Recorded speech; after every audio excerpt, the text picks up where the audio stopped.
The moment he heard it, a scene from his favorite childhood anime flashed before his mind's eye, a magical story about a floating, self-propelled castle gliding through the clouds. The show had a profound impact on him. From a young age, he lived in this fantasy, often imagining himself as a resident of that magical castle, especially during moments of solitude. Awakened by the sharp sound of the alarm, he stretched with pleasure after a deep, restorative sleep, rushed to the window, flung it wide open and breathed in the invigorating morning air. He enjoyed the bright, truly magical day, gazing in awe at the enormous, fantastical castle, feeling joy from the gentle breeze softly brushing his face. He was a young man whose life was suddenly cut short. Coming home tired from work, he felt a sharp hunger and unexpectedly collapsed unconscious right in front of the nearest store.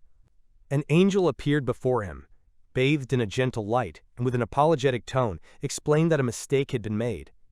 The soul was taken by misunderstanding. The angel admitted he couldn't return him to life, and sending his soul to heaven risked exposure, so he offered to grant one heartfelt wish as a sign of remorse. The young man confided in the angel about his childhood dream, to build a massive castle atop a magical island floating high in the sky, surrounded by robot guardians. The angel truly made his dream come true, creating an extraordinary castle from nothing, filled with technological marvels and magic. Since returning to the old world was impossible, his soul was transferred to another one, where he became the owner of a coveted castle.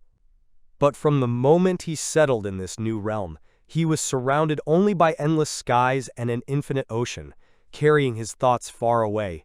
Standing by the open window, he pondered with a hint of melancholy, what to do when surrounded only by the vast sea and empty sky. Suddenly, a strange, sharp sound caught his attention, and he began to look around curiously, trying to identify its source. He descended the grand, spiral staircase leading to the lower part of the castle, moving slowly and with dignity. The entire perimeter of the castle was securely protected by an advanced surveillance system, allowing him to monitor everything happening through multiple screens in his room. On one of the large monitors, he noticed a frightening silhouette, a giant winged dragon with a terrifying maw hovering nearby. He panicked and started frantically flipping through the control panels, desperately trying to recall what he did in similar past situations. Finally, he found the button labeled Lightning Strike and, with doubt in his voice, decided to press it. Since the castle was surrounded by a powerful energy barrier operating around the clock, the attack worked. The dragon was wounded and stunned by the unexpected resistance. Looking at the immobilized monster, he felt a slight guilt, mentally apologizing for not yet being able to properly control the castle's power. He glanced at the robots that had returned to tend to the plantations in the castle's south wing. While there, he also noticed the iron golems, formidable guards vigilantly ensuring security. As he passed one, he gave it a friendly pat on the stone shoulder, offering words of praise for a job well done. He knew well that neither robots nor golems could understand these words, but the gesture felt warm and right to him. He stretched again, his back cracking tiredly, and said to the silent golem that it wouldn't hurt to grab a bite to eat. In the kitchen, he eagerly started cooking and mused aloud with a smile about having a robot cat that could instantly prepare any dish. Standing by the stove, he proudly noted that his cooking skills had improved significantly, and he even began to genuinely enjoy the process. He felt pleased with himself. Cooking no longer seemed like a chore, but rather an activity that suited his spirit and mood. After finishing cooking, he sat down at the table, wished himself a good meal, and started eating with gusto. He happily praised himself for the perfectly cooked dish, savoring every bite. Once he was full, he leaned back comfortably in his chair and decided it was time to finally finish the game he had started earlier. Thanks to the angel who allowed him to keep all his belongings from before his death, he could enjoy manga and rewatch his favorite anime, the ones that accompanied him in the last days of his previous life. He also had the chance to watch movies and play games right in the theater of his own castle, but he still felt it was worth exploring the surroundings of his new home more closely. While he was alive, he was constantly busy and never allowed himself a break, diving into routine without pause. Now he felt true happiness. He could do anything he wanted, eat any food at any time, and save those he deemed necessary. And he fully realized that this sense of freedom was much more valuable than he had previously thought. He began to realize that living at his own pace might be the best thing that ever happened to him. Every day felt like a Sunday. His castle had become a full-fledged theme park where he enjoyed himself wholeheartedly, like a child in a dream world. Lying on a comfortable inflatable mattress gently bobbing on the pool's surface, he was in a daze, pondering how many weeks had passed since he first arrived at this castle, and how much he had enjoyed all the games and activities he desired. It was starting to seem to him that there were no more entertainments left. He had already tried everything he wanted. Overcome by overwhelming boredom, he slid off the mattress with a touch of melancholy and splashed loudly into the water. As he sank deeper with each meter, he felt increasing loneliness and a strong desire to talk to anyone, any sentient being.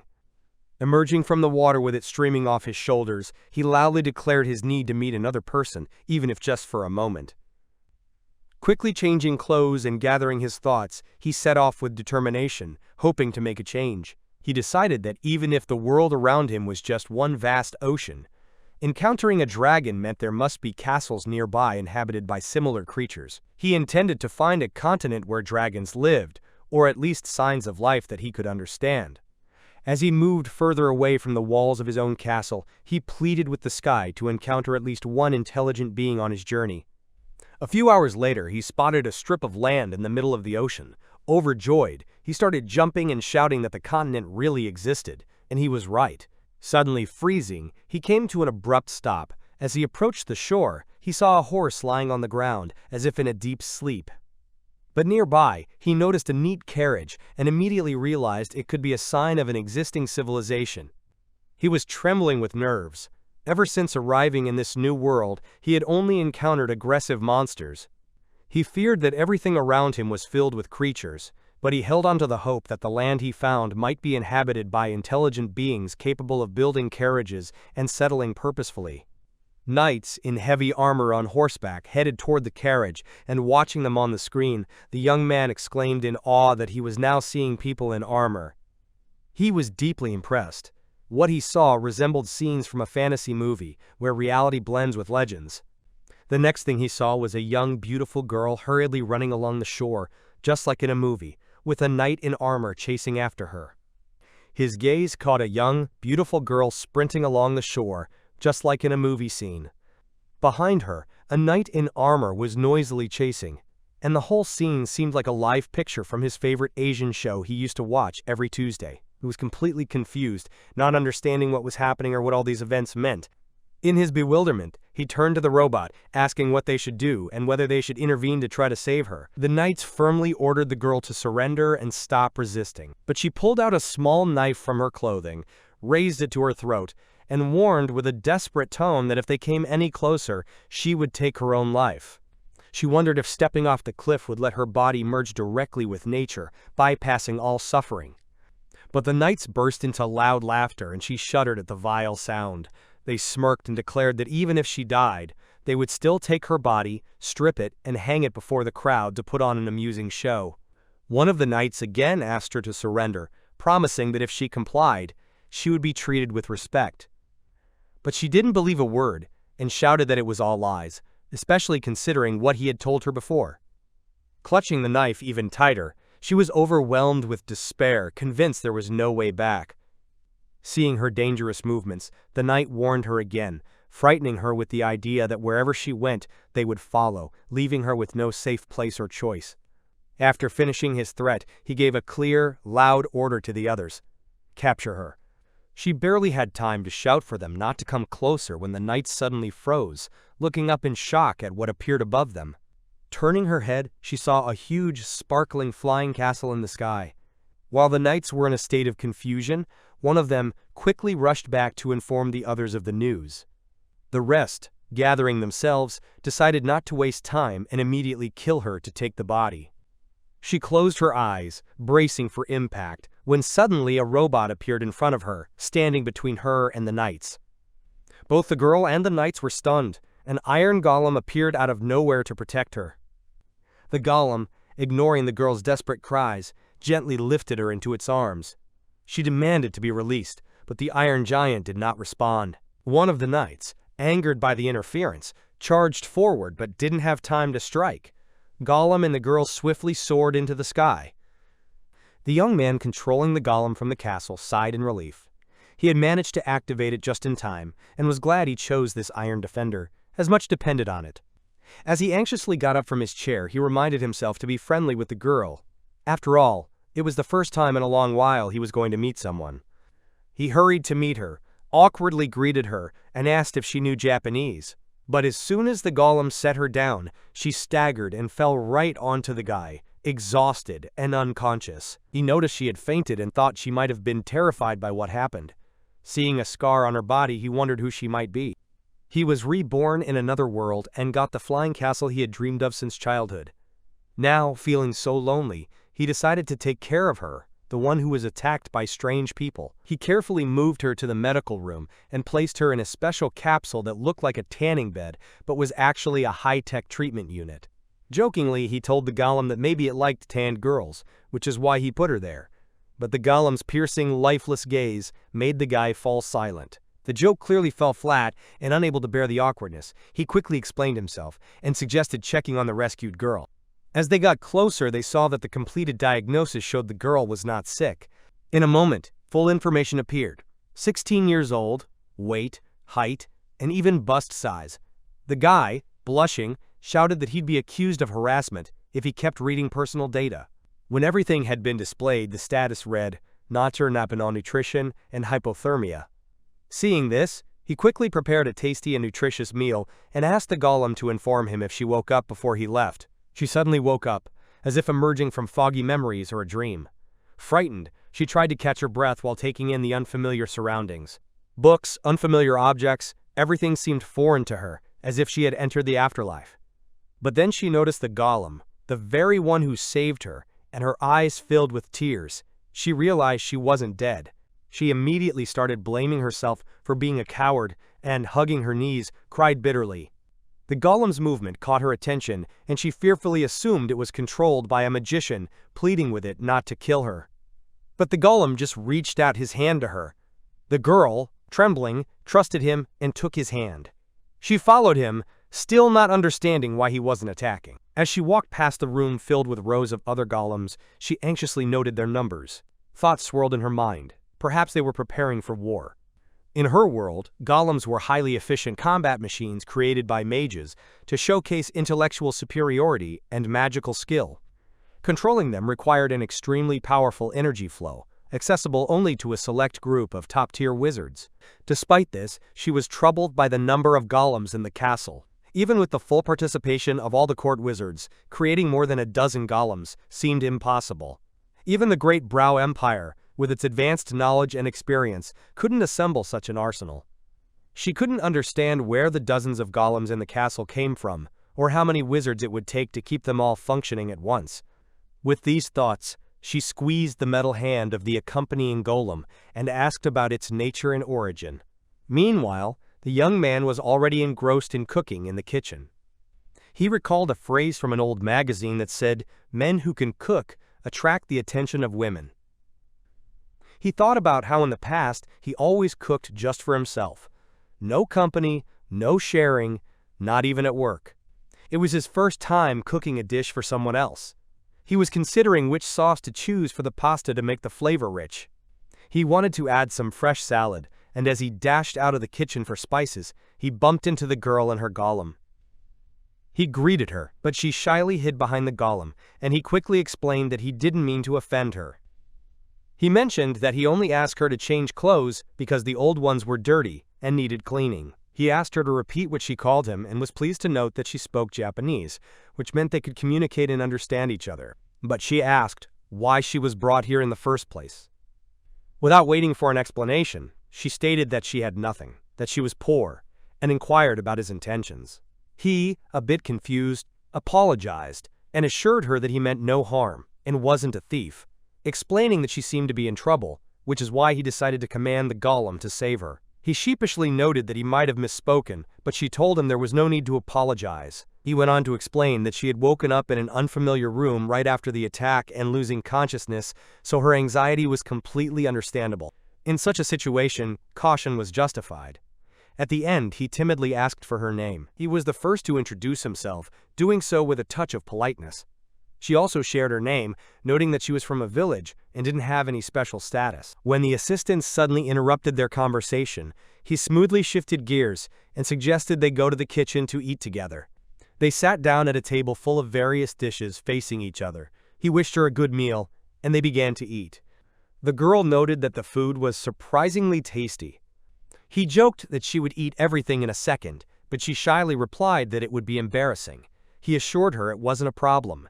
He had plenty of food.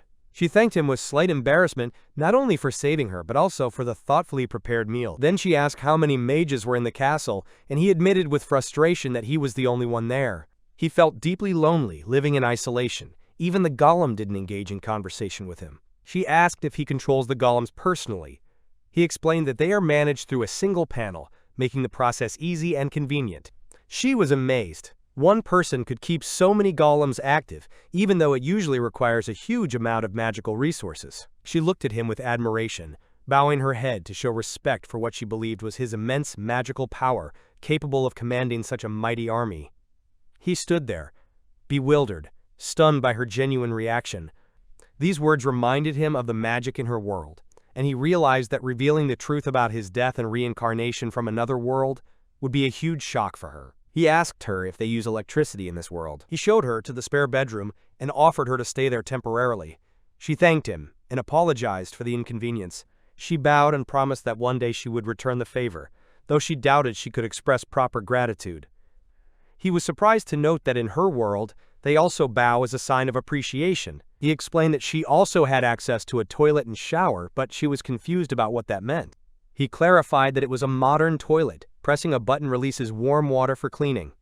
She approached the device, pressed a button, and a stream of water instantly activated. She curiously began to play with the flow, exploring the unfamiliar technology.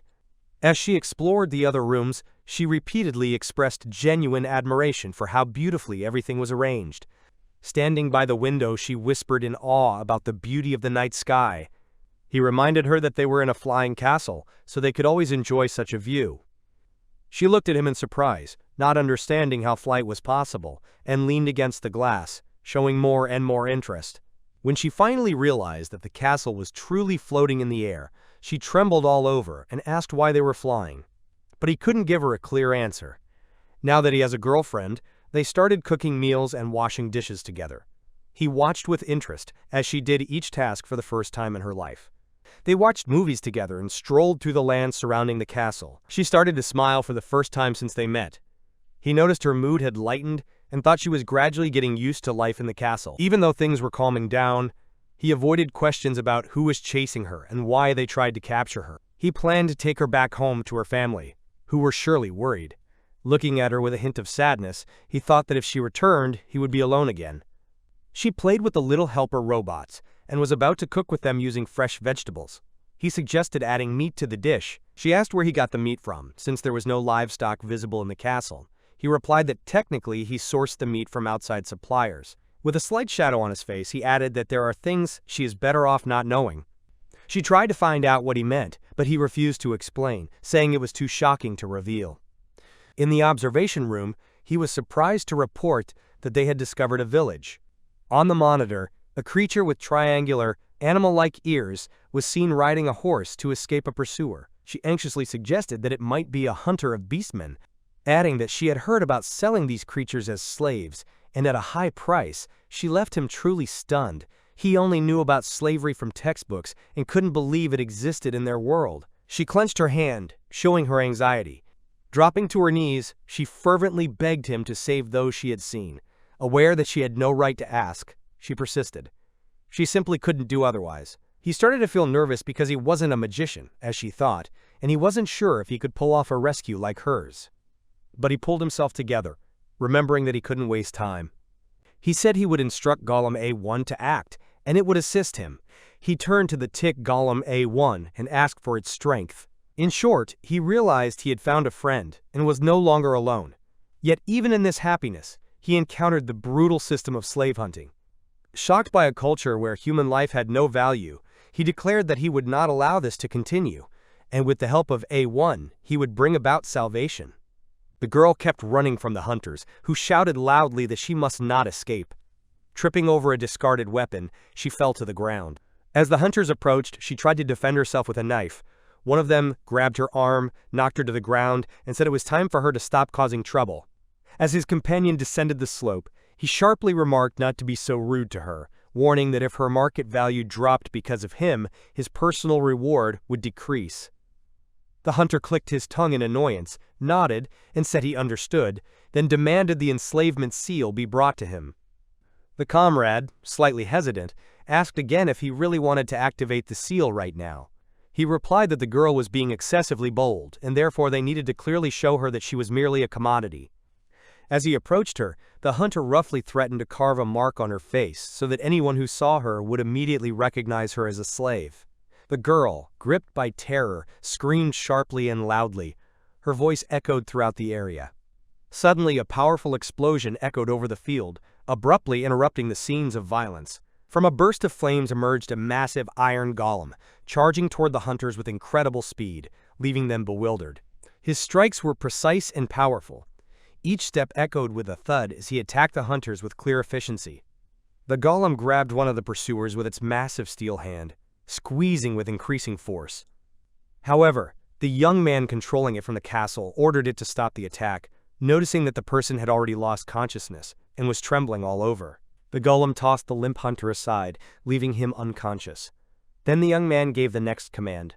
Find and leave the wagon where other captured beastfolk might be. The girl, struggling to catch her breath, weakly called out the names of her parents and loved ones, as if hoping they would hear her call.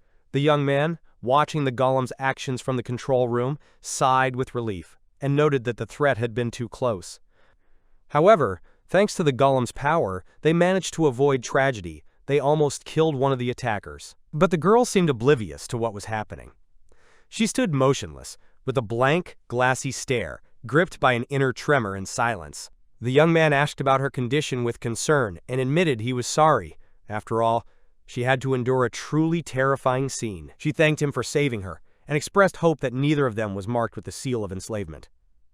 This made the guy curious about what exactly this seal was. Seeing that the girl was a bit embarrassed, he awkwardly apologized and explained that in his world, such a concept didn't exist at all. She began her explanation by saying that the mark of slavery is a magical symbol that turns a living person into an object, a thing devoid of rights and status. The one marked with the seal is sold as a commodity and must obey the owner. It never disappears, staying with the bearer for life and nullifying any civil rights. She added that slave traders use a special magical formula, a seal that restricts movement and suppresses willpower, forcing slaves to obey any command from their master. When ownership is transferred from one master to another, the right to the seal is also passed on, reinforcing a perpetual state of subordination. Disobeying an order results in punishment, and in extreme cases, death. The young man, shocked by what he heard, asked again if they could really die. She replied that she wasn't sure, but she had heard stories. Some claim that disobedient slaves are called defective goods. The young man, upset, remarked that it was cruel and unacceptable. He stated that his castle would be a safe haven for such people, as the castle grounds are vast and inexhaustible. One of the rescued girls, a Beastman in shock, suddenly fainted. The young man gently placed her in the cart and suggested that the flight to the castle had been psychologically difficult for her. The golems bent the metal bars of the cage, freeing the other prisoners, even though many of them already bore slave marks. As they approached to check on the captives stood defensively, shielding each other. The fear was still strong. The girl told them that her friend was the very wizard who owned the flying castle and used his power to save them all, just as he had saved her before. She tried hard to convince the captives that he was a good person. The young man added that technically they were saved by Golem A1, and as it turns out, it has no weapons and is a reliable ally, posing no threat. The captives hesitated a bit, but one of them took the initiative, stepped forward, and introduced himself. He abruptly approached the young man and expressed doubt. Despite the title of Great Mage, they had never heard his name, and without proof, he couldn't trust him. The mage needed to present something substantial. The young man hesitated under the intense gaze, unsure of what they considered proof. The warrior asked for clarification, what kind of castle it was and if it really flew. The boy confirmed that it was a flying castle and explained that he had ordered the golem to bring them for evacuation. He explained that he lives in a castle with a pond and a farm, where the residents have access to meat and fish. He said that no one here experiences hunger or heat, and the sky is always comfortable. You can play as much as you want and even sing loudly at night. No one will get upset. The prisoner laughed loudly. He turned to his fellow tribesmen and declared that everything was fine. This mage didn't seem like someone who would sell them out. One by one, the captives began to leave the wagon. The warrior apologized for his rudeness, explaining that it was hard for him to trust anyone who promises safety but actually provides it. The young man said he understood him. They had been through tough times. He asked the captives once more if they were willing to stay and live in the castle. He added that he knows that Beastmen have become targets for slave traders and might want to return home. However, if they choose to stay, he can offer them a stable life. The warrior, appreciating his generosity, replied that he must decline. They are the guardians of the sanctuary. He explained that their ancestors had protected the forest and the sanctuary for many generations, and they cannot break this duty. Inspired by what he heard, the young man admitted it was admirable. The warrior added that they usually handled threats on their own, but one family member had been taken hostage. But the old man interrupted, reminding them that the mark of a slave is not so simple. Even if the slave traders disappear, they might return and capture the branded ones again. If a hostage is taken once more, they will be powerless. The warrior firmly said he would protect them. But the old man insisted, even if they can defend themselves, threats still remain because it wasn't them who saved the day, but the golem. And the enemy might return with new resources. He emphasized that even if the situation affects only 3 of them, they won't be able to reach the flying castle on their own, and if attacked again they will have no way to escape or find shelter. The warrior felt inner uncertainty, realizing the old man's words held a harsh truth, and his partner gently touched his shoulder, saying she believed accepting the mage's offer was the most sensible decision. She didn't want their personal choice to create problems for others, nor did she want it to make it harder for the other guardians to protect the temple grounds. The warrior, filled with awe, tenderly embraced his beloved, acknowledging her arguments and accepting her perspective. The young man, moved by this display of love and affection, confidently assured them that they need not worry. They could return to the forest at any time, as he understood how hard it is to be separated from loved ones. He added that thanks to the airship, they would be able to reach any destination whenever they wanted. The girl, who had previously been unconscious, suddenly called out to her parents, interrupting their conversation. As she ran closer, she grabbed another girl and sharply told the mage that if he didn't release everyone, she would harm his friend, making it clear she intended to act decisively. Roughly yanking her hair, the beast girl once again grimly insisted on her clear intention to take her life. However, at that moment her father intervened, calling out to his daughter firmly and explaining that these were not enemies at all, but rather those who had helped her and saved her from a serious threat. Confused and still in a state of panic, the beast girl asked again with doubt if these people were really not slave traders. The father, remaining calm, assured her that they were not. In fact, they were rescuers, and the woman she grabbed was the wife of the one who saved her. A young man, trying to politely and without unnecessary drama join the conversation, clarified that they were not married but just temporarily living together, and he planned to send her back home soon. The father, clearly irritated, gave his daughter a stern look and ordered her to release the girl immediately, to which she, still confused, timidly apologized. Turning to the young man, the father expressed sincere gratitude and emphasized that for their people, this girl is also a symbol of salvation, while the beast girl continued to apologetically repeat her apologies. The girl, speaking to the warrior's daughter, calmly and thoughtfully explained that her thoughts might have been confused because she had recently gone through a difficult and deeply traumatic experience. With a gentle, reassuring smile, she expressed sympathy and urged not to blame oneself, as in a difficult situation, she simply wanted to protect those who were especially close and dear to her. Shaken by the unexpected support, the animal girl couldn't hold back her tears, while the young woman, showing care and sensitivity, stepped forward to comfort her.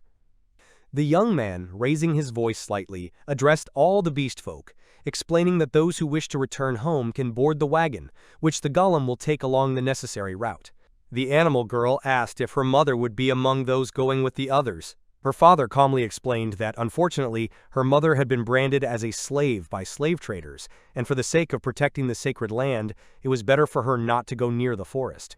Deeply upset, she demanded an explanation, wanting to understand what exactly her father meant. The girl, determined and unwavering, confidently declared that she would stay by her mother's side. The father, maintaining his composure, tried to explain that their lives had now taken different paths and would continue separately. The young man assured the warrior that he wouldn't stand in the way if his daughter decided to stay in the castle. However, the father interrupted him, asking for some time and admitting his doubts about whether his daughter fully understood everything happening to them, as they had an important responsibility, protecting the temple. Meanwhile, the girl, holding her mother's hand, stubbornly and firmly insisted that she would not back down and would stay with her. The young man tried to reassure his father, promising that after 3 months they would definitely return. The father, barely holding back his emotions and deeply saddened, sighed inwardly, feeling the weight of being a father whose daughter was entering a challenging phase of growing up. After leaving the Beastmen settlement, the castle slowly rose into the sky, slicing through the evening air with its edges. The Beastmen with brands on their bodies, who chose to stay in the castle, bowed deeply in gratitude for their saved lives. They sincerely promised to repay the kindness shown to them through their efforts and dedication. The young man, slightly embarrassed by the respect shown, asked them to just be calm and natural, without unnecessary formality. After that, the Beast people introduced themselves. They were the tribal leader's wife, her younger brother and sister, and her daughter. The mother, with restraint but warmth, warned that her daughter might be disobedient and not always able to express her feelings. However, she assured that deep down, her daughter is a kind and responsive child, and asked for her to be cared for. The young man, noticing clear signs of injuries on the girl's body, offered to perform a treatment procedure to prevent possible complications. Her uncle asked if he planned to use magic, to which the young man, slightly flustered, explained that a diagnosis was needed first, as the wound might heal naturally. He carefully placed the girl in a cylindrical capsule designed for medical examination. Although she was initially anxious, the procedure soon ended and revealed a vitamin deficiency, indicating a lack of fruits and vegetables in her diet. The girl watching the display suddenly noticed that the device was showing all the parameters, including body features. Overcome with embarrassment, she realized her personal data had been fully exposed and reacted accordingly. The young man, confused and feeling awkward, quickly explained that this happened during diagnostics, when she was unconscious. Later, the young man and his friend mentioned that they planned to cook a delicious dish using fresh vegetables picked from the farm, and one of the beastfolk offered to help them. The young man thanked her, noting that with everyone's help the process would go much faster. The leader's wife agreed and mentioned that they needed to prepare to meet the other mages. However, after the young man explained, it turned out that only 2 people lived in the castle, which slightly disappointed them, as they had expected to see an entire order of wizards. Everyone eagerly started cooking, and the young man showed the beastfolk various vegetables that they apparently hadn't used much before. This was his first experience cooking with such a large group, and he looked forward to the fun process with anticipation. When all 6 of them were seated at the table filled with delicious food, they said a prayer and began dinner. The young man watched closely for reactions to the rice he served, hoping his guests would share his love for this important element of Japanese culture. To his slight disappointment, no one showed much interest, and he firmly decided to ensure that everyone would appreciate the rice in the future. The girl, looking at the clouds, remembered the young man's words that their time together was only temporary, and soon she would return home. While walking around the farm, they curiously explored the local surroundings, marveling at unfamiliar vegetables and reacting with slight caution to the robo-helpers. They showed respect to the young man, believing him to be a great mage controlling many golems. This caused him inner tension, as he wanted to explain that he inherited the castle after a death, but didn't know how to find the right words. The leader's wife expressed a desire to use magic spells to help with the harvest and other chores as a gesture of gratitude. The young man initially refused, but the persistence of the Beastmen prevailed. He gave in and agreed, feeling a vague sense of guilt. The Beastwoman's younger brother noticed his sister's pensive mood and curiously asked what was bothering her. She replied that she had a strange feeling, as if she had met the mage's friend somewhere before. When the girl was alone with the young man, he admitted he was pleased that everyone appreciated the castle. She agreed, saying she was glad everyone was kind. The young man pointed to a monitor with a map and mentioned they had flown a bit and stumbled upon a city with 2 towers, asking if the place seemed familiar to her. The girl replied that she thought it was the city of Vich, located in the central part of the Brow Empire, and that the towers were its main symbol. She explained that the Brow Empire is a powerful state that shows hostility towards her homeland, Attila, and often invades neighboring regions, seeking to impose its political will on them. She thanked him, saying he was kinder than most people she had met. At that moment, a notification appeared on the castle's screen about an approaching unidentified object. The young man quickly switched the image and saw a person approaching the castle. He was a tall and noble young man with long, perfectly straight hair who, defying the laws of nature, hovered in the air and calmly stopped right in front of the flying castle. A mysterious mage, shrouded in an aura of dark mystery, silently gave the color a wordless command to disappear, as if sensing a possible threat and not wanting to put it at risk. His master, bearing the title of Highness, grumbled something under his breath, then stretched his lips into a crooked and unsettling grin. A mad fire danced in his eyes, revealing hidden and possibly sinister intentions. Stunned by what he saw, the boy froze in place, completely unable to move or comprehend what was happening, unable to grasp what was going on around him. A few hours earlier, a sudden and alarming commotion arose in the city due to a report of an unidentified flying object rapidly approaching their area. The servants, who hurriedly arrived at the palace, urgently demanded an immediate audience with His Highness, who was then leisurely surrounded by charming, attractive young women, lively and cheerfully entertaining him. His Highness irritably declared that he would not forgive such insolence if it turned out that the servant disturbed his peace for a trivial, insignificant reason. The servant, bowing his head in respect and fear, quietly reported that a messenger had arrived with news of a strange object moving through the air and approaching from the south. The king, clearly surprised by what he heard, asked again if it was about a mage or some kind of wizard. But the servant confirmed that it was indeed a flying object spotted in the sky. Growing more interested, the king perked up and, with the corners of his mouth lifting into an almost imperceptible smile, whispered that such a turn of events seemed extremely intriguing to him. He asked his subordinate about the exact speed of this mysterious object, and was told that it moves much faster than any horse and would likely reach the empire's main capital by tomorrow. The king, upon hearing this, chuckled maliciously, clearly anticipating something sinister. He turned to one of his commanders and ordered an immediate assembly of all subordinates, reminding them that his mages had nothing else to do at the moment. Additionally, he instructed them to prepare for departure, as they would personally go to inspect the mentioned object. The king declared that he intended to accompany them personally because he wanted to see the reality of the situation and discover the truth with his own eyes. Another subordinate, filled with anxiety, hurried to warn the king, noting that it was too dangerous and they simply couldn't allow His Majesty to approach such a suspicious and potentially hostile object, as even the slightest threat to the monarch's life would be a disaster. The king's face suddenly changed, and with a cold expression he quietly asked how he dared to defy his will. The subordinate immediately started to deny, justify, and try to soften what he had said. However, the king, without saying another word, gave a silent command with a calm yet authoritative gesture, and in an instant, the knights, without hesitation, seized the servant, who shouted, insisting it was all a misunderstanding. Screams filled with horror and pain suddenly pierced the air of the room, yet the cruel and ruthless ruler remained completely indifferent, not a single feature of his face flinching.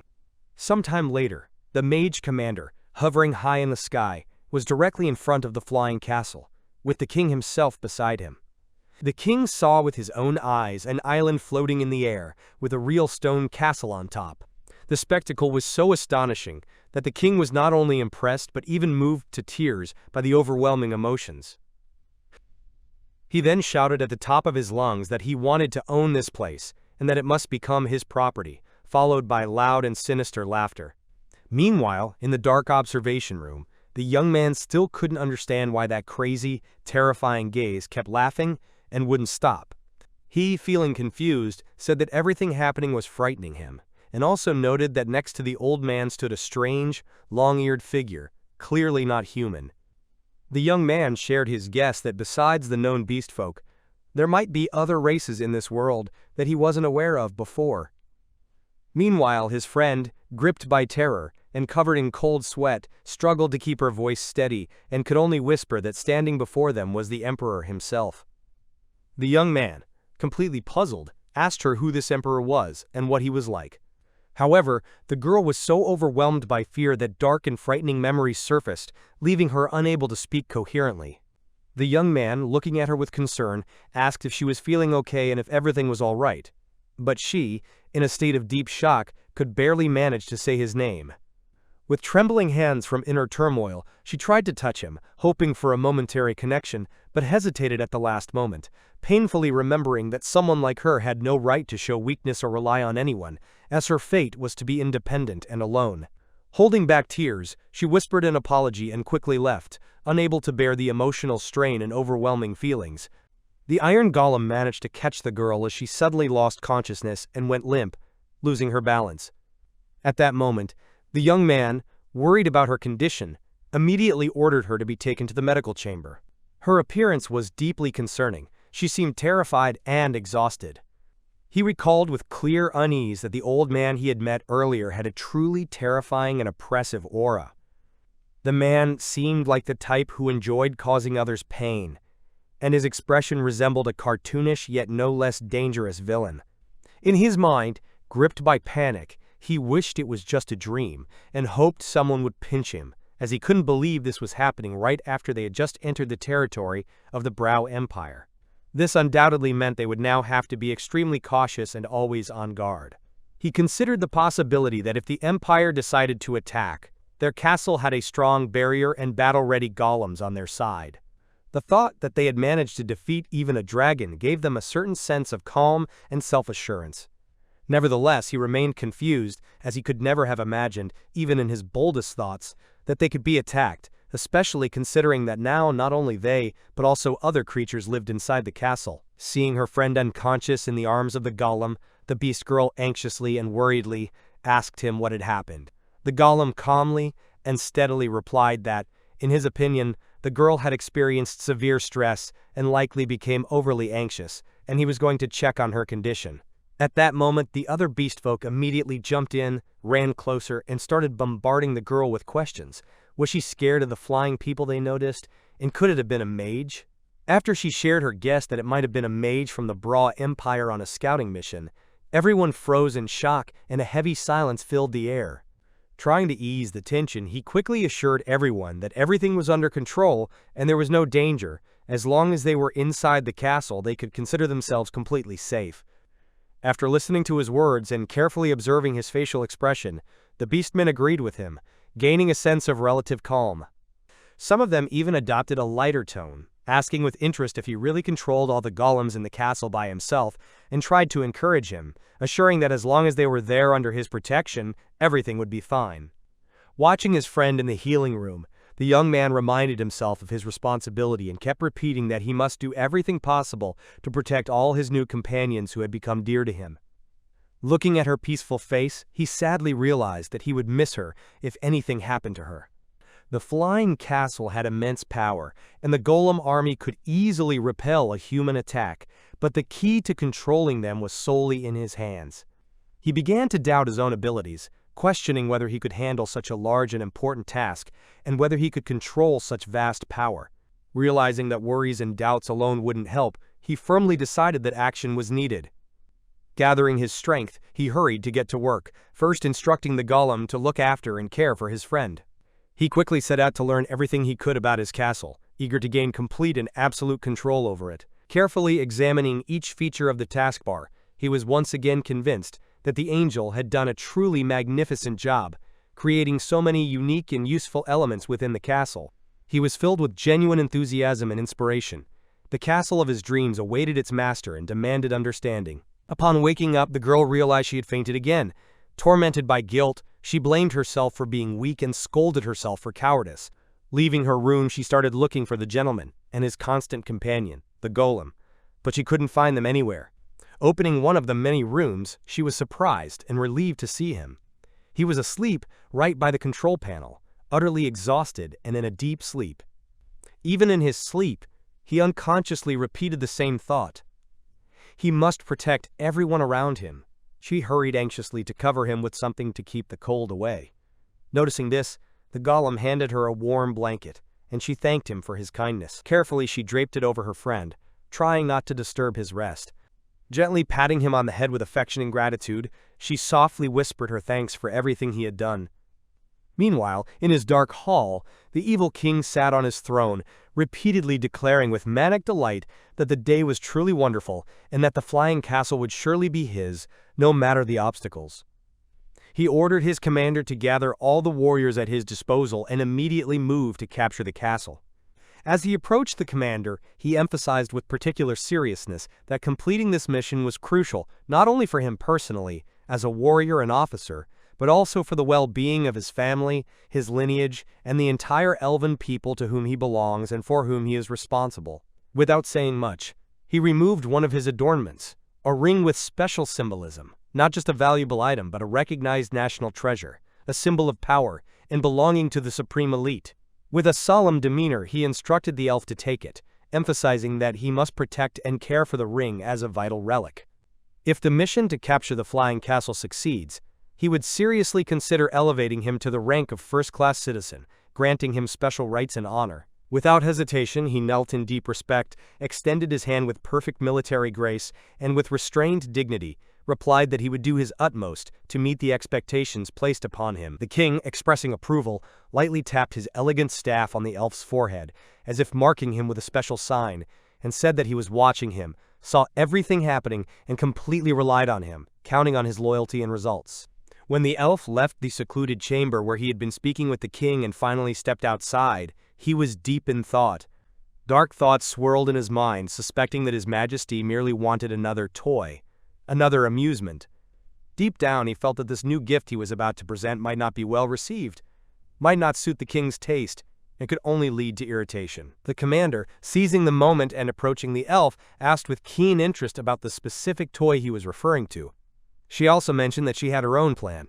She intended to propose to the king a military campaign against the neighboring state of Atuli, which was right at the border and so weak that its capture would resemble a simple exercise, training, or military demonstration rather than a real war. She curiously asked if he had personally inspected the flying castle with the king, and if he had tried to assess its combat potential and design features. The elf, not hiding the truth, admitted that what was happening was far beyond their understanding. He explained that the castle's structure was based on an extremely complex magical formula he had never encountered before. If his observations were correct, he also noticed a small golem on the island, adding to the mystery of the situation. The commander, upon hearing about the presence of a golem, smiled slyly and predatorily, and a special interest sparked in her eyes, as if an awakened hunting instinct. With cold confidence, she declared that no matter how advanced, unusual, or high-tech their enemies might be, they would not win the confrontation, because her own golems, created under the Imperial program, are the most advanced, powerful, and destructive war machines in the known world. His name was Shihira Tiki. He was an ordinary civil servant living an unremarkable life in the modern world until he died one day for a completely absurd reason. However, his death wasn't because his time had come, but solely due to an angel's unforgivable mistake, as she accidentally took his soul prematurely out of sheer carelessness.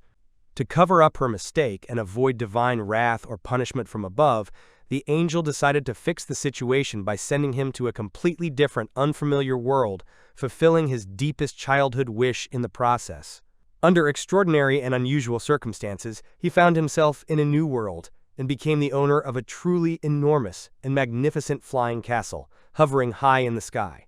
Despite having many doubts, fears, and questions, with such an invincible and unstoppable castle that could fly anywhere without limits, his new life in this different world was just beginning, opening up vast horizons before him.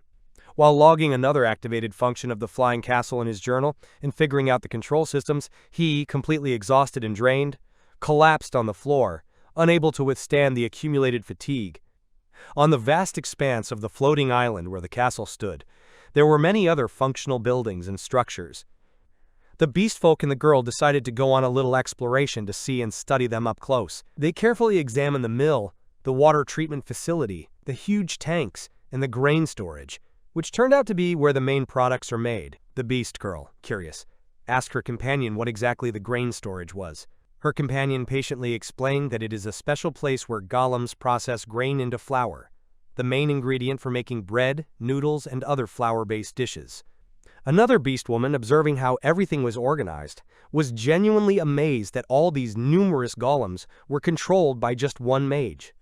She immediately asked about the building nearby. The girl, slightly embarrassed, replied that the gentleman had strictly told her not to approach the building, so she knew nothing about it and couldn't even guess what was inside. The Beastmen started speculating and suggested that there might be secret magical mechanisms, relics, or some ancient gadgets used by the great master mage himself. They also became curious about where all the livestock was. When they reached the large, brightly lit pool, the girl explained that it was a special heated pool for swimming and that they had swimsuits available, just like at a summer cottage. When she politely invited them to try it out and swim, everyone eagerly and happily agreed to the idea. The girls excitedly started looking at and choosing swimsuits, playfully arguing and laughing with each other. One of the beast folk suggested to a girl that they pick a swimsuit together. However, she hesitated slightly, struggling to find the right words, when her gaze accidentally fell on a strange mark, a slave's tattoo on the body of one of the beast folk. Noticing her gaze, the beast woman calmly but firmly asked the girl if she felt hatred or disgust towards the slave brands and marks. The girl was confused and couldn't find an answer, unsure of how to express her feelings. She continued her story and openly admitted that, technically, she could be called a slave. However, she feels not anger, but shame for herself. Despite this, she doesn't intend to live as a slave. On the contrary, thanks to the kindness of the master who allowed them to live freely in the castle, she wants to change her fate. She also shared that her previous life as a protector of the forest temple could have ended long ago, but she decided to do everything possible to repay the master for his rescue, kindness, and generosity. When all the girls, dressed in cute, colorful swimsuits, started having fun in the pool, laughing and playing, splashing in the water with cheerful spirits, the girl finally decided to join them in the fun. However, everyone suddenly froze in silent shock when they noticed a slave mark on her hand, but it was of a completely different kind from what they were used to. The youngest of the beast folk immediately ran up to her, closely examining her hand, touching and checking it, as if trying to understand if she was really seeing what she thought she saw. Her uncle, embarrassed and guilty, quietly whispered as he turned away that he shouldn't have acted that way. And his older sister, approaching with regret, suggested that perhaps the girl had been through a lot, just like them. The younger one, looking at the mark again, tried to reassure her by saying that they were all high up in the sky, living in a flying castle under the protection of a great wizard. And there was no point in worrying about the past. Hugging her tightly, she assured her with a broad, encouraging smile that the master didn't care whether you were a slave or not, as he treated even them, the beast folk, with respect and humanity. The girl was deeply moved that the beast people accepted her without judgment, despite her stigma. With a warm feeling inside, she wondered if she could now also live here above the clouds, enjoying this new home with them. Quietly, with a slight, almost invisible smile, she whispered to herself that she would like to stay here in the castle and learn to get along with everyone. Noticing the golem's gaze, she playfully asked it to take care of her as it did before. The golem, as if understanding her, extended his hand just like he had once before, and she, now genuinely and warmly smiling, took his hand with confidence and trust. The young man watching from the observation room was truly glad that mutual understanding and harmony had been established among everyone. While enjoying a delicious meal, the girls tried udon for the first time, prepared with love and care.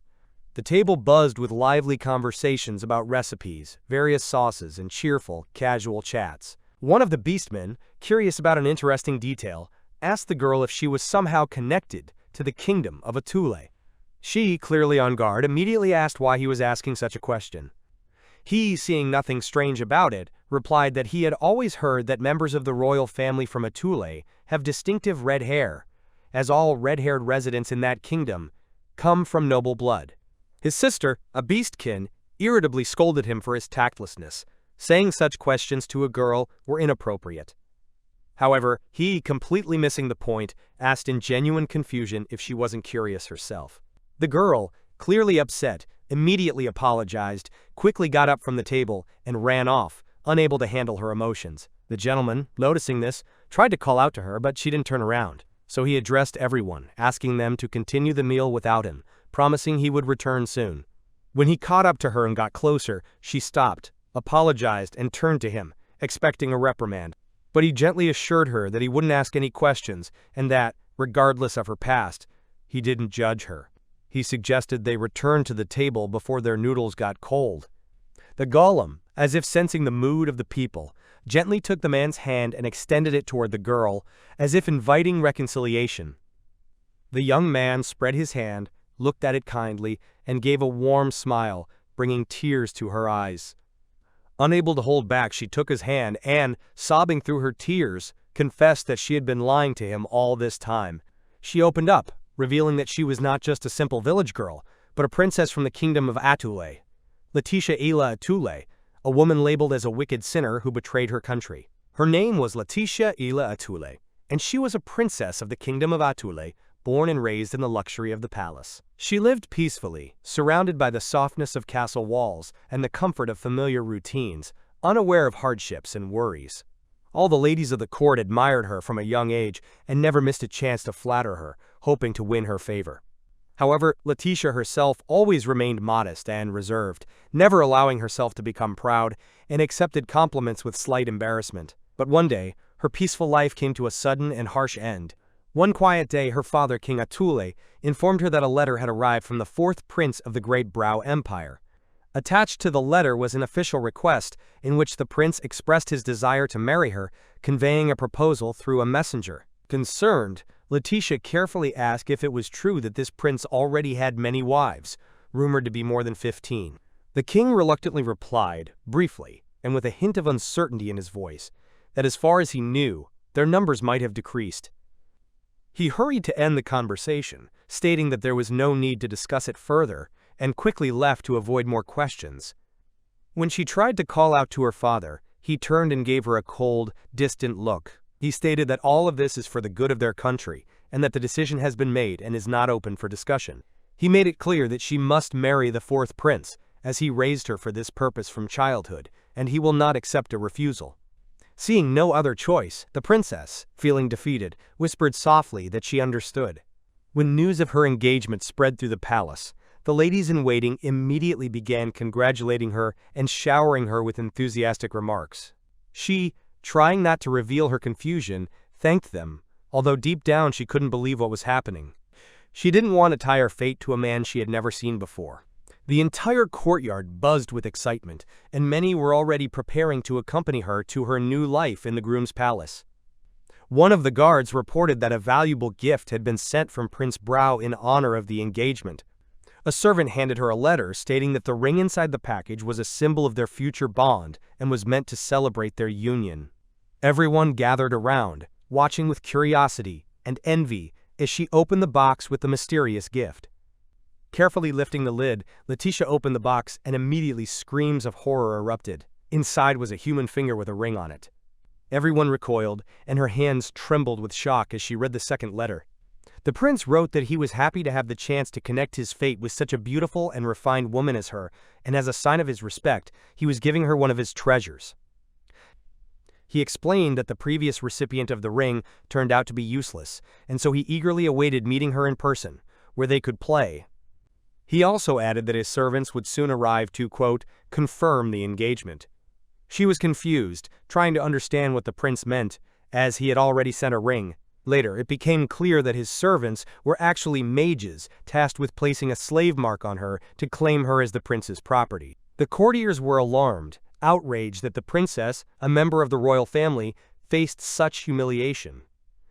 They insisted that this was an unheard-of insult, and branding her as a slave was appalling. However, the guard, clutching the letter and looking downcast, confirmed that, unfortunately, it was all true. It was a shock for her. Her own father agreed to such a fate, as if he had sold her like an object. Soon she heard terrifying rumors about the fourth Prince of Brow, about his cruelty, twisted nature, and how he tormented his wives to death. It was said that he was a monster, and his father a tyrant, who didn't see people as living beings. Her father knew exactly what he was condemning his daughter to. She begged, with tears and cries, not to be branded, but the king didn't even look her in the eye. That day, a slave mark was forcibly placed on her body, a symbol of her submission. After that, she completely withdrew, and announced that she would set off alone, without an entourage or servants. Bidding farewell to the courtiers, her beloved homeland, and even her own father, she got into the carriage, not expecting to ever see them again. Finding herself in an unfamiliar bedroom in one of the roadside castles, she asked her companions if they would stop here to rest. The guards confirmed that the journey to the empire was still long, and they would stay here until morning. Carefully leaving the room, she suddenly realized that no one was watching her. Fear gripped her mind. She didn't want to die, didn't want to become a victim, didn't want to betray herself and her country. Seeing her reflection in the sparkling ring, she asked herself if she really had to accept such an end.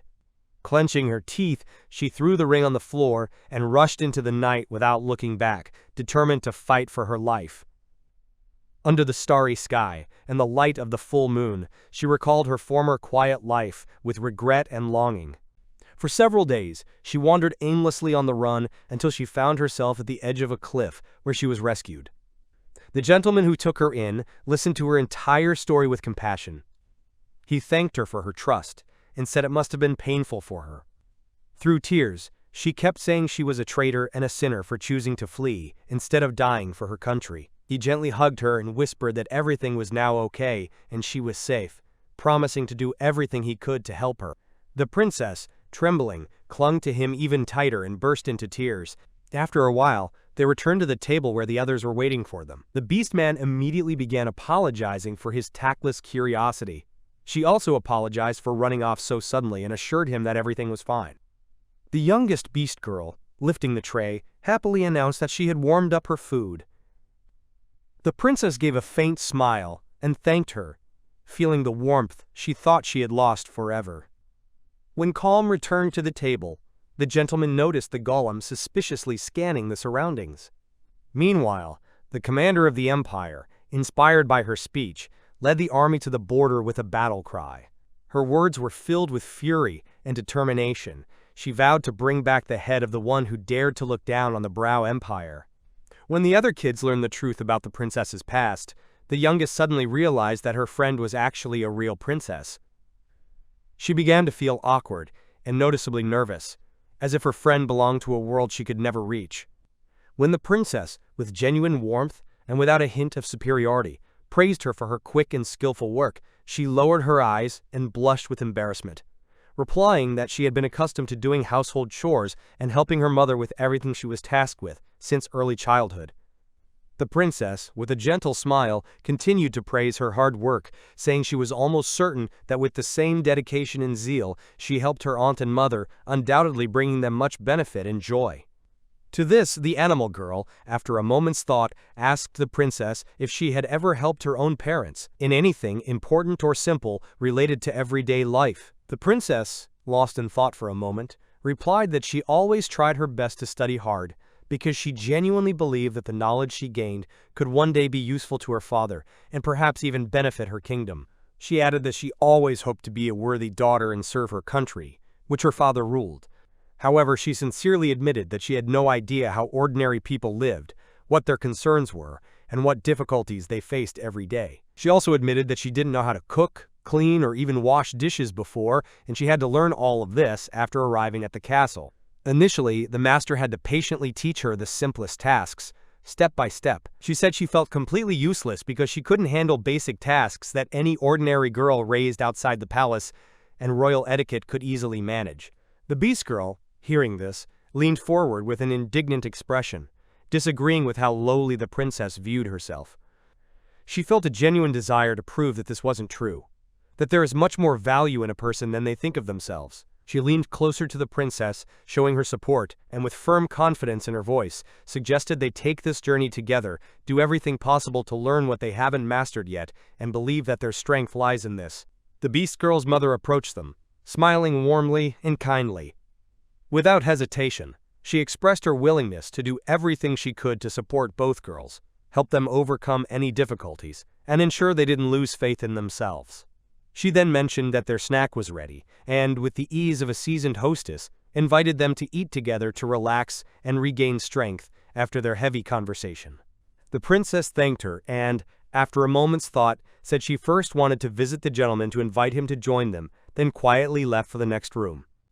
Meanwhile, the gentleman stood frozen, unable to tear himself away from the large magical monitor displaying live footage of the fierce and bloody battle unfolding at that very moment. He still couldn't fully believe that what was happening before his eyes wasn't an illusion or a bad dream, but was actually real, and that he had unwittingly become a witness to true horror. He saw the princess's homeland, her home, her land, and her country, completely engulfed in fire, smoke, and the chaos of a relentless war from which there was no escape. Knights appeared on the screen, discussing the fate of the princess. They mentioned that the enemies had targeted her kingdom from the start, and the whole wedding story was likely part of a carefully devised plan. They also recalled that despite her high status, the princess had a slave mark, and they doubted that such a powerful empire would actually let her escape without noticing. Rumors circulated among them that her homeland would likely not accept a royal marked by the enemy's brand, and she was probably eliminated to use this as a pretext for starting a war. As the situation unfolded before his eyes, panic was rising in the city of Falby, and many teams were hastily trying to evacuate citizens while there was still a chance to avoid disaster. Some soldiers, upon learning of the approaching enemy army, already saw themselves as dead. The empire filled them with dread, and no one believed their forces could hold out even for a short time. Ordinary citizens, unprotected and gripped by fear and despair, rushed through the streets, unsure where to find safety from the impending disaster approaching with relentless speed. Meanwhile, the commander, observing the battle, expressed dissatisfaction that the opponents chose to hide behind walls, as if forgetting that her army of golems could demolish such barriers with alarming ease. A massive explosion erupted in the center of the battlefield, vividly demonstrating the destructive power of the Imperial golems and how helpless the defenders were against this raw, relentless force. The defense soldiers, stunned by what they saw, couldn't believe their eyes when the massive walls, considered impregnable for centuries, collapsed in just moments, as if they were made of dry clay. The commander, with a sarcastic smile, remarked that she took no pleasure in overpowering the weak, yet she openly declared that she would seize these lands at any cost and hand them over to the emperor's rule. She ordered them to move forward, reminding her warriors that their imperial golems are the greatest force that no one has ever defeated, and they do not know defeat. The man watched as the walls of Atul were destroyed, feeling anxiety grow within him, because he was sure there were still citizens in the capital who hadn't managed to leave. He feared that not only soldiers but also civilians, women, the elderly, and children would be caught in the attack and perish if no one intervened. He understood that the Imperial golems were incredibly dangerous, and even the attack they used to break through the wall was so powerful it made his heart clench with fear. He wasn't even sure if his own golem, so beloved and powerful, could stand against them, yet determination was growing within him. The princess entered the room in tears and pleaded with the gentleman to allow her to join them. She apologized calmly and admitted that she had been watching for a while, troubled by her inner turmoil. With a voice full of regret, she said that if she had once obeyed the will of the empire, perhaps the bloodshed would have already ended. She added that she prolonged her life only out of selfishness, feeling agonizing remorse. Through endless tears, with a semblance of a smile on her face, she warmly confessed that she was truly happy to have reached him before it was all over. Bowing deeply with reverence and determination, tears in her eyes, she prayed for permission to fulfill her destined role, declaring that her only wish was to save the people. But the gentleman replied briefly, almost coldly, that he could not allow it, and after hearing her request again, he asked her a question. Could she truly betray him to the enemy if she knew it would lead to his downfall? Kneeling beside her, he remarked in a restrained yet deep voice that perhaps her father truly decided to give her to the empire, sacrificing her for the salvation of the people. In her heart, she believes that this was his view of justice, and he, as a gentleman, neither dares nor has the right to judge these feelings. Nevertheless, he firmly stated that he dreams of finding another way, one that doesn't involve sacrifice and betrayal. He confirmed that he would definitely find a solution, even if it takes time, and vowed to save her homeland. Unable to hold back her sobs, she assured him with a trusting voice that she believed him completely, yet her heart was filled with worry.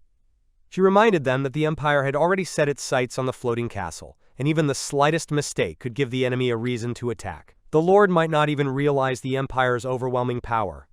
She had mentioned this before but repeated it. This empire spares no one, and mercilessly wipes entire nations off the map. Despite the castle's wonders and strength, it is not an absolute defense. Therefore, she pleaded once more with the Lord to hand her over, as she did not want to endanger the lives of the castle's inhabitants. She also kept thinking about her people, the citizens of her kingdom, and all those kind, wonderful individuals she sincerely loved and wished to save. Grabbing the gentleman's hand with desperate tenderness, she confessed that she couldn't bear to lose him too, unable to even imagine his death. With a gentle, reassuring smile, the gentleman replied that he would not die. In fact, he had already died once and was reborn. He shared that his previous life ended abruptly, and he found himself in another world. Now, he is determined to live as a support and shield for others, so that those dear to him can live in peace and happiness. Smiling, He confidently said again that he would do everything in his power, and asked her to simply pray to the angel for victory. When his words came to an end, left alone with his thoughts, he admitted to himself that although he appeared strong and confident, he truly didn't know where it would all lead, reproaching himself for his own uncertainty. He reminded himself that deep down he didn't want to say too much or interfere, and although his initial goal was just to buy some time to let people escape, he had now changed his mind. He decided to put an end to the war once and for all.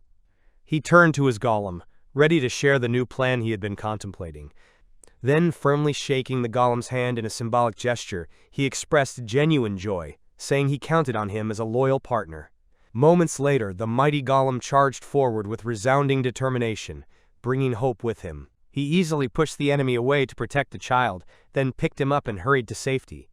The commander, sensing something was wrong, turned to see what had happened. In this new world, golems were of immense value because they could significantly shift the balance of power and greatly strengthen an opponent's army. Only with deep knowledge of magic and tremendous effort could skilled wizards create these powerful beings. Golems served not only as combat units, but also as living proof of a mage's skill and magical power, representing their country. As a result, the number and quality of golems directly reflected a nation's power. The Brow Empire was known for its formidable arsenal of high-class golems, respected and feared across the land. Golem A1, dispatched from the flying castle to rescue civilians, suddenly noticed enemy golems, their armor gleaming, charging directly at him. Reacting just in time, Golem A1 delivered a crushing blow, instantly taking down one of the opponents who tried to catch it off guard. However, other enemy machines were approaching the battlefield, and the A1 had to endure a grueling defense, fending off attacks from all directions. The commander, clenching her fists in tension, watched in horror as the Imperial golems, once thought invincible, were defeated one by a mysterious white golem. In anger, she demanded explanations from her subordinates, who awkwardly replied that intelligence had reported nothing about such an opponent. One of the mages, feeling anxious, was ready to stop A1, but the captain sharply halted him, issuing a strict order: no actions without her direct command. Despite this, other mages, driven by panic and the desire to turn the tide of the battle, summoned their golems and desperately charged at the white adversary. Through their combined efforts, the Imperial mages were relieved to see that they managed to encircle A1, hoping for a turning point in the fight. But suddenly, with tremendous effort, the white golem broke free from the enemy's grasp, flinging them aside like splinters in a hurricane. The boy piloting the A1 informed him that the Imperial forces had retreated to Falby. Reinforcements were already on their way to the capital, and they were now ready to drive the enemy out of its borders. The captain, consumed by rage and humiliation, couldn't believe that her glorious, unmatched golems could be defeated. She was tormented by the question of where such power came from and who dared to stand in her way. She vowed to find whoever was behind it and destroy them. At that moment, her gaze fixed on a majestic island floating in the sky, like a harbinger of impending doom. Without hesitation, she concluded that this was the very castle His Majesty so desired, filled with mystery and power. The anxious mages approached the commander, asking for new orders and awaiting her decision. She clearly understood that their unit was in the city, without proper support from the main forces. Although the defeat wasn't the golems' fault, her heart tightened with tension. With trembling hands, she kept reassuring herself that the Imperial golems were still the most powerful. She vowed not to acknowledge the mage who dared to challenge them, and promised to bring him down from the skies to show who truly holds power. Meanwhile, the elf glided through the sky, keenly observing the surroundings of the flying castle as if sensing the changes to come. When the soldiers heard that the Imperial army had retreated, hope ignited in their hearts. Perhaps they were truly saved. Yet at the same time, the warriors were confused, not knowing who these white golems were or whose side they were on, and thus they remained alert and ready for anything. Unexpectedly, with childlike innocence, one of the rescued boys, defying the general fear, approached A1 and thanked him for the rescue with a sincere, beaming smile. In response to this simple yet touching gratitude, the golem gently ran his hand through his hair, showing a rare moment of warmth. Soon, a large crowd gathered around A1, expressing their gratitude in unison, filled with genuine appreciation and amazement. One of the knights approached the general and reported that a message had been received from His Majesty. General Hillard is returning from Falby, and it's necessary to establish contact with the owner of the flying castle for negotiations. The general frowned and reminded them that, as far as he knew, the city of Falby had been captured. However, the soldier, somewhat confused, stated that according to the latest information, it was the golems who came and liberated it. The general, deep in thought, was internally shaken as he realized that without these mysterious golems, his country might already be under the Empire's rule. Mentally addressing the princess, he admitted he was wrong to think she had fled. Now he was sure she stayed in the capital, sharing the people's fate. Later, turning his thoughts to the king, he bitterly reflected that by sacrificing his own daughter, the king had put the kingdom at risk. Now, all he could do was wonder how the king felt seeing the consequences of his decision. Suddenly, the golem made a strange, thoughtful sound, surprising everyone present, as if it was about to speak. The young man controlling the golem through a connection calmly explained that it wasn't the golem speaking, but him, using a magical phone system. He introduced himself as the owner of the flying castle and assured everyone that he had no hostile intentions and was ready to discuss everything directly. He added that he had an important proposal and expressed a desire to meet in person, inviting them to come up to the castle. The princess, watching the young man with slight concern, couldn't quite grasp what he was planning. However, he gave her a gentle, calm smile and simply asked her to trust him and let him handle everything. Gathering all the castle's inhabitants, the Lord announced with genuine excitement that they had successfully defended the kingdom of Azul and repelled the Imperial army's attack. The Beastmen exchanged puzzled glances, not understanding what was being discussed. They were stunned to realize that while they were casually chatting about farm matters, enjoying tea, and making dinner plans, the master had single-handedly saved an entire nation. But the young man, scratching his head awkwardly, insisted that he was just going with the flow and all the credit belonged solely to the golems. After he mentioned that important guests would soon arrive at the castle for negotiations, he awkwardly added that he didn't know exactly who would come, he just wanted to give them a heads up to be prepared for the visit. The little beast girl immediately looked with concern at the princess's sad expression. The young man, noticing this, asked the adult beast woman what was going on. She replied that she wasn't sure if they could prepare something worthy for the guests if they started right away, but if possible, she would like to make food that the guests would enjoy. However, the rest of her family didn't support the idea, firmly reminding her that it wasn't a reason to celebrate. The younger beast girl asked the gentleman if they should even bother with preparations. He replied that perhaps they should, but it would be better to give some of the farm's vegetables to the residents of the ruined city of Azul.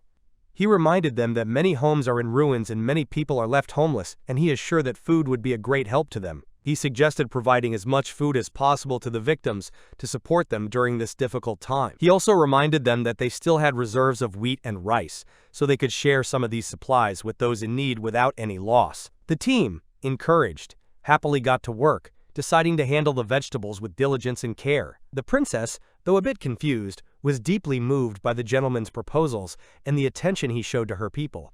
As he looked at the clothes in the locker, he thought about how strange it was that he would be speaking to important people on behalf of an entire country. He felt nervous, as he never imagined something like this would happen in his life. He hesitantly considered whether to wear something formal, as it had been a long time since he last saw his suit. However, imagining himself sitting in a formal outfit across from serious knights, he felt it would be too ridiculous and hesitated in his choice. He decided to start from the very beginning, to envision the ideal man he wanted to be. However, feeling lost, he realized he didn't even know to what extent he could change his self-perception, and began to ponder even more intensely. Soon he realized he looked foolish, and decided to focus on something simpler and more understandable. As he left the room, he unexpectedly bumped into the princess. Unable to hold back, she burst into tears, as if finally allowing herself to release the accumulated pain, and bowed her head to thank him for saving her homeland. He asked her if she was worried, and she replied briefly, almost in a whisper, that she was. He then asked if she loved her country, and again received a short but sincere answer. He said he was glad he could save her, but emphasized that this was just the beginning. He asked her to trust him and let him handle everything. Meanwhile, in the capital of the Kingdom of Azul, the general turned to his old acquaintance and said with relief that he was glad to see her. She smiled and replied that she was also happy to see him safe and sound, The general mentioned he had heard about the attack on Falby, and she sighed and confirmed it. It was almost the same as in the capital. Golems appeared and saved them, and she doesn't even know how she could ever thank them, while also feeling helpless. She continued bitterly, saying that despite being responsible for Falby's defense, they were powerless against the Imperial forces. However, the general told her that it was much more important now to focus on the upcoming negotiations with the owner of the flying castle. He noted that if the attack stopped, not because of a truce, but due to a new plan for conquest, they would have to bow to something even more terrifying than the empire itself. She anxiously asked if he really believed the threat still existed, and he replied that after everything that happened, their country was in ruins, and it would be too easy for someone to pretend to be saviors and then take control over them. He bitterly noted that there is no one in the world kind enough to help others without expecting something in return, and so he was convinced there was a hidden motive behind it. After a while, she directly asked Golem A1 if they could take off, as they had already reached the meeting point. To her surprise, the flying island approached them, and she couldn't believe her eyes. This form of flight magic seemed impossible, and she concluded that it must be the work of immensely talented wizards. Seeing the approaching golems, the warriors tensed up, ready for a potential threat. However, a voice coming from the golems urged them not to worry, and explained that for their own safety it was best not to move. The golems carefully lifted the knights in their arms, as if carrying something precious, and swiftly ascended. At the top, they were greeted by a gentleman who smiled warmly and thanked them for visiting despite their busy schedules and responsibilities. He introduced himself as the owner of a flying castle, but the knights were more shocked to see their princess standing next to him. They immediately asked her why she was there, but she just replied with a hint of sadness that it had been a long time since they last met. The stern general, seeing her alive, couldn't hold back his emotions. His eyes filled with tears, and he struggled to wipe them away, quietly saying he was glad she was okay, as he was sure she had been killed. As she came closer, she looked at him with emotion, touched that someone would shed tears for her, and thanked him for it. The princess said that the gentleman saved her when she was trying to escape from the army, and the commander, astonished, asked if she really managed to flee from the empire on her own. Clutching her skirt and looking away, she admitted that she abandoned her royal duty, driven by a selfish desire to survive. She added that she realizes the country will now see her as a traitor, and she will likely face life imprisonment, or even the death penalty. But the gentleman, not letting her finish, argued that the fear of death is a natural feeling for any living being. To this, the commander firmly noted that the princess is not an ordinary person but the heir to the throne, and therefore must sacrifice herself for the country. She recalled that her duty was to marry the Prince of the Brow Empire to save her country, but she had put that out of her mind. The gentleman couldn't understand why she spoke of it as if it were obvious, as if dooming oneself was natural. But the princess, lowering her gaze, stated that it was her neglect of duty that led to the war. However, the general firmly interrupted her, loudly stating that the empire would have attacked anyway. They simply seized a convenient moment, as they had long been planning the conquest. He shrugged, noting that, come to think of it, it was strange she managed to escape, considering she was supposed to be under constant guard and accompanied by many soldiers. He was convinced. There was no way they could be so careless and naive as to just let her leave. The princess agreed cautiously, recalling that there wasn't a single guard at the hotel where they stayed with the group. However, later, while she was hiding from pursuit, she overheard people in the city saying that the soldiers who had accompanied her were from her own kingdom, and now they were supposedly facing execution for allowing her escape. But the general firmly objected, saying that such a thing was impossible under any circumstances. He added that none of it was true, especially considering that her father, King Ryzen, hadn't sent a single warrior to accompany his daughter. The commander, straining with interest, asked who could be behind it, but the general, frowning, admitted he didn't know. This question troubled the minds of all the soldiers who served in the escort of that ill-fated city. When the gentleman learned that upon her return the princess would be declared a criminal and punished, he didn't hesitate to suggest they claim he had simply kidnapped her. He calmly explained that in this case, no one could accuse her of not fulfilling her duty, as she was captured by him and therefore not subject to condemnation under the laws of the Kingdom of Azul. The princess, with a worried tone, argued that she couldn't allow her name to be so tarnished, but he simply replied that it didn't matter to him, as his name was worthless anyway. However, unable to hold back her tears, she whispered that he was a great wizard with a flying castle. He confidently stated that he feels a duty to create a place where they can all be safe and truly happy, and he will fulfill this duty to the end. He emphasized that this applies not only to her, but to everyone living in the castle, as ever since he saved her, he has taken on the responsibility and will do everything possible for their happiness.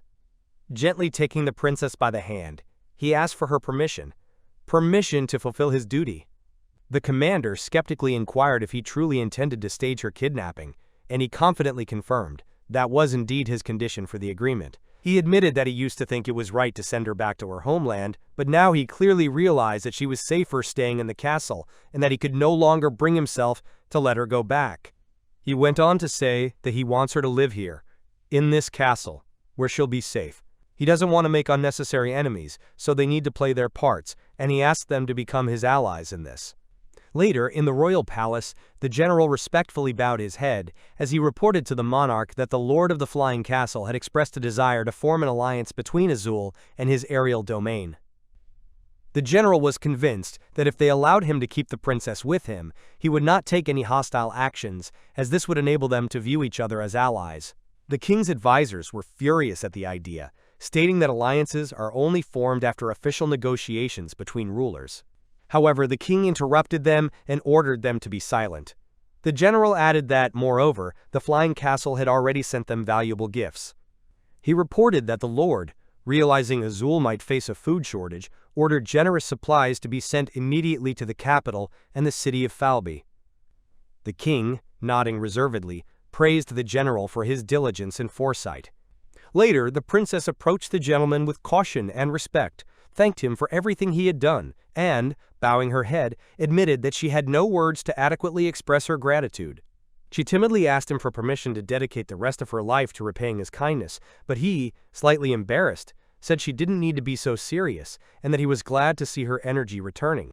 The princess, with a slight smile, quietly sat down next to him and, looking at him warmly, agreed.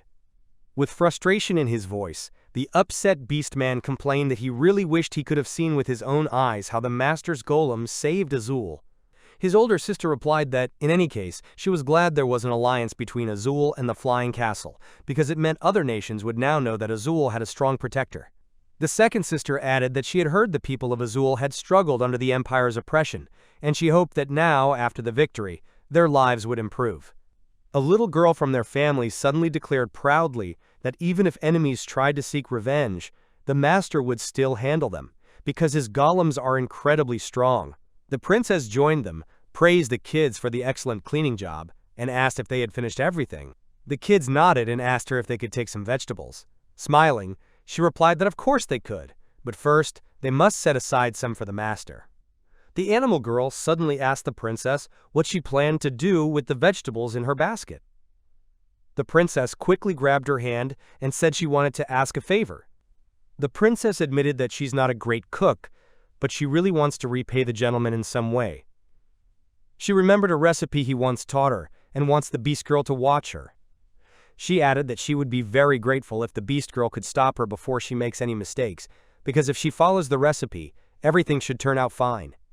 Nevertheless, the princess was still afraid of ruining everything and asked the beast girl for a little more time. She readily agreed, saying it was fine since they were castlemates, and besides she was curious to see the recipe herself, so she would do her best. The princess said the vegetables were already gathered, and now they needed meat and rice. The beast girl replied that there was rice in the kitchen, but they would have to go to the storage for the meat.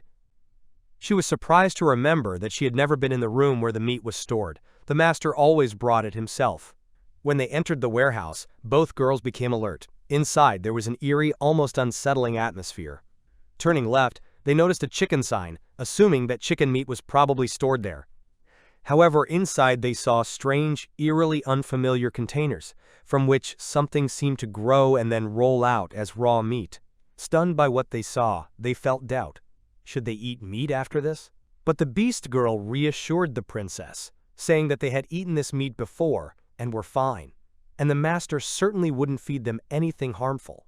Together, they started cooking by chopping onions that brought tears to their eyes and frying them, filling the kitchen with a delicious aroma. When it was time for lunch, The princess went to the gentleman to inform him and offered to bring him food.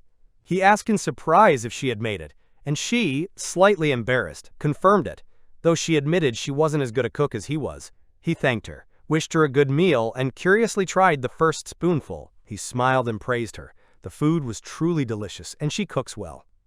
The princess sighed with relief and admitted that the beast girl had helped her. The gentleman, noticing her watching from behind the door, invited her to join them, and she awkwardly chuckled and agreed. While they were happily eating, the gentleman thought about how at first they were both a bit shy, but now they seem to get along great, and apparently they're not even afraid of rice anymore. The beast girl approached him and said that her mother mentioned the castle would soon reach the Relabris mountain range.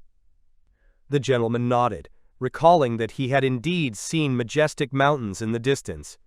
The animal girl explained that, according to her people's beliefs, a god they pray to resides in this very mountain range. Then the master realized the morning and evening prayers of the beast folk were directed to this very deity. As a sign of respect, he suggested avoiding flying directly over the mountains. The beast girl added that after Relabris they would reach the Empire of Flyde. The princess, agreeing with her, mentioned that it is the southernmost country on the continent, with a warm climate and plenty of rivers, where, according to rumors, life is very pleasant. She also mentioned that wizards live there. The gentleman, intrigued, suggested they visit the place, especially since they needed to restock supplies. He eagerly awaited his arrival in the Empire. Meanwhile, in one of the halls of the imperial palace, two peculiar jesters were entertaining a local royal figure with their antics as they chased each other around. Waking up suddenly, as if pulled from the depths of a restless sleep, he slowly, still not fully free from his sleepy stupor, made his way to the tall window of his room. Outside the window stretched the same endless, mesmerizing view of slowly drifting clouds that wrapped the flying castle in a mysterious veil. With sudden anxiety, he wondered if he had slept through an important morning. Taking a step back, he nearly stumbled, risking losing his balance and falling, but his loyal golem, with impeccable reflexes and devotion, was there to catch him before anything irreversible happened. The princess, alarmed by the noise and surge of magical activity, hurried to check on him, showing concern. However, he apologized, explaining that he was fine, and at the same time realized he had slept through an important part of the morning. It turned out that the girls had already made breakfast and eaten. They left a portion for him, too. Realizing that the morning cooking duty usually fell on him, he felt awkward again and tried to apologize. However, the princess, noticing his fatigue from working through the night, offered to take over, adding that even if her skills weren't quite up to par yet, she would definitely manage the task. After the tense political conflict between the Kingdom of Azul and the aggressive Empire of Brow was temporarily resolved, the princess began to show much more vitality and liveliness in her behavior. He noticed how the gloomy tones that once marked a girl who had experienced fear and loss had disappeared from her appearance. Although he still doubted whether it was appropriate for him, a stranger from another world, to interfere in the destinies of this world, he felt satisfied that his actions were not in vain. He also remembered the Golem A1, for which he was especially grateful. The princess, noticing his fatigue, asked if he had been operating the drone at night. He confirmed that he had indeed sent the flying devices on a reconnaissance mission, exploring not only the city ruins, but also the distant territory of the Flayed Empire. He found this country to be large and prosperous, and its residents' behavior calm. He was particularly drawn to the children, who watched the drone with genuine interest and happily chased it down the streets. The sudden appearance of the beast girl interrupted the conversation as she eagerly suggested they look at the fruits they had gathered, proudly showing off the filled baskets. The princess picked up one of the fruits and happily noted its pleasant aroma, guessing it must be delicious. The beast girl remarked that the castle's unusual power might be causing the trees to ripen faster. The gentleman explained that this fruit is called an apple, and, wanting to make up for sleeping in that morning, promised to bake an apple pie, adding that it would taste even better served with ice cream. The animal girl's eyes lit up with anticipation, and she responded with interest at the mention of the sweet dessert, eagerly looking forward to tasting it. Meanwhile, in a distant empire, different events were unfolding. Local guards, spotting a reconnaissance drone in the sky, became alert and took defensive positions, preparing for a potential threat. Their actions were driven by the need to protect those around them, especially children, and by the perception of the strange object as potentially hostile, despite its harmless appearance. The greatest mage of the empire, Master Lyson, was ready to stop the mysterious flying object. But the mage himself wasn't so sure he could do it in front of the citizens, as he didn't even understand what it was, and of course, it wasn't a living creature, and he had never heard of flying golems before. The mage couldn't believe that flying golems could exist, considering the technologies of the Empire and the magical land of Telsvale, but if they really were the ones who created it for reconnaissance, they would use it secretly. The mage's curiosity grew stronger, and he was determined to explore it as far as possible. The magician couldn't figure out how this object moved and wondered if he would need to take it apart to see how it was made. Filled with enthusiasm, he was determined to catch it. The drone soared into the distance, causing everyone around to panic, thinking a wizard had used wind magic, but it didn't work. But the archers were already rushing to release their magic arrows, while the wizard nervously warned that they might accidentally hit him too. The arrow flew past, and the wizard was upset because they could have broken him. The wizard stated that he couldn't let his highness be put in danger, as his safety was paramount. The prince, however, indignantly asked the servants to make it possible for him to fly and see the foreign object himself. But the wizard refused, explaining that it was very difficult to make a person fly, let alone two. He then suggested that the mage simply lift him and fly together, but the mage refused again, saying he was exercising his right to refuse. The prince was greatly offended by his rudeness and ignorance. His sister came up to him and asked him to calm down. She smiled and said she was happy he got along so well with the wizard, and suggested he try using the magic of flight. Thanks to the young lady, his highness shot up like a bullet. After flying around from all sides, the drone looked directly at the camera. At that moment, the kids from the flying castle who were watching stood in shock, unable to understand how they got distracted enough for the locals to start playing with the drone. The Beast Girl, however, indignantly called these people outright oddballs. A drone gracefully descended from the sky and delivered a neatly folded, almost ceremonial note to the deeply astonished mage. The message expressed an intention to hold talks and requested that, if they were willing to hear his plea, a small group should come to the shore southeast of the eastern castle the following morning. The wizard, utterly shocked, couldn't contain himself and literally roared in amazement, leaving the townspeople watching below, puzzled about what had happened. He felt genuine joy that the mysterious strangers had finally appeared in this world, and moreover, contact with them had been established. Once again, with burning enthusiasm and unable to hide his elation, he triumphantly declared that he would definitely attend the meeting. After admiring the mysterious flying golem to his heart's content, the mage gazed at the shimmering ocean horizon, feeling an inner excitement as he pondered that the decisive moment had come to communicate with the creator of this marvelous being. He was eager to ask them about the principles of creating a golem and hoped to beg for precious bits of knowledge. Suddenly, a commanding, harsh voice loudly ordered him to raise his hands, calling him a suspicious man. Confused and not wanting to cause conflict, the mage immediately raised his hands, insisting that he was not suspicious but merely a peaceful citizen. It turned out to be Prince Yuri, who, along with his sister, unexpectedly caught their friend at the most surprising moment. Filled with indignation, he began to reproachfully question the mage about why he had hidden the letter from the golem's creator, knowing how much it concerned him and how treacherous such silence now seemed. The mage, evasively but sincerely, stated that if he had mentioned it, it would have been unpleasant. However, this response only fueled the prince's anger, and he couldn't hold back, unleashing a torrent of reproaches on his friend, while his sister joined in the accusations, expressing her frustration over such silence. Their argument was suddenly interrupted by the appearance of a gleaming white iron golem, which flew toward them at a frightening speed, causing a sharp wave of fear. The golem immediately lifted the princess in his arms, and she asked with a satisfied smile if he was going to carry her. The mage, holding his breath, eagerly awaited his turn to be picked up by the golem, while the prince watched the scene with disapproval and a slight smirk. 3 golems, each carrying a passenger, smoothly soared into the sky. With every meter they ascended, the landscape grew more majestic, revealing a magnificent view of the morning feast.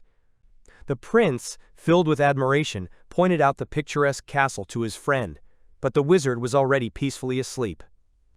Meanwhile, the host was already waiting for them, warmly waving and loudly expressing his gratitude for accepting his invitation.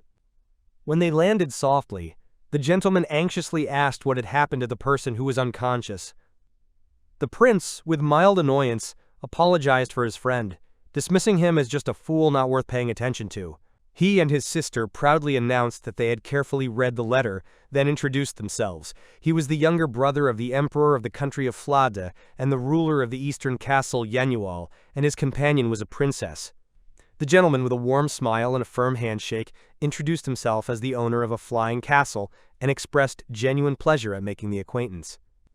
After the greeting, the prince reflected and noted to himself that he didn't sense any suspicion from his companion. He was also surprised to realize he had never seen such an unusual outfit before. The gentleman, addressing the now conscious mage, calmly explained that in front of him was just a simple small worker golem. The mage, intrigued, immediately asked if this meant that besides this small humanoid golem, there were other types as well. But soon, deeply shaken once more, he lost consciousness again. The gentleman apologized to the prince in advance for sending his golems into the territory of the country of Fleda without official permission, and expressed regret for the fright they caused as they attacked his creation. The prince frowned and asked him why it was necessary to send the golems, as they seemed to be circling aimlessly in the air. To this, the gentleman replied that it was his first visit, and he just wanted to look around. He explained in detail that he could receive images from what the golems see, and his goal was simply to learn about this country and its people. He also mentioned that he planned to visit a local shop, so he decided to take a look at it first. As they approached the table, the prince was captivated by the exquisite glassware he had never seen before. The host offered to trade such items for food and clothing from the land of Flod, to which the prince eagerly agreed and began examining each plate with genuine interest.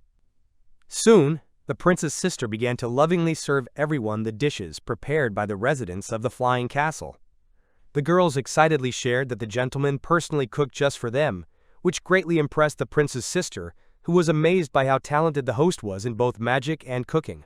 Embarrassed by the excessive praise, the gentleman begged not to be lauded so fervently, while the princess tried to feed the negligent mage. The wizard, inspired, exclaimed that the food was incredibly delicious, while the prince irritably asked his sister why she had woken the wizard, as he would start making noise again. When the wizard's and the prince's eyes met, the wizard fell to his knees and fervently begged to be taken as an apprentice. The prince immediately flared up, accusing the mage of betraying the empire. The mage, with tears in his voice, insisted he only dreamed of studying new technologies and was fascinated by the creation of golems, once again pleading with his lord to accept him, but he was refused. The princess suggested that perhaps the gentleman already had a student, as she sensed a strong magical aura coming from the beast girl. The embarrassed girl quickly denied this, stating that she was not his student, did not possess any magic, and that the princess was probably just mistaken. However, the princess insisted that she sensed a foreign magical power and claimed that with such strength, the girl would surely become a great mage, offering to personally train her. The girl, blushing with joy, couldn't hide her excitement. Inspired, she proudly promised to protect everyone. Meanwhile, the mage persistently hovered around the master, fervently pleading to become his apprentice. Despite the master's calm but firm refusals, it was only when the mage, with a hint of bitterness, mentioned his thirst for learning new technologies that the master finally agreed. He allowed the mage to accompany him and observe, suggesting they take a walk through the castle together. To the mage, everything around, halls, corridors, stained glass, and even the shimmering walls, seemed like an illusion, a dream woven from wonders and unknown magic. They wandered leisurely from room to room, as if drifting in a gentle stream of dreams, showcasing metal creations, golems and robots, until they stopped at the guest bedroom. The red-haired girl leading them pointed to a room and proudly showed off a toilet with a magic button that cleaned everything with remarkable precision, leaving the guests genuinely amazed. The mage, unable to resist, immediately sat on the strange object as if it were a throne. After testing its function, he once again felt a thrill bordering on reverence. In the morning, just waking up in the soft dimness of the guest room, the prince lazily stretched and, reluctantly opening his eyes, noted to himself that he had never slept on such a firm yet surprisingly comfortable bed before, wondering if he should get something similar. However, upon entering the bathroom, he frowned in irritation, finding his overly enthusiastic friend there, who was affectionately embracing the same toilet as if it were a newly discovered idol. After a while, the host invited the guests to the observation room, showed them footage from the drone cameras, and explained that their sudden disappearance had caused unrest and confusion in their country. However, the magician, still enamored with the beloved toilet, enthusiastically declared his intention to stay in the castle forever. He suggested to the prince and princess that they simply return home, and announced that he had died, but this shameless idea only infuriated the prince. Struggling to control his anger, the prince tried to reason with his stubborn companion. The princess, intervening in the argument, reminded her brother of his duties as the ruler of the eastern castle, and the mage of his obligation to the empire. She then stated that it would be most sensible for them both to return while she stayed, citing her promise to teach magic to the beast girl. The wizard quickly offered to teach the little girl himself, but she hid behind the princess and looked at him with distrust and open doubt, making it clear she wasn't sure about his intentions. After expressing her displeasure with a quiet hiss, the girl firmly stated that her preference was still for the princess. The gentleman, with a slight smile, noted that nothing was stopping them from visiting again when convenient, as he himself planned to visit their country to purchase goods of interest to him. After a friendly farewell, he and the girls wished them luck, expressing happiness about the warm and promising relations established between him and the state of Flayed. As the golem soared into the sky once more, carrying the guests away from the castle, the mage, barely holding back tears, shouted in frustration that he would definitely return. Meanwhile, within the Flayed Empire itself, an elf was secretly at work, carefully and discreetly gathering information about the mysterious flying castle. In the secluded silence of the garden, the beast girl, wearing a light short dress that floated like a petal, was deeply focused on honing her skills, completely absorbed in the process. After she swiftly and confidently showcased her skill, her mentor praised her, admiring her flawless control over energy, a result usually achieved only after months of persistent practice.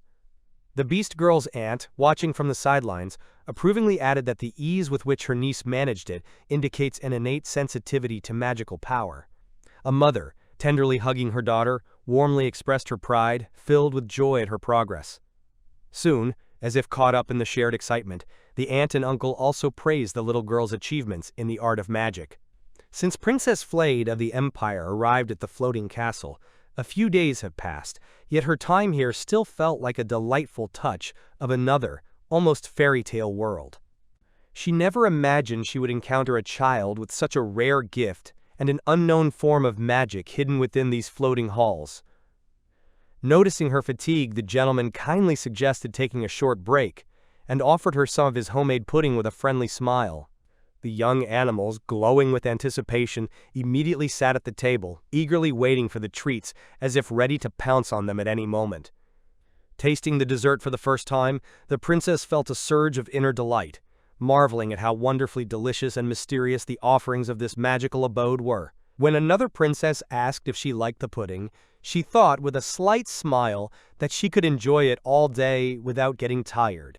The red-haired princess responded with genuine admiration, noting that everything the gentleman cooks is always delightful. She curiously asked if he had mentioned plans to make something soft and sweet next time. When she expressed surprise upon hearing that he could create not only liquid treats but also delicate desserts, she admitted she was eagerly looking forward to it. The redhead immediately invited her student to join them, but the beast girl, fully absorbed in her activities, just promised to eat the dessert later, deciding to continue her practice while her magical focus was at its peak. She firmly believed that if she kept learning and gained strength, she could help everyone she cared about. Now safe in the heights of the flying castle, she still understood that the future could be unpredictable and not always as calm. Although she once believed their peaceful life would resume once she returned to her village, she was now determined never to allow pain and fear for her mother and others again. Inside, she aimed to become stronger than anyone else to protect her loved ones without hesitation. The other castle residents watched her determination with genuine respect, impressed by her perseverance and focus. The gentleman, looking at Golem A1, quietly remarked that he hoped the girl wouldn't overburden herself and asked it to gently watch over her as he felt a slight concern. The redhead watched the beast girl with awe, realizing that her friend not only managed tasks but also had magical powers, while she herself had recently just been getting in the way, even when simply helping in the kitchen. She stepped aside with a dim look, retreating into the room and whispering with painful sadness that she had become a burden. The gentleman noted how the beast girl was full of enthusiasm, the mentor was engrossed in sweets, and the red-haired princess was lost in gloomy contemplation. The atmosphere felt strange and contradictory to him, filled with a subtle tension. The next day, the Beast Girl diligently trained again, aiming to perfect her control over her inner energy. After a while, her mother approached with concern, suggesting a break and reminding her that the day was coming to an end, but she firmly replied that she still had energy. The teacher wanted to repeat the suggestion to rest, but suddenly the girl trembled, abruptly tensing up as if an inner impulse had taken over. The mother, filled with anxiety, began asking what was happening. The teacher, trying to stay calm, explained that the magic had gotten out of control, a common occurrence for beginners. She added that she had experienced the same thing in her youth and instructed them to stay back, assuring them she would handle the situation. The sudden chill revealed something important to her, and she realized with a flash of insight, the girl had an innate affinity for ice magic. The Beast Girl curled into herself like a cocoon, and in that instant, she was surrounded by icy masses that formed from the air. The red-haired princess saw her friend trapped in a giant block of ice outside the window. Recognizing it as a magical storm similar to one in Azul, she anxiously called out and urged the others to retreat immediately.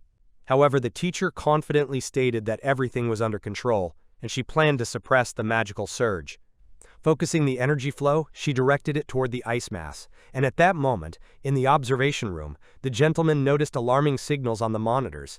The castle was warning of a threat, but the teacher was already focused and ready to stop the force before it could harm the child or others.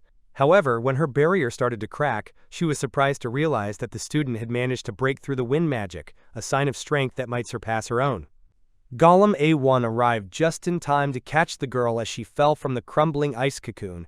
The princess immediately ordered the golem to take her friend to the healing room. The mentor and mother surrounded the child, feeling her skin hot from exhaustion, while the teacher tried to calm the mother, explaining that it was all due to magic depletion and recovery was just a matter of time. The golem, holding the Beast Girl with utmost care, warned that she might briefly fall into a lethargic state.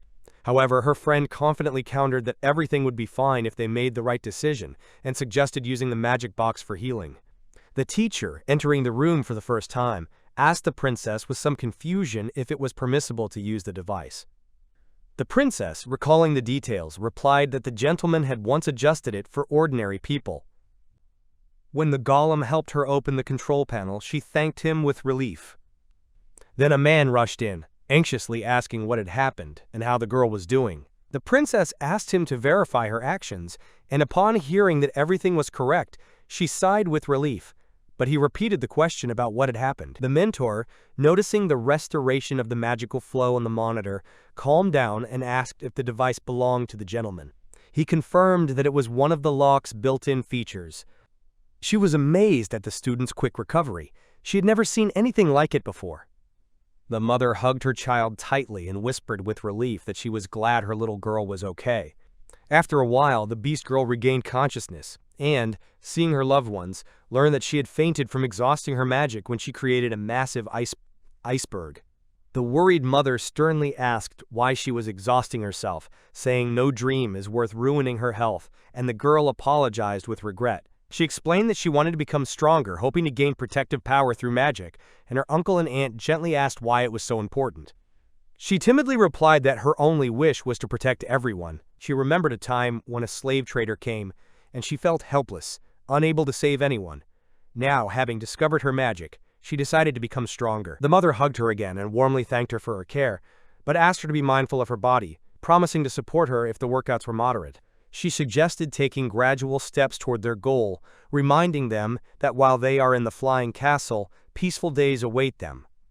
The girl agreed, and her mother proposed making a promise to each other to not overexert themselves and to train at their own pace. Then her uncle and aunt joined in, reminding her that they were always there for her. The girl, with a touched smile, thanked them and promised to do her best, regretting that she had made them worry. The gentleman, observing all this, was genuinely pleased and touched by their unity. He informed the princess that the girl had regained consciousness and thanked her for her quick response, emphasizing that the recovery was possible because of her. However, she modestly admitted that she had simply remembered his actions and had done much with the help of the golem. However, the gentleman insisted that the credit belonged to her and that she was too hard on herself. If she couldn't praise herself, he would do it for her. The princess, feeling embarrassed, suggested expressing gratitude more effectively to the Beast Girl and her mentor, who handled the situation. Agreeing, the gentleman decided to thank them in a special way. He offered another dessert, delighting the teacher once again, and was glad to see it brought her genuine joy. Now, feeling more at peace, the gentleman still mentally reproached himself, believing he should have been more strict with his own actions, as unlike the girls, he did nothing to help during the incident. Meanwhile, the wizard, sobbing, tried in vain to recreate the technologies that had amazed him in the flying castle. No matter how hard he tried, nothing he created came close to the sophistication of the smart toilet. He became increasingly convinced that without personally studying the actual artifacts from the castle, he wouldn't achieve any significant breakthroughs in his research. Humming his sorrows in despair, he staggered as he asked for another bottle, but the worker frowned and asked him to keep quiet. Suddenly, someone called out to the magician. In front of him stood an elf who, upon hearing about the flying castle, showed keen interest in the details and wanted to know everything he had seen. The mage's companion, with cold determination, added that if he remained silent, something truly terrifying might await him. First, she made sure he wasn't a magician, then calmly informed him that they had been looking for him. The trembling magician slowly turned around and, filled with anxiety, immediately recognized those standing before him. In front of him stood the court mage of the Brow Empire, an elf named Ifa, and the famous witch Violet, both widely known in the magical community for their influence and contributions to their nation. He was well aware that they were remarkable figures, but he couldn't understand why the representatives of Brow ended up in his hometown of Fladi. The elf confidently stated that they knew everything about his stay in the flying castle and demanded that he share all he knew. The puzzled wizard, confused, asked how they had such information. The witch calmly explained that he, like a thoughtless fool, kept talking about the castle wherever he went and had just been mumbling about it out loud. The mage realized his unforgivable mistake with annoyance and mentally scolded himself for being so talkative. He understood where things were heading and knew that if the Empire was interested in the castle, it meant aggression was behind it. The Brow Empire was notorious for its military interventions and exploitative policies, and the mage saw the flying castle as his personal utopia, a sanctuary he would not allow to be destroyed. Summoning his willpower, he opened his palm and directed a stream of magic towards them, trying to use the moment to escape. Using a distraction, he flew out the window, hoping to escape while he still could. As he sped away, he was acutely aware that if he had stayed, he might have easily revealed everything under torture and then become just another victim whose death would cause no regret. He kept telling himself over and over that his only salvation was to escape.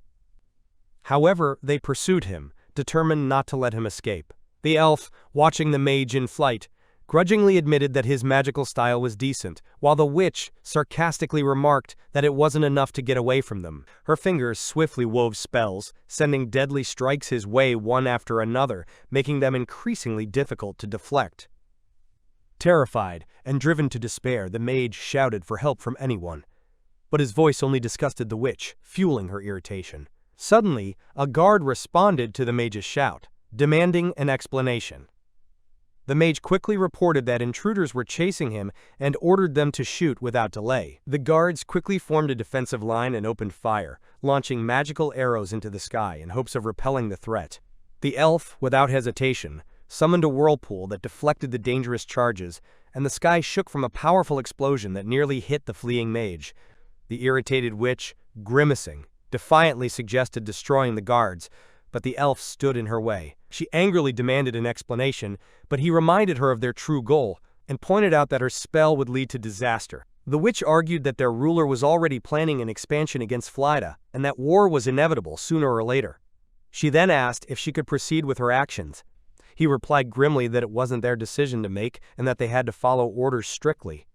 Tension hung in the air between them, thick as smoke. The magician didn't hear their argument, but he noticed the hesitation.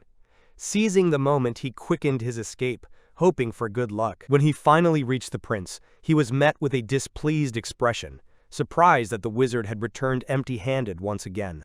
The wizard, unable to hide his resentment, accused the prince of being unfair, complaining that he was always blamed, and that it wounded his soul. He theatrically burst into tears while insisting he was innocent, and the prince, with a sigh, apologized and demanded an explanation. The mage, still catching his breath, hurriedly reported that assassins from the Empire had attacked him, trying to take his life. He hadn't finished speaking when the witch and the elf landed nearby, having flawlessly tracked them. The prince immediately understood what was happening when he saw who was in front of him. He invited them to a more private place to discuss what happened away from prying eyes. The witch and the elf explained that they came for information about the flying castle, clarifying that they didn't intend to kill the mage and called the incident a misunderstanding. The mage, not believing a word, accused them of lying, insisting that they enjoyed hunting him. The witch, with a cold smirk, remarked that perhaps the mage simply enjoys dramatizing and putting himself in danger. The elf reiterated that they were only interested in information and had no intention of causing harm. The prince, holding back his irritation, pointed out that despite their words, they used magic within the city, chased his mage, and provoked a dangerous incident. He noted that the powerful explosion nearly caused casualties and questioned the need for such measures just to gather information. The elf countered that the magical strike was a response to the locals' hostile actions, not their own initiative. The prince suggested that they were acting unofficially and, despite their representation, continued to behave arrogantly and authoritatively. He noted that his mage came to him in tears, genuinely afraid for his life. The wizard was touched that the prince stood up for him, no matter what. The prince continued, "No matter how strong the guests are, at this moment they are just guests and therefore have no right to demand the disclosure of secrets related to the flying castle."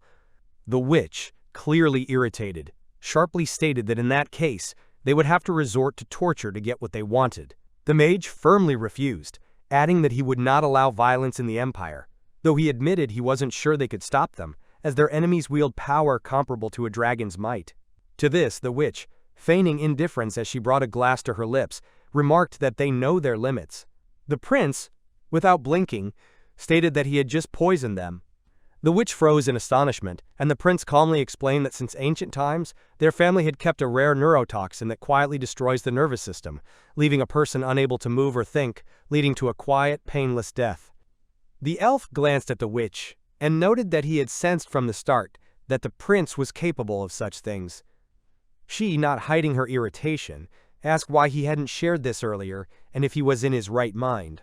However, the prince, with a grim satisfaction, assured them it was just ordinary tea, as he believed the magician's fright deserved a response. The witch squinted and asked if the drink was truly not poisoned.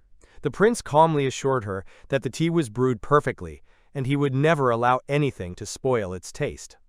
After taking a sip, he invited them to smell the aroma and simply enjoy it, assuring them it was the best tea in the world. The elf, observing him, was impressed. As expected from the emperor's brother, the prince's thoughts remained inscrutable to him. The mage, leaning in closer, whispered that such recklessness could lead to war. The prince, maintaining his composure, replied that he was a pacifist and would never initiate a conflict, especially not against an empire where their side had no chance. At that moment, one of his subordinates called the prince, politely apologized for interrupting, and said they needed to urgently discuss an important matter. Suddenly, an unexpected noise outside caught everyone's attention, causing alarm. Right outside the window, the night sky was pierced by an unsettling, flickering light that cut through the darkness and instantly caught attention. The elf and the witch, without needing any explanations, instantly recognized the meaning of the sign and, without hesitation, took off. However, the prince, shouting in panic that it was a bad omen, immediately ordered everyone to stop the escapees. The witch charged forward without looking back, and a familiar silhouette appeared before her eyes, a flying golem, straight from the sky castle. She had once seen it from afar on a distant battlefield in Azul, but now, up close, it seemed too thin and frighteningly small to her. In an instant, she was swept up in a flood of vivid memories. In that very battle, a snow-white golem had effortlessly crushed her combat creatures, and the old unyielding hatred boiled within her. The mage, who hurried after her, was stunned. He couldn't comprehend how their master's creation ended up inside the palace. The elf, noticing his friend's daze, called out to her loudly. The prince was unsettled by the unexpected meeting, as they had been doing everything possible to conceal even a hint of the flying castle's existence.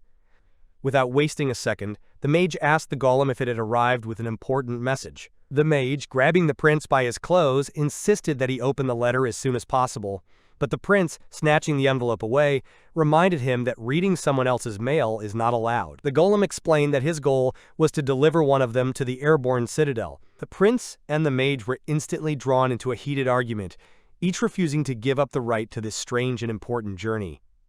The mage insisted that the prince must stay and guard the eastern part of the castle, to which the prince responded by offering to hand over his duties if the mage was so eager for responsibility. Meanwhile, the witch slowly approached the golem, trying to figure out what materials it was made of, when suddenly it grabbed her and swiftly soared into the sky.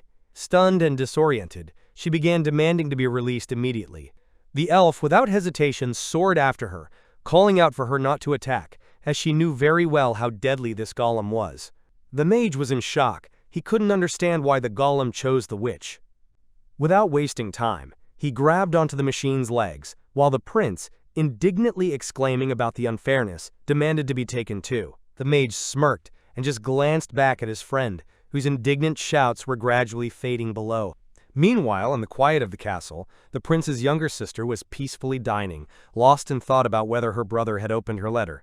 She told the gentleman that she hoped the food in the castle would suit her brother's taste, but she was worried that her words might not be enough to convince him. The gentleman replied that perhaps he should come to the castle himself, or at least send some food. She, excited by the suggestion, supported the idea, and the gentleman with a good-natured smile added that he was pleased to know she liked the food and didn't mind the rice. He curiously asked if rice was eaten in her home country, and upon hearing that it was quite different there, remarked that he would be interested in trying dishes from their cuisine. At that moment, a warning pop-up appeared right in front of them. The gentleman clicked on it and learned that the golem was being pursued. The princess, without a hint of doubt, explained that it was their mage. When the girls saw the familiar faces of the elf and the witch in the picture, they immediately exclaimed, recognizing the guests from the empire. The gentleman, with a slight tension in his voice, confirmed that he definitely recognized these people. One of them was the very general who once stormed into Azul, and below was the mage who had come to them disguised as a scout to uncover the secrets of the flying castle. The gentleman's friend asked with anxious surprise why the golem was carrying them instead of fighting back. He, somewhat embarrassed, admitted that it was probably his fault. He had set up the golem system to react to the approach of people, but hadn't programmed their specific identifiers, so the device might have mistaken them for allies. The princess frowned, not fully understanding the explanation, and asked if this meant that mages from the empire had already visited their country. She added that she had heard rumors about the information on the flying golem spreading beyond the empire, but even in her wildest guesses, she never thought imperial mages would reach their borders. Now, she suspected that someone in the palace might have betrayed them and revealed information about the castle. She was worried not only about the threat posed by the situation, but also about the fact that strangers had arrived instead of her brother, to whom the letter was addressed, and she had no idea if he was okay. Meanwhile, the mage, loudly and with a smug smile as if declaring his own victory, shouted that he had returned to the flying castle, and even if it meant betraying an old friend, he would still choose this magical abode. When they finally landed, the elf and the witch were able to see the area around the castle for the first time. It appeared incredibly beautiful, bathed in soft light and filled with a strange, almost oppressive silence. The elf immediately noticed the unnatural silence, and the witch agreed, saying that the lack of any sensed presence around made her uneasy. As they approached the castle buildings, they noticed several helper golems calmly working on the farm, as if nothing unusual was happening. As the witch looked around for the wizard, the elf, with mild surprise, tasted the salt from the ground and noted that its flavor on this island was simply magical. The witch looked at him in complete bewilderment, not understanding why he was doing it, when suddenly the wizard caught up with them and excitedly declared that he also wanted to try licking the ground, hoping to grasp the essence of what was happening. He eagerly began licking the soil, which only increased the witch's irritation, and then the white golem silently appeared behind them. The golems swiftly grabbed the elf and the witch, knocking them down and pinning them to the ground with the precision of war machines. Then the master finally appeared, apologized for his carelessness, and admitted he had made a mistake, but insisted he must still be cautious with those who disrupt order. They didn't understand what violation was being referred to, so he explained that the golem had made a mistake by bringing them here. If they didn't wish to stay, he was ready to send them back quietly and without any fuss. The elf confirmed that their arrival was indeed accidental, but they have their own reasons to stay, so they don't plan to leave now. The witch demanded that the master reveal himself, as she had long wanted to see the face of the mage controlling the very golems that destroyed her army in Azul. The gentleman agreed, noting that it was impolite of him to speak while remaining in the shadows, and stepped forward, introducing himself as the owner of the flying castle.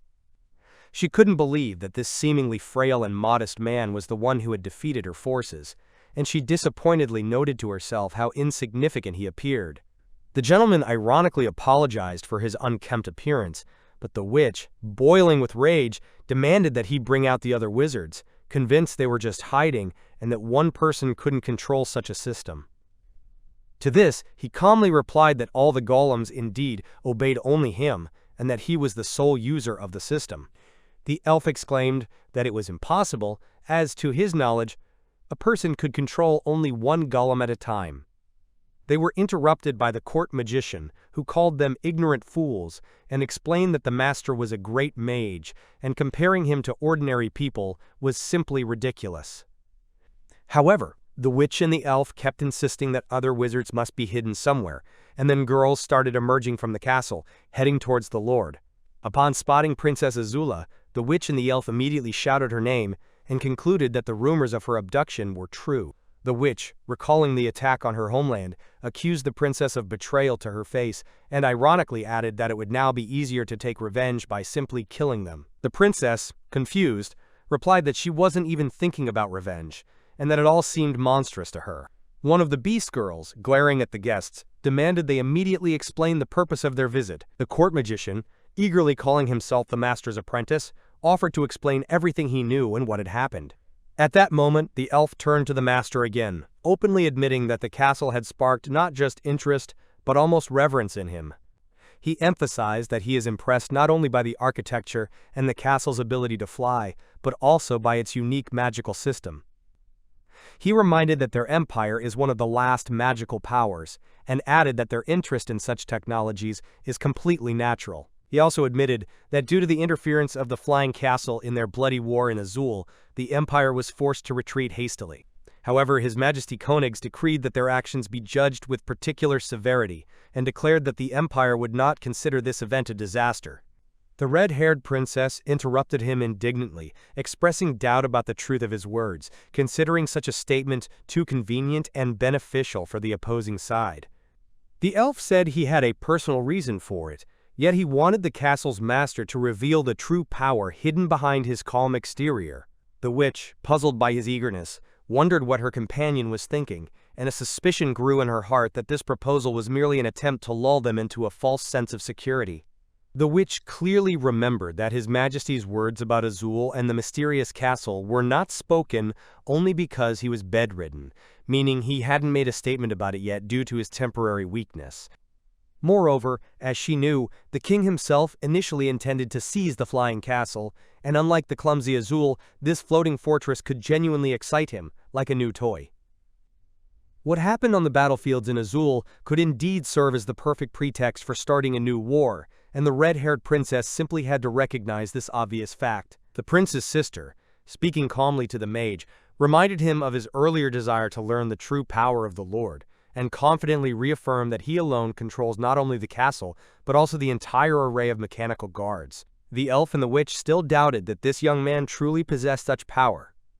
Watching the intimidating golems towering over them, they couldn't believe that such a young master could consciously comprehend his own might.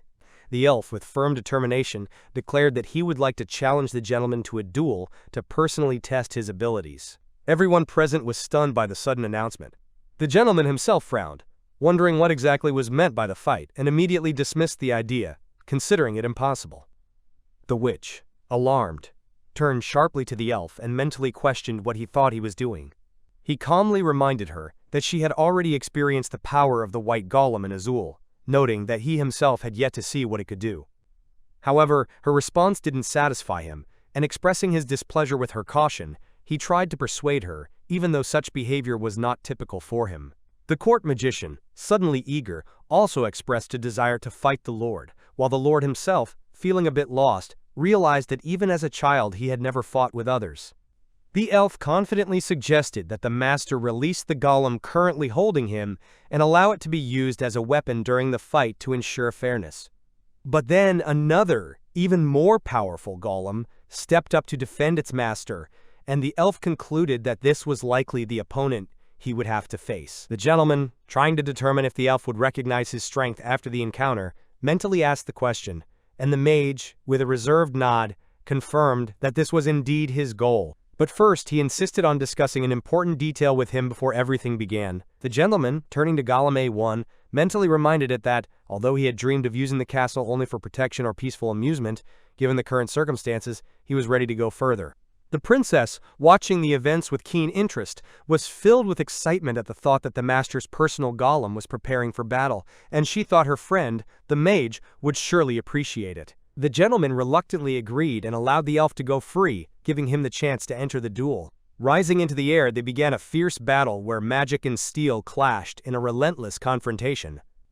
The gentleman watched with genuine admiration as the elf skillfully wielded a magical arrow, directing it with such dexterity that it twisted through the air like a snake, pursuing its target.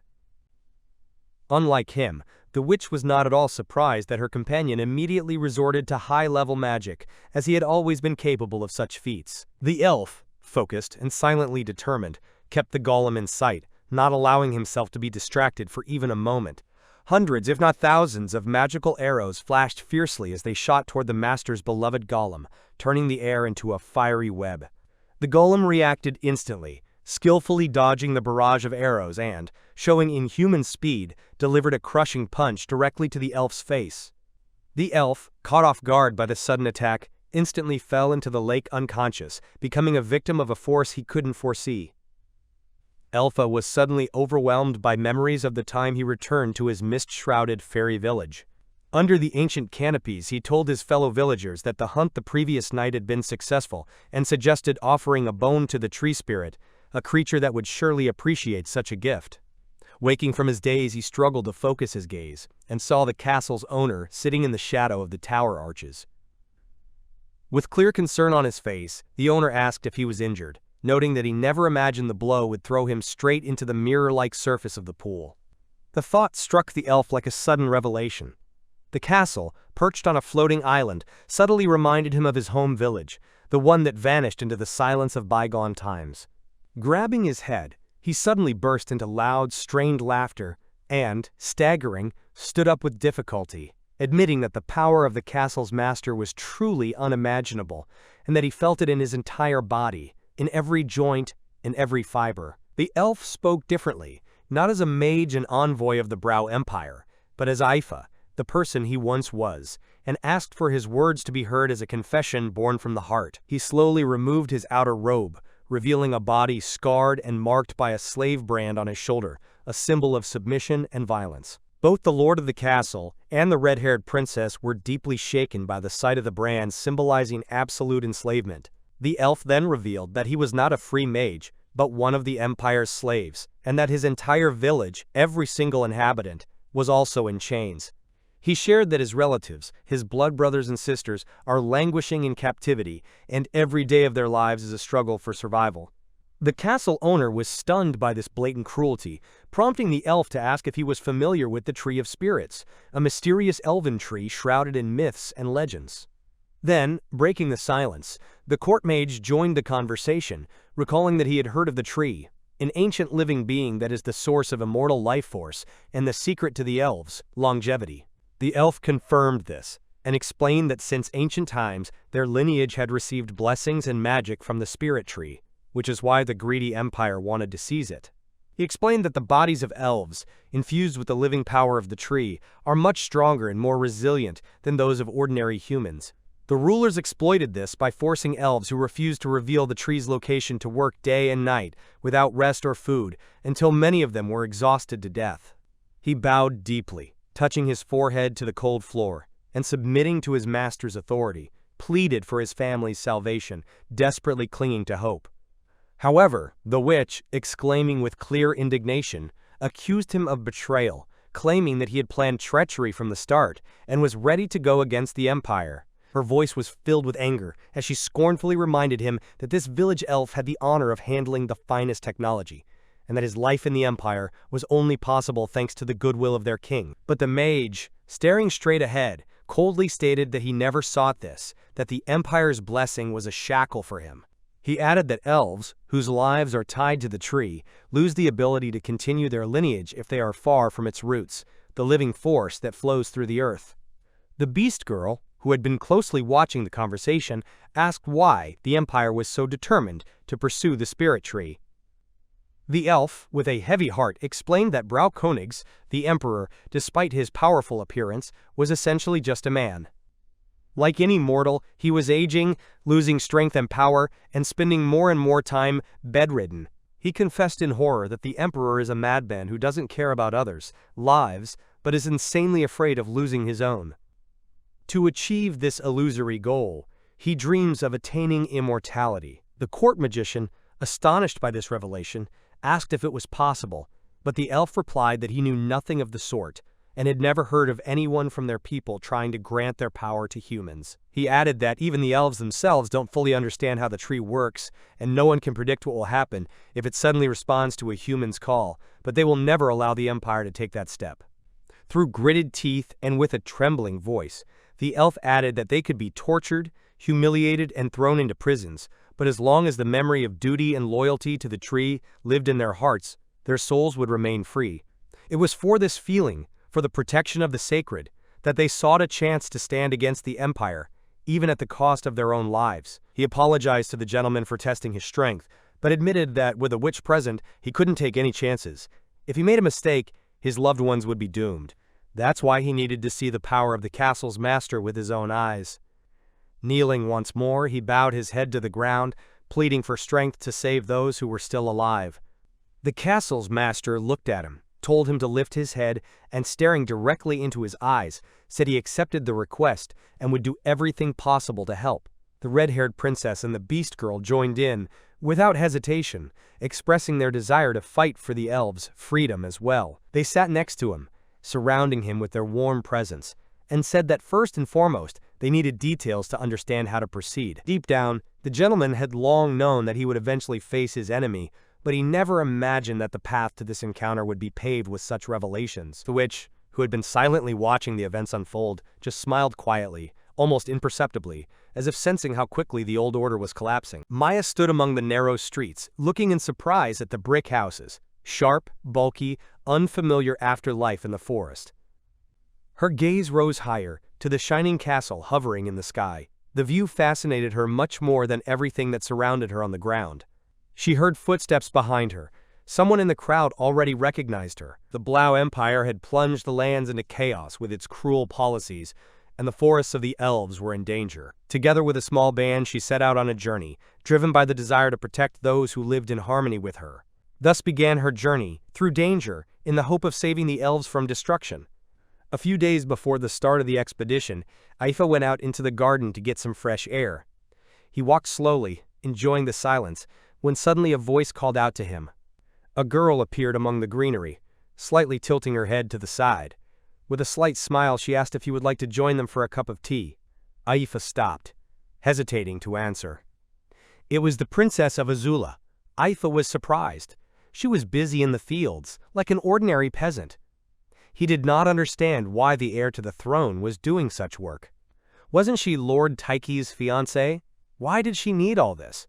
But the princess, noticing his confusion, gently said that he was mistaken. There was nothing between her and Tiki. And when asked about her true feelings, she suddenly fell silent.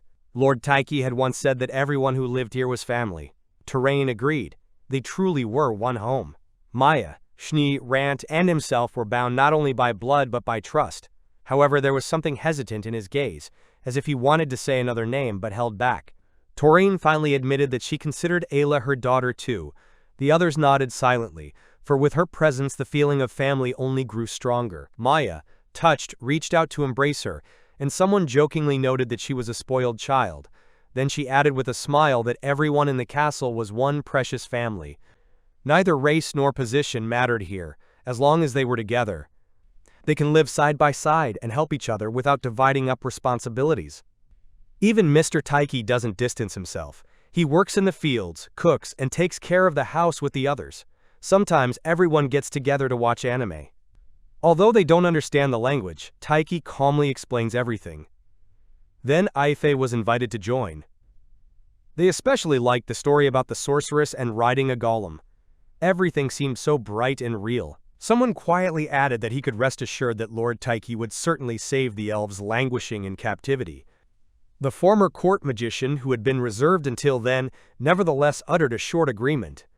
He had never relied on anyone before. In his village, they taught that the elves' troubles should be solved by the elves. Asking for help seemed weak to him, but the choice he had made, however unusual it might be, already seemed right. They seemed to like this spacious room, the castle's control room. It was here that the control center for the entire system was located.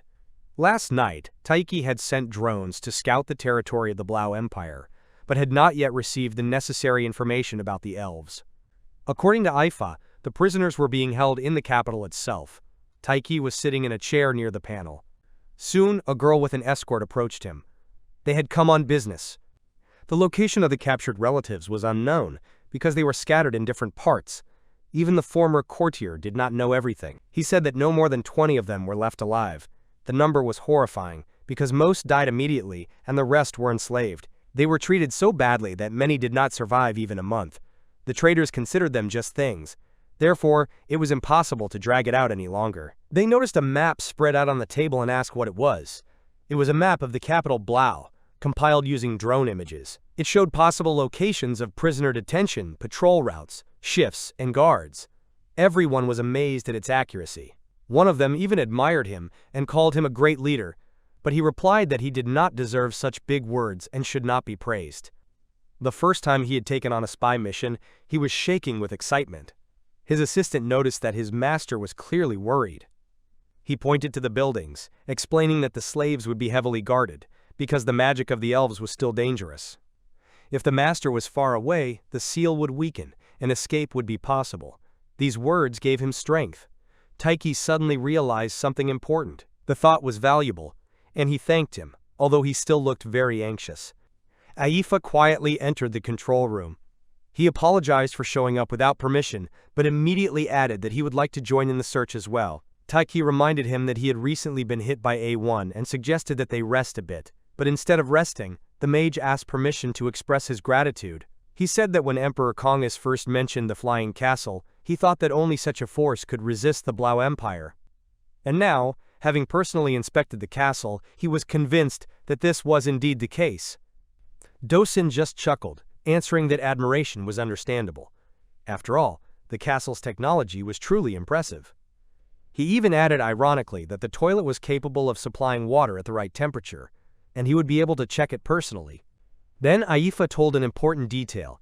In the capital, in addition to ordinary magicians, there was one elf he knew, who was kept in a dangerous place, in the inner palace of the royal castle. He served there as a servant, but everyone immediately thought, wouldn't the security be too strict? The magician said that after saving the other elves, he intended to enter the inner palace to save an acquaintance. To do this, he politely asked to borrow one of Taika's golems. He did not object. On the contrary, he happily agreed, assuring that with the golem's support, they would definitely succeed. At that moment, an assistant entered the room.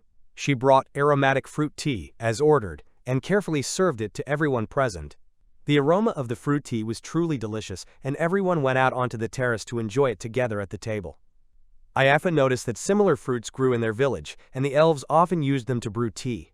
The smell of sweet fruits and tea leaves merged into a subtle, soothing aroma. The girl who brought the tea also wanted her brother Yanual to be able to taste this taste. Tiki, smiling, added that he himself dreamed of treating his family to this tea. While they were enjoying the taste of this fruit tea, Tiki suggested to the mage that they save the elves imprisoned there together, since they were his family. In response to this, the magician thanked him for wanting to cooperate with him, and he was so grateful for such an honor. After all, he had never relied on anyone in his life in such a way, and he was confident in his choice. A powerful woman stood by the window in a room in disarray. A golem stood motionless at the door, guarding her. She thought with irritation that she had not been able to leave a scratch on it, despite the powerful magic with which she could destroy locks. This place seemed unbearably boring to her, too quiet, too peaceful. Everything here disgusted her, as if she were in a worthless, wretched cage. However, if things continued in this vein, the Empire would certainly decide to attack this flying castle, probably with their entire army. It remained to be seen whether they would even understand what they were dealing with. After all, the castle's technology was too far beyond their understanding, and it was unclear whether they would understand the full power hidden in its design. Now everyone had to be careful, because if something bad happened, the one in control would order the golems to save their comrades. He continued to watch the entire area through the flying trackers. If anything suspicious appeared, especially near the fortifications, they would need to contact the leaders immediately. This was the only way they could avoid losses and complete the mission. The commander completed the plan with the others and ordered, in case of any threat, the magical guards would save the group. The observer monitored the streets with drones, and communication with the leader was required in case of an alarm. Everyone was worried, not knowing the outcome. The captain also wanted to go, but only he controlled the mechanisms.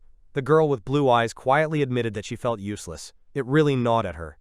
Eila Triathlon was announced as the bride of the Prince of the Empire, so her face became widely known. Even soldiers who participated in the war could recognize her and others. This created a danger. To reduce the risk of exposure, it was decided to act covertly. Ifa and the others were already approaching the desired area when they noticed soldiers near the estate, drunk and cheerful. Dosin, as ordered, pulled out a vessel with sleeping powder and scattered it. One by one, the soldiers fell silent and the team moved towards the building. When the guards at the estate were completely asleep, the mage gave a sign and they moved forward. It was the first building on the list Tiki had marked, the one they thought might hold the captive elves. They entered without interference and found 2 elves there. The assistant hoped that everything would go smoothly, but suddenly noticed someone's shadow in front of him. Those who belonged to the so-called second-class citizens, people whose countries had been captured by the empire and turned into labor. If any of them were caught, they could be treated even worse. However, Yuri, the princess of the country of Flayed, was a cause for concern. If it were discovered that she had participated, it could be disastrous. If she showed up at a noble reception, she would be offered a political engagement, and her fate would be sealed. Fortunately, Yuri had never appeared in public, so her face was unrecognizable for now. If she was captured, everything could be on the verge of failure. Even though he knew how strong Yuri was, he was still worried. The price of risk was too high. At this time, Torain and Maya were in the territory of the Empire. Mommy asked with concern how their youngest was feeling, because for her, this was the first time she saw so many tall buildings and stone structures. She agreed, although she mentally noted that this place looked much less impressive than the flying castle. She was not wrong. The castle really was special. As long as the golem, Mr. Tiki, and her mother were nearby, Maya felt safe.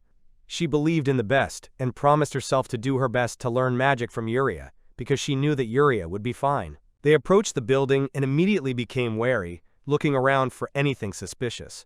They asked Mr. Tiki if he had noticed anything unusual nearby. Tiki said that guards were patrolling nearby, so they needed to get in as soon as possible before it was too late. Then Terrain turned to Maya and asked if she remembered how to use magic to spray the sleeping powder.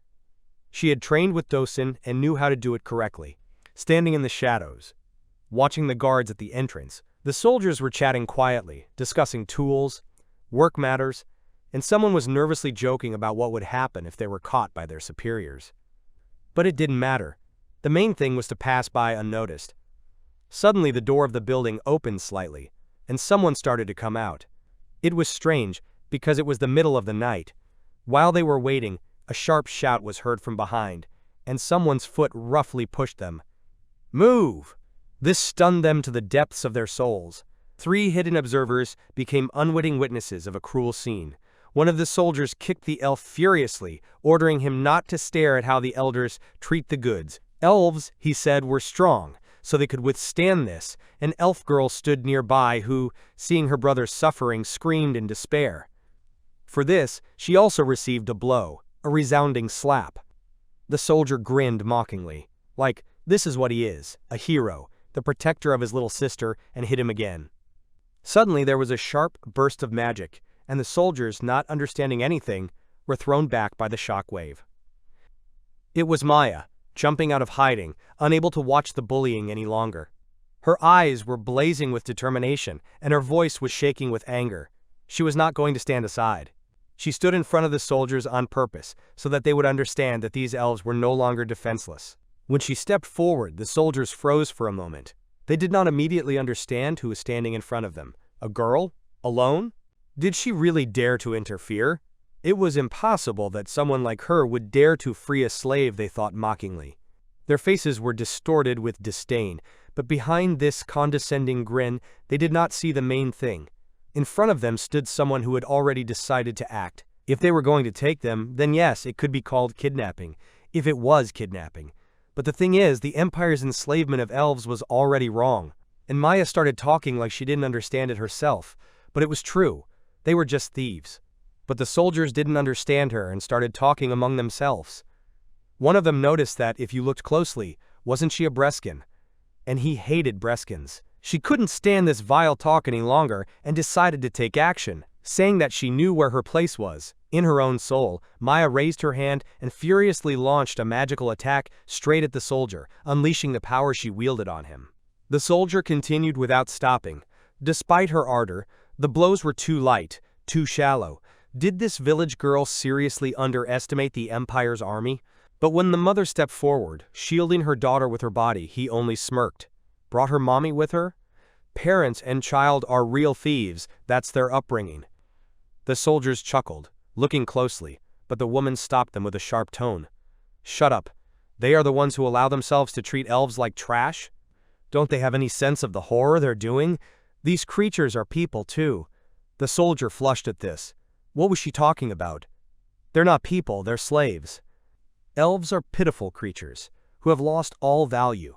They are completely different from humanity, the superior race that inhabits the Empire. In this world, only humans have the right to rule and direct. Elves and beastmen must obey. They are just a nuisance, no different from dragons or demons, just animals. Before these savages perish in their forest, the Empire brought them here. Let them bring at least a little benefit. The soldiers spoke clearly, expressing their point of view on the elves. The soldiers continued to argue that the elves should be grateful for such a fate, as if the Empire had given them a chance to exist. But there was not a drop of kindness in these words, only arrogance and empty cruelty. Now it became completely clear what kind of enlightenment such people bring, and how pathetic those who cover up violence with generosity really are. Suddenly the golem unleashed a powerful blow on one of the soldiers, sending him flying like a sandbag. The others did not immediately understand what was happening, since the golem was supposed to obey the Empire. But it did not stop. Like a storm awakening, it stepped forward and continued the attack, crushing the enemy formation with inhuman strength. The girl did not stop, but deep down she was amazed at what Mr. Taika's golem was capable of. None of the humans had even imagined that the elves could have such an ally. The soldiers, realizing that they could not cope with force, hastily pulled out some kind of magical instrument. Its purpose was unclear, but from their looks, it was clear that they were counting on turning the battle in their favor. Before Maya could even shout for them to run away, she saw the blow fired by this magical instrument rushing straight towards the elves. Realizing that it was impossible to avoid the collision, the golem rushed forward and shielded them with its body. The magical projectile, a round glowing artifact, crashed into its chest with a dull thud, and it took the full force of the attack on itself. The impact instantly set the golem's body ablaze, and before everyone's eyes, it was engulfed in flames, bright, merciless, devouring. The heat was so intense that it became clear this was the end for it. Neither magic nor metal could contain the destructive power of this fire. Thus the golem saved the lives of these elves, shielding them with itself and taking the blow itself. While the flames were still raging, they immediately contacted Taika.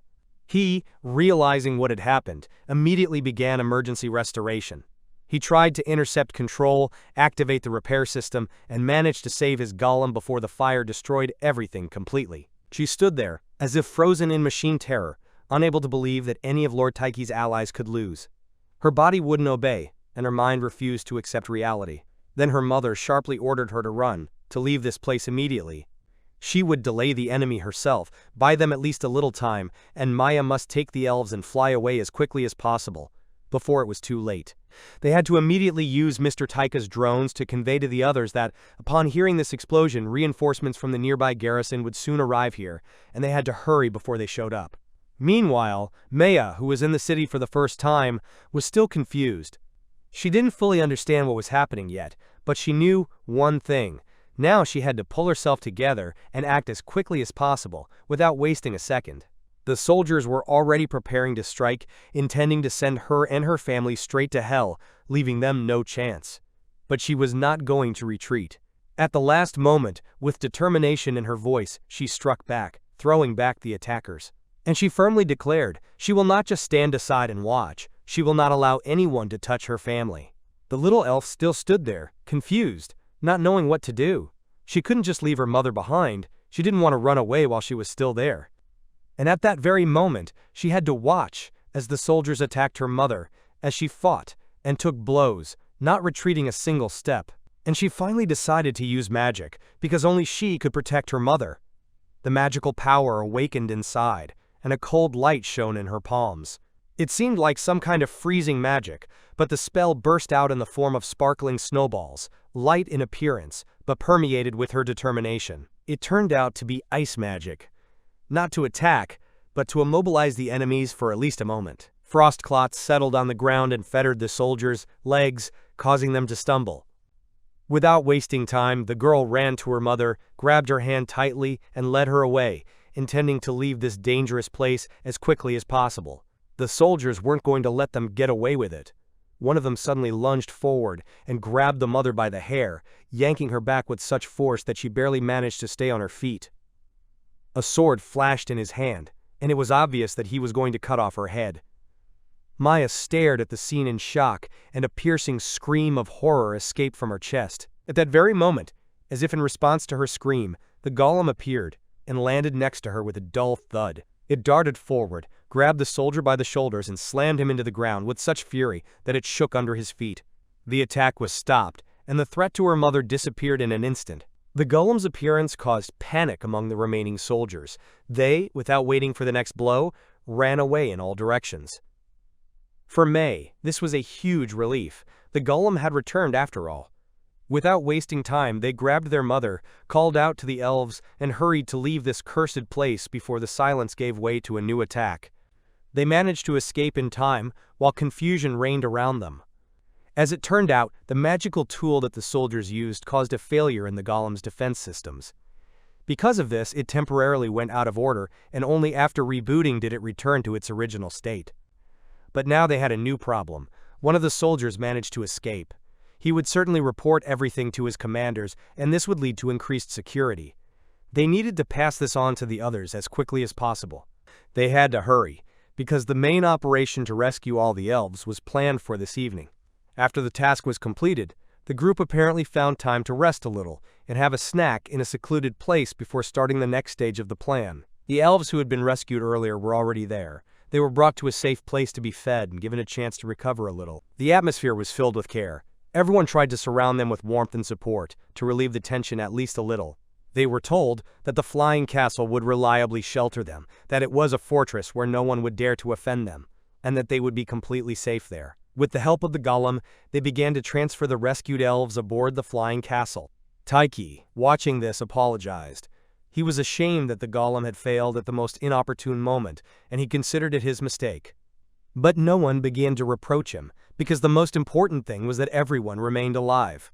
Of course, after such a commotion, the security would probably be strengthened, and this had already happened while they were on the way. Apologizing for her behavior, the younger girl admitted that she was confused and did not use a sleeping pill, but simply panicked. She was gently told not to blame herself for this. Moreover, she was praised for how well she used her magic, because it all happened thanks to her diligent training. It was truly impressive. Terrain thanked her for saving her, and there was genuine gratitude in her voice. The youngest was happy with how she was supported and enthusiastically declared that as soon as she returned, she would immediately go and save the rest of the elves. Tiki noted that the rescue operation went quite smoothly, all thanks to their magic. Yuri stood out in particular, having already saved about 10 people by that time. Despite her outward severity and seriousness, she acted clearly and confidently, coping with the task at hand excellently. Yuri ate with pleasure, and the rescued elf thanked her, not believing that she had managed to escape. But the joy did not last long. They had to be careful until the golem took them to the resting place. There, Yuri hoped, everyone would be able to eat properly. She had stocked up on food in advance. The elf was touched. But they still had to clear the area, because the stupid soldiers were still nearby. What Yuri saw was unexpected. Half-naked women were strolling right in the middle of the street, and this was the provocative uniform that female Imperial soldiers apparently wore. What she saw shocked her, but at the same time, an idea was already forming in her head.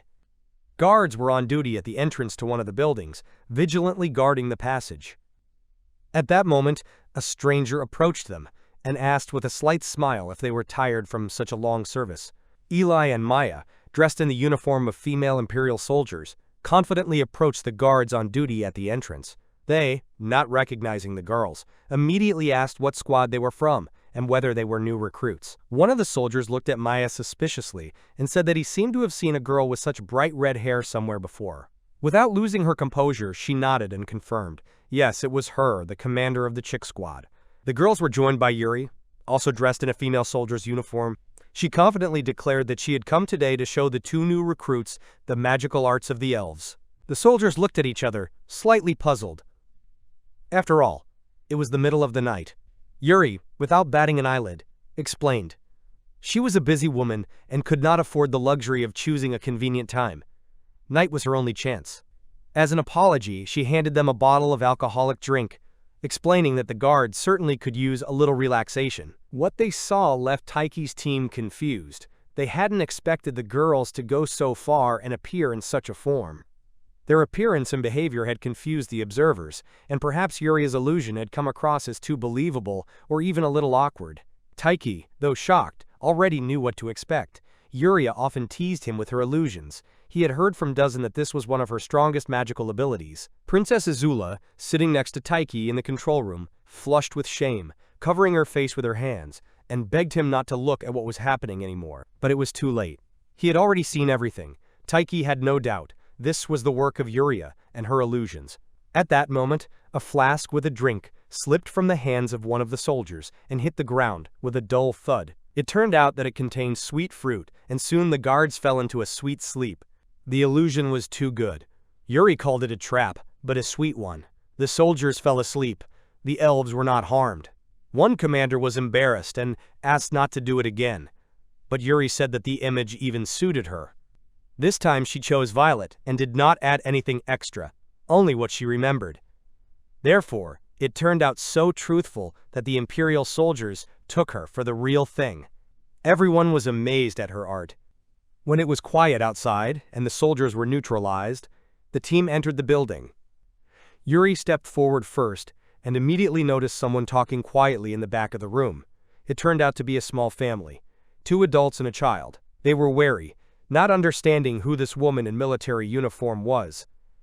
Then she introduced herself, explaining that she had come on Ifa's behalf to save them. They intended to get them out of the Empire and return them to their homeland.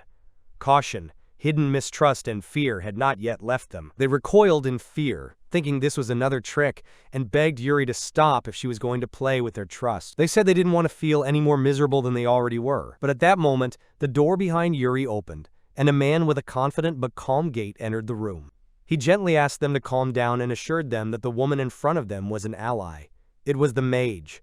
The elf family couldn't believe their eyes at first. Was it really Ifa standing in front of them?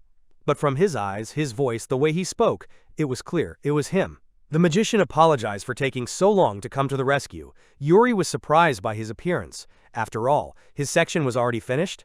It turned out that he had come to see her off. The elves still doubted who this woman was, and whether they would really leave the Empire now. The family still could not trust. They had suffered too much, and the first thing they did was accuse the Mage of betrayal. They thought he was now on the side of the Empire, and there was no trust left in him. Then Yuri stepped forward and, at Ifa's request, introduced herself. For the sake of the suffering of the enslaved elves, they had rushed this operation. She declared herself the crown princess of the Flayed Empire, Yuri Flayed. Together with Ifa, and under the protection of the heavenly sign, they decided to help the oppressed. The family had many doubts. Could they really be trusted, and were they really going to save the elves and not lure them into a trap? Then Ifa stepped forward and said he would save them all and bring them home, even if it cost him his life.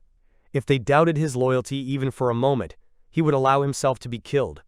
These words, sincere and decisive, shook their fear. He asked them to trust him, and looking into his eyes, the family finally decided and accepted the helping hand extended. The words of the protector still awakened a spark of trust in them, and they decided to follow him. However, now that the guard was tightened and time was running out, they could no longer hide and pretend. It was clear, if they wanted to advance the rescue further, they had to do it quickly. The elves were exhausted, injured, they needed a place to rest and recuperate, and the flying castle was perfect for that. Tiki was that rare person whose kindness was shown in small things. He was the first to extend a blanket to the cold, to give water to the tired, without considering it something special. There were few like him. Those who could be relied upon when it came to saving, healing, and protecting children and adults. He knew. First, you need to save, then warm up. So now everyone had to hurry and return the elves to their land. Eila thanked Yuri for her contribution and support. The elves were slightly stunned to learn that they had managed to bring the golem with them, and in the meantime, Dochen approached them. He was relieved that they were safe and had finally met. It was obvious how much he was worried about Yuri, and she in turn immediately asked if he had managed to save the rest of the elves. The assistant nodded confidently. Of course he had. After all, she herself knew that he was the court magician. The family of elves, exhausted and full of pain, finally achieved salvation and were eager to return home. One of them thanked for everything and wished the others to take care of themselves. With the help of the golem, they were sent to the Sky Castle. The princess asked the magician if he agreed that they should now act together. He confirmed without hesitation. After everything that had happened, there was no other way. Then Yuri, taking advantage of the moment, asked him to look after Eila. However, Dochen didn't seem to fully understand what Yuri meant. She only replied softly that it was all just intuition. After all, those they had already saved weren't the only ones suffering from the cold and fatigue. That was what her warning meant. But he still couldn't quite grasp the essence of her words, even though he felt that there was something important hidden behind them. The head of the elves came up, saying that he was glad to see everyone. Their goal was to get inside the palace where the elves were being held. Yuri's illusions and the help of the magician would help. Dochen interfered again, not understanding the plan. Yuri was already angry. Eila ordered Tiki to place humanoids and watch from above.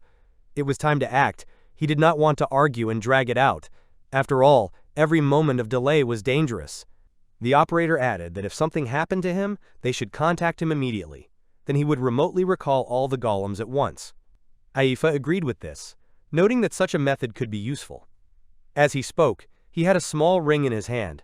He looked at it silently, reservedly, and sadly, as if this ring had once belonged to his precious person, reminding him of what he had lost. There were soldiers waiting for them at the castle gates, and one of them seemed to recognize Elias and Violet, as word of their return had spread. The soldiers were holding someone, as if they were a prisoner or a valuable hostage. They were holding him with extreme caution, as if he were something important, of value or significance. The soldiers reported that they had apprehended the intruder on his way back, suspecting him of being involved in kidnapping slaves and causing trouble in the city. One of them mentioned that he had heard of Beastmen being behind the kidnappings, and now suspected that this prisoner might be an accomplice.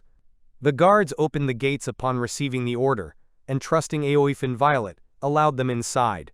They had successfully entered the premises. Now the golems and drones hovered in standby mode high above the ground, watching the situation from above. All that was left for their allies was to hope that everything would be resolved without violence. They prayed for the well-being of the three, believing that such strong as they would surely cope. In the meantime, they began preparing for the return of the elves to their homeland. In the middle of the night, a little elf named Fiatora was awake and silently looking at the sky. She was noticed by an elder, also awake in the silence of the camp. He approached and gently asked why she was not sleeping. She immediately apologized, thinking that she might have woken him, but the old man assured her, not at all. He himself could not close his eyes that night. His thoughts kept returning to that boy. Having collected her thoughts, she went to get tea for the headman. Walking along the corridor, she accidentally stopped her gaze on one of the drawings on the wall. There was a family holding hands. This simple scene touched her, awakening an anxious question in her head. Will it really be possible to save all the elves, or will someone's faces remain only in such drawings? While the golem was carrying the elf family to the Sky Castle, an anxious thought settled in their hearts. Was Eila really telling the truth? After all, they had no proof that the woman was the real princess of the empire. What if it was all a trap? But the mother of the family gently reminded them that when they lived in the village, Ifa never betrayed their trust. And at that moment, they noticed a barely discernible silhouette in the sky. Something was approaching. These were the same elves they had long thought dead. As the silhouettes approached, there was no doubt they had indeed been saved. Recognizing each other, the elves exclaimed with surprise and joy, because no one expected that everyone had managed to survive. Their hearts were filled with relief. Now it became clear that Ifa's words were true, and the hope of returning home took on a real form. Amidst the general excitement and tears of joy, two girls, Rito and Shar, recognized each other. It turned out that they had both been rescued in different areas, and now, finally, they met again. They rushed towards each other, hugged each other, and could not hold back their tears. They had waited for this moment for too long. Their reunion became a symbol of hope for everyone else.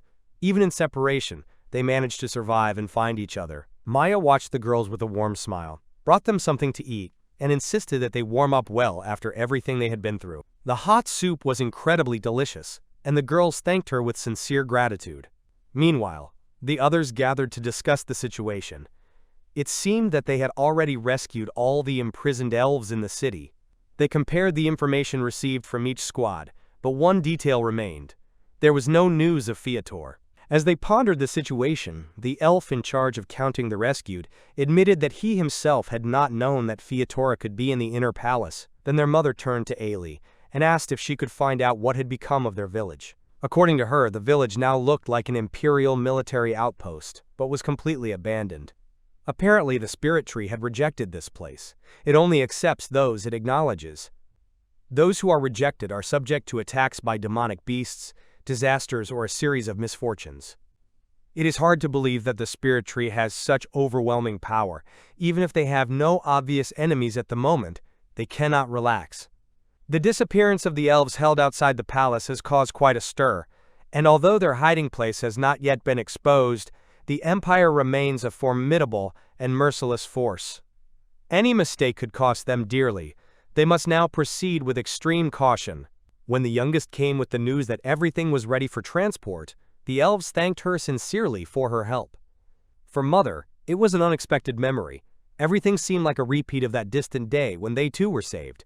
Then, as now, they were taken to the Sky Castle, and it was Tiki who tore them from the slavers' hands.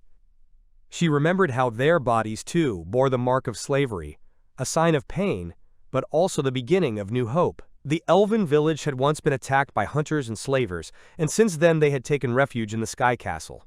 It had become their only refuge, for now they needed to rest, drink water, and eat. One of the elves asked what would happen to Fiatora. They were told that Alpha and the others had already made their way to the palace to save her. First, the others would be returned to the village, and a little later, Fiatora would be brought there. The family from the village also wanted to help in the rescue, because every villager is like family to them. They understood that they could not shift everything onto other people's shoulders. Tiki was glad that they wanted to participate in the search, but reminded them that now everyone needed to rest.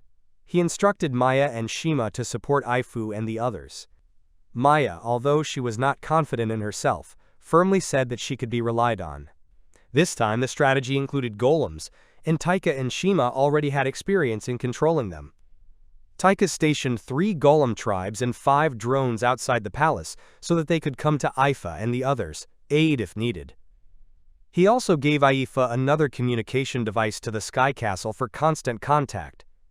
Terrain then said that she was completely relying on them for support, but they had a feeling that everything would last only until the first new failure, so she decided to take the chance and show her best side. The younger one radiated energy and confidence. The elves seemed to really begin to trust them, especially Ife, believing that he would be able to save Fiatora and bring her back alive. Having said goodbye to them, they took with them the hope of meeting again. At this point, 2 men, masterfully pretending to be General Violet, had already entered the palace. The soldiers greeted them with their usual respect, unaware of the substitution. Violet, apparently, enjoyed considerable fame within these walls. It was she who led the army in the shadow of Kongus, standing out among the commanders for her cold-blooded determination, generous to those who bowed, and merciless to those who dared to grin, sometimes personally depriving them of their heads. It seemed that the general's wife really enjoyed the torture, and this thought pushed Yuri to play her role with more passion. Taking the instrument in her hands, she suddenly approached Dotson and threw a crude insult in his direction. Pigworms. The remark sounded sharp, Even cruel, as if she had gotten too into character. Realizing it, Yuri apologized for her behavior. Dotson, however, was surprised to notice that her manner was frighteningly reminiscent of the general's wife, perhaps even an exact copy. They entered the building that belonged to Violet. From here, according to the former court magician, there was an underground tunnel leading to the dungeon, where there was a secret passage to the inner palace. It was through this that they were going to get to the elf girl. At this moment, one of the soldiers blocked their path. He asked Violet if she was going to personally interrogate the prisoner. When Yuri did not answer directly, but made it clear that she intended to act, the soldier exclaimed that then he wanted to be her table. The soldier, fed by his fellow soldiers' excessive enthusiasm, frowned and sharply reprimanded him for his insolence, reminding him that today, according to the schedule, it was his turn to be a table. An argument immediately broke out between them about who deserved the next honor of being her furniture during interrogations. After all, as it turned out, she really did have a strange habit of using soldiers as a chair or table during training. Here they were politely but firmly rebuffed, as if an order was an order. Yuri, fully embracing the role of a sadistic general's wife, looked contemptuously at the arguing soldiers and muttered through her teeth that they were pathetic worms, unworthy of her time. She was not going to waste her energy training trash, who couldn't even keep a turn. Aifa would be her chair for today. Pointing them to the door, she ordered them to get lost. The soldiers, turning pale, began to shower her with apologies and quickly left, leaving them alone. The docent chuckled, not missing a chance to tease Aifu about her new role, but the amusement quickly evaporated when he noticed the oddity in Yuria's behavior. When asked if she was okay, she quietly admitted that she had used too much magic and was now exhausted. They were far enough away from the main routes that patrols would not get here, so she decided that she could finally take off her mask and return to her true form. Right before their eyes, Violet's appearance crumbled, and in her place stood an exhausted but real Yuri. She noticed that the general's wife really had such a tiring job.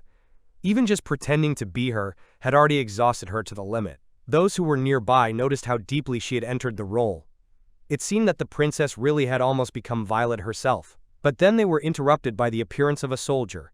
He sharply pointed his hand in their direction and demanded to know what was going on here. The soldiers looked at them with suspicion. Yuria's behavior did not fit into any framework. They turned to the magician, demanding an explanation, who these people were, and why they were here, because even for a court magician, bringing someone to the barracks was already excessive. They continued, it was impossible. Violet would never refuse to use soldiers as furniture, and even more so she would not treat Aifa so softly, she would not call him Aifa-san. Realizing that they had been discovered, the mage did not hesitate. He threw a burst of magic at the soldiers, blinding them with light and confusing them. While they were recovering, he shouted to the others to run. They rushed down the corridor, trying to remember the way back, each step echoing in the stone walls. All that was left for them now was to run, while there was a chance, while the enemy was still confused. Aif's magic touched one of the soldiers, and the others, without understanding, immediately considered him a traitor. Remembering that he was an elf, they decided that all this time he was only pretending to be loyal, but in fact belonged to the rebels. One of them furiously screamed that the Empire had given him a chance, sheltered him, and he repaid it with betrayal. Now he became their enemy, and he no longer had a choice. The soldiers' words flared up in the mage with anger, to the limit. His magic rushed out with such force that the walls shook, the air filled with light, and the flash blinded even those who stood aside. The wave of energy threw the soldiers back, and in the center of it all, Aifa, surrounded by a shining stream, as if rage itself was embodied in him. No one doubted how strong he was anymore. Dosin, shocked by his partner's fury, recoiled, afraid not only of his allies' strength, but also of what might happen if they did not make it out alive. Returning to the barracks was no longer possible. Their only path lay forward to the inner palace. Even if the road was blocked, the Imperial forces would still catch up with them. There was only one thing to do: keep moving, no matter what. If Aifa continued to act with the same force, the whole building might collapse, and for a moment he even thought it would be better if it actually did collapse. But Dosin had a different opinion. The tension grew as they argued in the middle of the corridor, but Yuri, watching them, thought with surprise that, despite everything, the two of them were already working well together. Walking down the corridor, they finally reached the dungeon they were looking for. Inside, behind bars, lay an elf, and there were many like him. They all looked exhausted and barely moved. The only thing they could say through their wheezing was a quiet, desperate help. They moved along the dungeon, and the further they went, the darker it became. Only shadows remained of the prisoners, emaciated bodies, empty eyes, dry lips. It was obvious that they had been treated cruelly, deprived even of water. But suddenly, in the midst of the general horror, one cell caught their attention.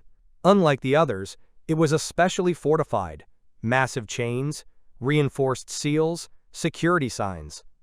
They stopped in front of it, wary and silent, when one of the prisoners, barely moving, reached his hand through the bars and whispered a request for water.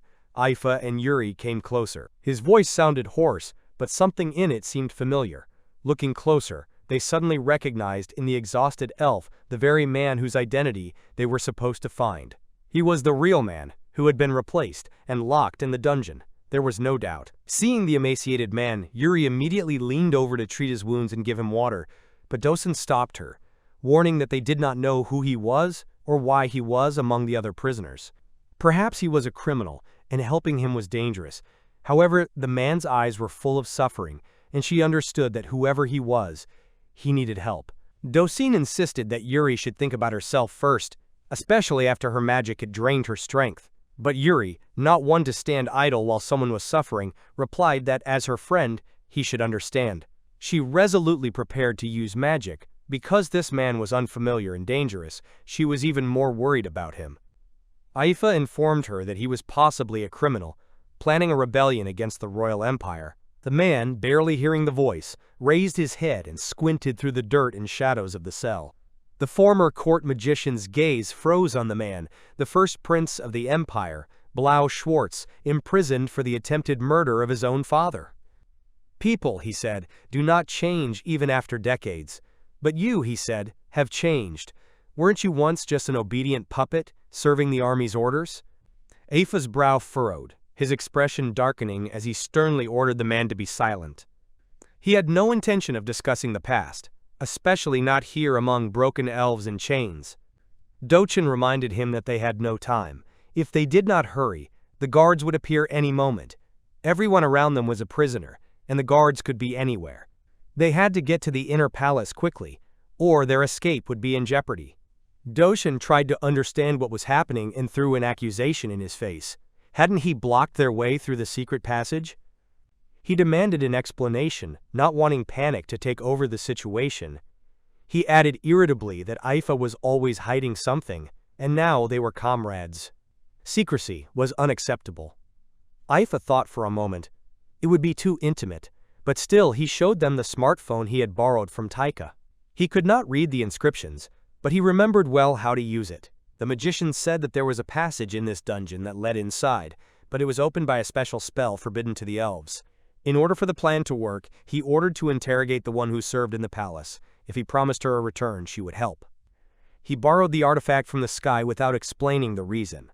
One of their people thought that he had been passed over and was offended, not knowing why. He himself doubted why all this was not entrusted to him, because he would have paid no less. Jealousy gnawed at him.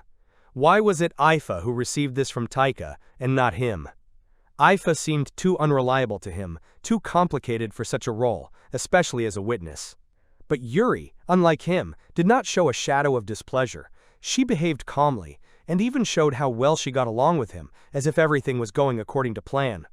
The soldiers raised the alarm, announcing that an intruder had entered and was arming himself. They began searching for mages capable of containing the threat. Tiki, observing the events through a drone, realized that Ifa and the others had been exposed. The excitement increased. Maya and Schnee were already close, and everything was rapidly approaching the decisive moment. The climax threatened to break out at any second. If everything turned into a battle again, this could not be allowed to happen. He wanted to protect everyone at all costs. He believed that the salvation of the elves and their return to their native lands must become a reality. He could cover the rear, take on the analytical part, create conditions in which everyone would act harmoniously and safely. He would not allow the catastrophe to happen again. Do or die. Now he must use everything he had. Violet's teammate Schnee came to the castle, and as it turned out, her visit was not accidental. She came to ask for a favor. However, she, not inclined to selfless help, immediately asked what Violet would offer her in return. Schnee continued, restrained but insistent, asking the general's wife to teach them the spell that would open the way to the dungeon. In exchange, she promised freedom. If she revealed the secret to them, she would be released and allowed to return to the earth. Hearing this made her wonder, was Ifa really planning to penetrate the Empress's private chambers? The mage continued mockingly, Princess Letitia, doesn't she hate her? She made her a slave, used threats against her family as a political tool, played a subtle game, pushing the country towards war. But despite all this, Violet remained the court mage of the empire and the commander of its army. She could not simply betray her role. Her words were true. That was why she remained nothing more than a part of the empire. Just a cog in the huge mechanism of Blau, a silent but irreplaceable detail that kept the empire moving.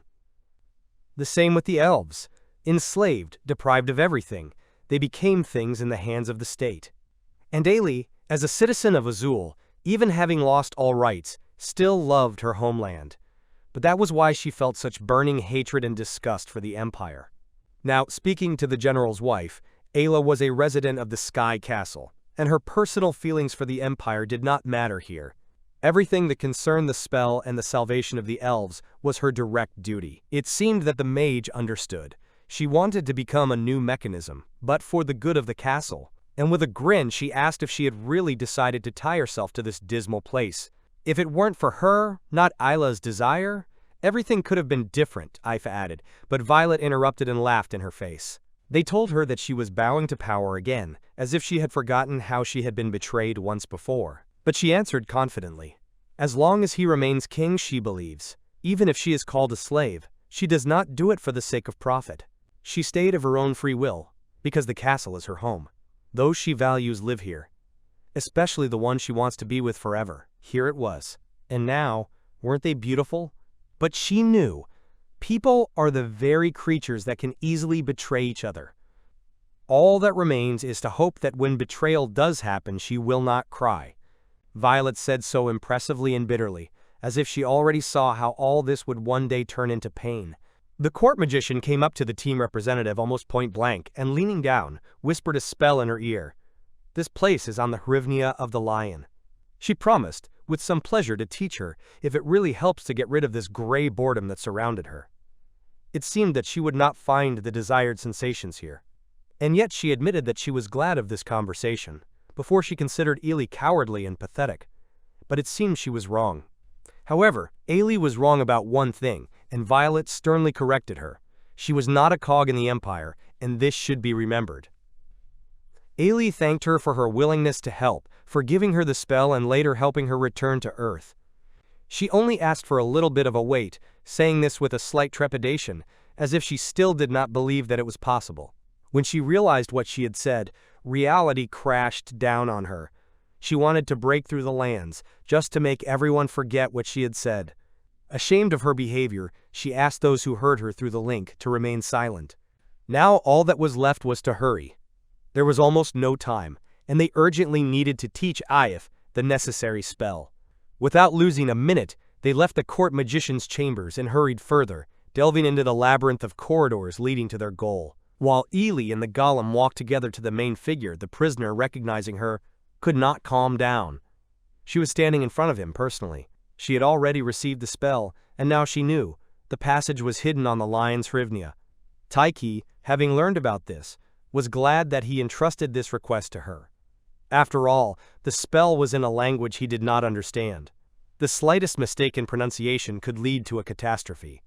Tiki thanked Eila for her help, and she, slightly embarrassed, replied that she was always happy to help. But now they were worried about something else. The mysterious place that Violet had spoken of, Lion's Mane. They searched every corner of the dungeon, but found nothing of the sort. Could it be that the court mage had lied? Then the imprisoned man, who had been watching them until now, suddenly said that Lion's Mane was a garbage chute. Right behind the dungeon there was indeed a warehouse with a massive pulley, and at first glance it seemed abandoned. However, as the prisoner explained, the garbage chute behind it was used as a special exit, almost invisible and rarely used. It was through it that one could get into the deep layers of the dungeon. In the middle of the shaft, there was a lion symbol carved, a mark for emergency cases.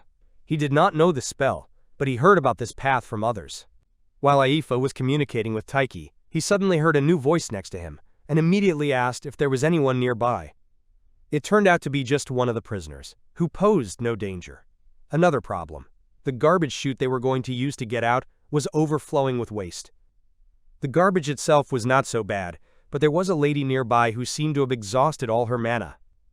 The man did not want to interrupt the conversation, but he understood that the situation was becoming critical. The girl, exhausted to the limit, still managed to use the rest of her mana. He politely asked them, if they did not mind, let him help them get out. He wanted to repay this lady for saving him. Moreover, he noted, it would be profitable for Aifa as well. He could lead them straight to the inner palace. However, Aifa immediately became wary, and, not hiding his distrust, asked a direct question. What was the real goal of this prisoner? The prisoner spoke sincerely. His goal had always been to protect his mother, his friend, and the people of the empire from the cruelty of his own father, whose power had become a real nightmare.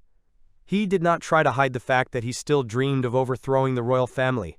Many years had passed since he was captured, but the spirit of resistance had not died out. Even in prison, he continued to think about the plan. And now, having gathered strength, he was ready to act again. The man spoke confidently. All he wanted was to kill his own father, and if it meant risking everything, he was ready. Helping Aifa and his team get into the inner palace was not just a gesture of gratitude, but a mutually beneficial solution. Only he knew the inner structure of the palace, because Taika's drones could not get in there. Doken was ready to agree, but Aifa, even knowing the advantages, still refused, not trusting the former criminal. The leader's statement was abrupt and unexpected. He would kill this man himself, trusting neither the prisoner nor his motives. The members of Taika's team, including Taika, Eila, and Doken, were stunned by such abruptness. They did not expect such a personal and dark decision from Aifa. But he stood his ground. This was his duty, his choice, and he himself would send the enemy straight to hell, not allowing anyone else to stain his hands. Everything happened too fast. Aifa suddenly fell silent, turned off his smartphone, and abruptly cut off. They don't need this man. Doten was puzzled by what Aifa was talking about, because their goal was only to save the elves. But before anyone could say anything, the man in the cell grabbed Yuri, pulled out a hidden sharp shard, and, holding it to her throat, said that he didn't want to come to this. He no longer had a choice. Panicked and angry, Dotson shuddered as soon as he saw Yuri taken hostage, and an incomprehensible, dense energy flared up from him. He screamed for the man to take his hands off her, and an unfamiliar magic flared up around him, so strong that even the air trembled. The others were confused. No one could understand what it was. Neither Aifa nor even Taika recognized the magic school in this flash, and for the first time, Dotson seemed dangerous to them. As the hostage conflict escalated, the group failed to notice the guards approaching. Their footsteps were already echoing in the hallway. Because Aifa had turned off his smartphone, the connection with it was lost, and the control team lost control of the situation. Taika could not obtain any data, and outside observers did not know what was happening inside. What was intended as a rescue operation began to rapidly escalate into something dangerous and unpredictable. Eila looked at Taika in surprise, not understanding why he had suddenly gone silent. He quickly looked away, but it was clear that he was tense. Up until now, their mission had only been to rescue the prisoners and bring them home. However, now that it had become clear that the avenging mage might be planning to assassinate the emperor, things had taken a different turn. Taika let out a tight breath and, without looking at Eila, suggested activating the golems and storming the castle. It seemed like they had no other choice. Taika confirmed that they could not afford to wait any longer. He ordered a capsule to be prepared for Violet, and she needed to be brought down to Earth before the situation got out of control. Perhaps she could still help from the outside or report what was happening. Meanwhile, Eila activated the call channel to send the nearby golems deeper into the castle. It was unclear whether Aifa and the others had reached the inner palace, but one thing was clear. Intervention was needed immediately. The generalist looked at the comm screen with cold fury. There was no fear or doubt in her voice, only icy determination. She declared that she would not tolerate the extermination machines interfering in her space. She would take the brunt of their magic if necessary, but next time they would not stand a chance. They had better prepare themselves. because she would destroy every golem of theirs without mercy and turn them into dust. Violet's words left a deep impression on Taika. He clearly understood that she was not to be trifled with, and it would be better to avoid her in the future. But suddenly, Eila stepped forward and firmly stated that she would not allow this to happen, and that next time she would not get her way. Taika did not expect such determination from her, but the choice was made. And the general's wife only smirked. She was not going to lose. After all, this was her only way to have fun. While Fiatora was in one of the Empire's castles, she was finishing packing, tidying up her luggage. Her hands touched a familiar fabric, a scarf. She picked it up and froze. It was the same one she had been greeted with when she first arrived here.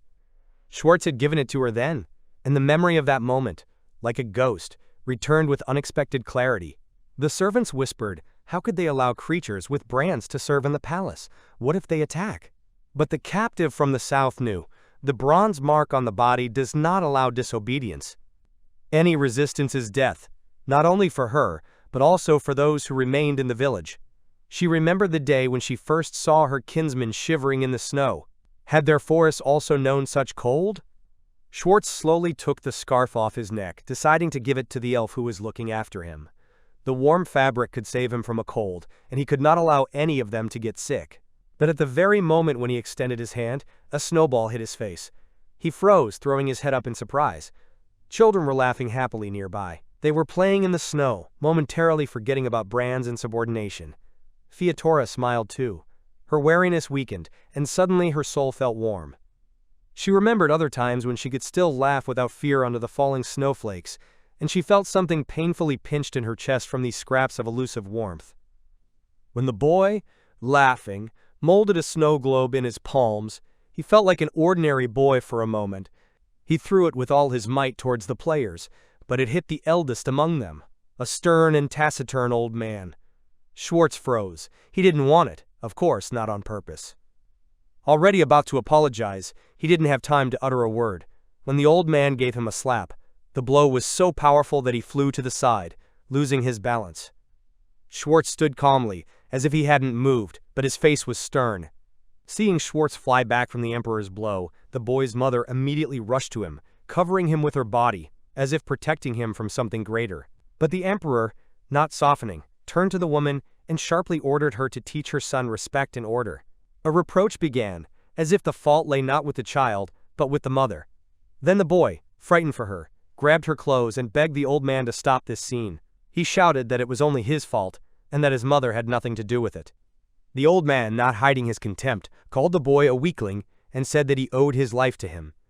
Only because he had dedicated himself to the prosperity of this country, the child was still breathing, and let him get that into his head.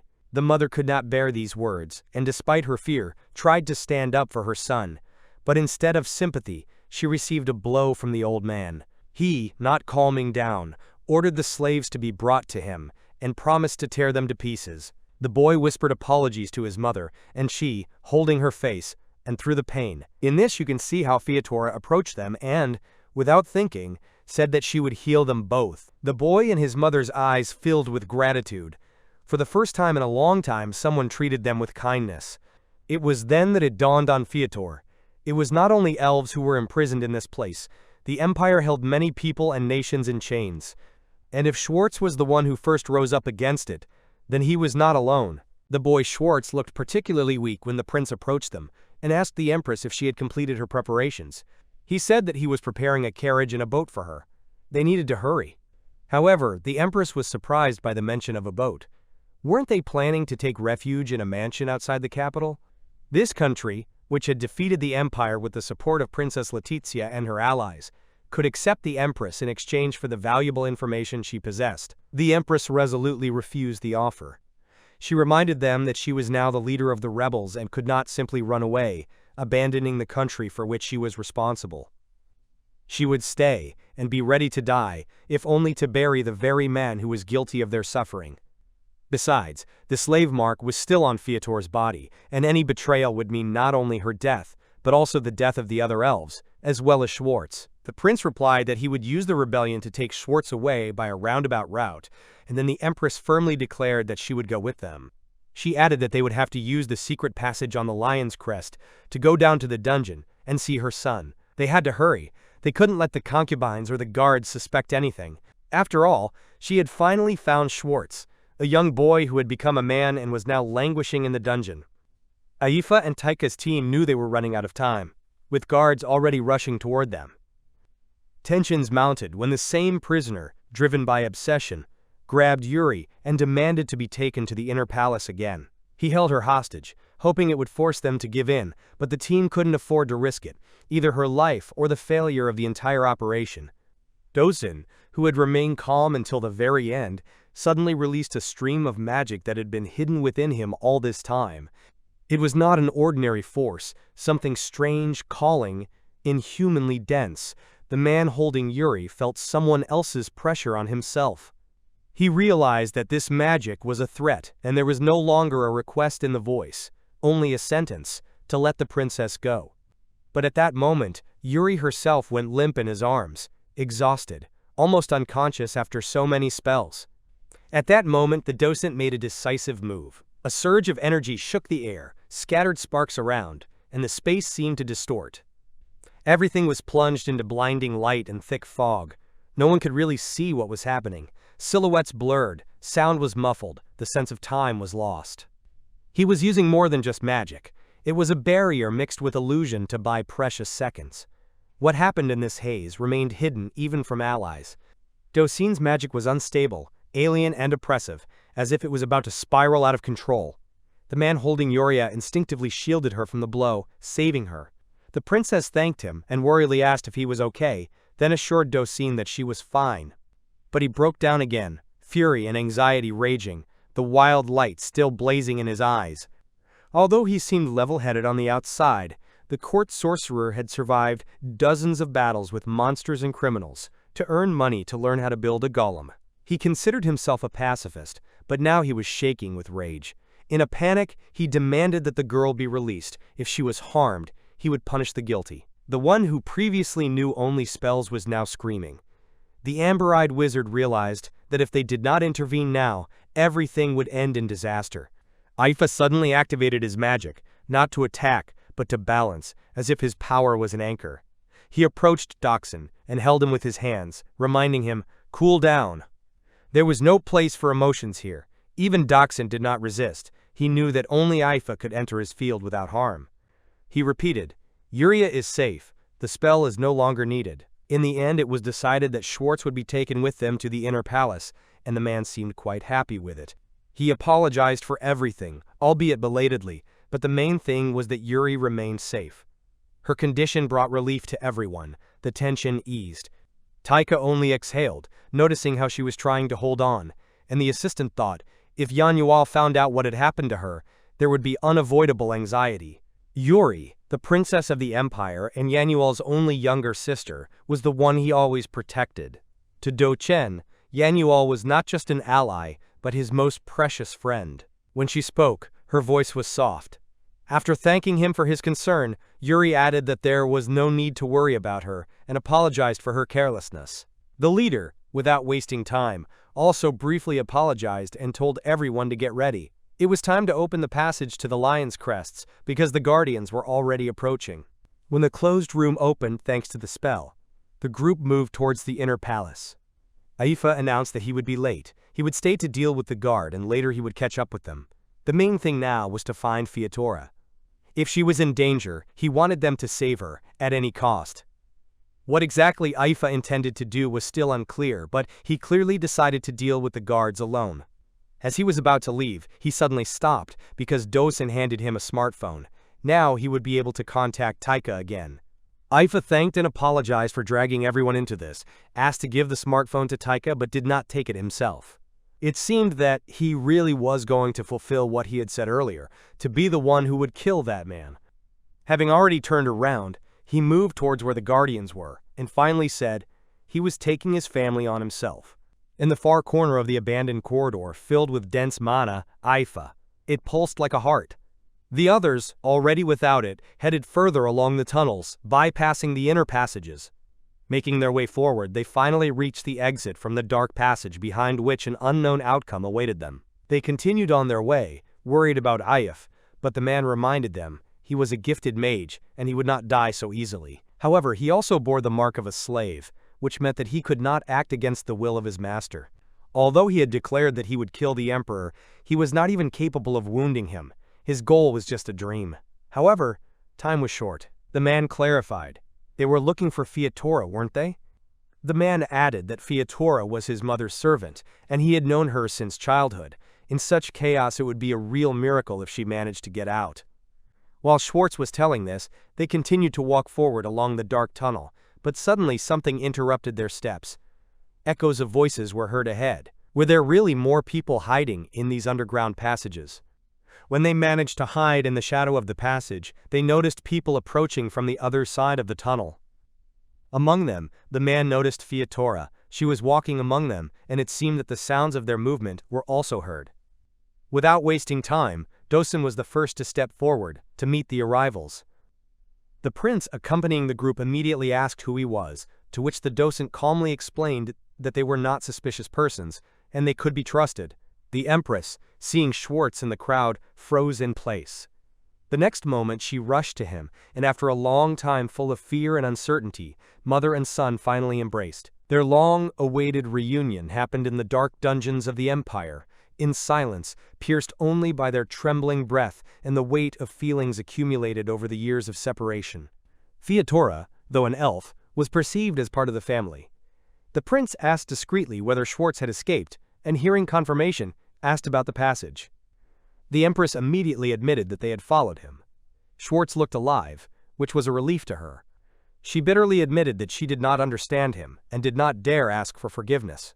Schwartz confidently said that everything was fine, although the pressure from the imperial faction was much stronger than he expected.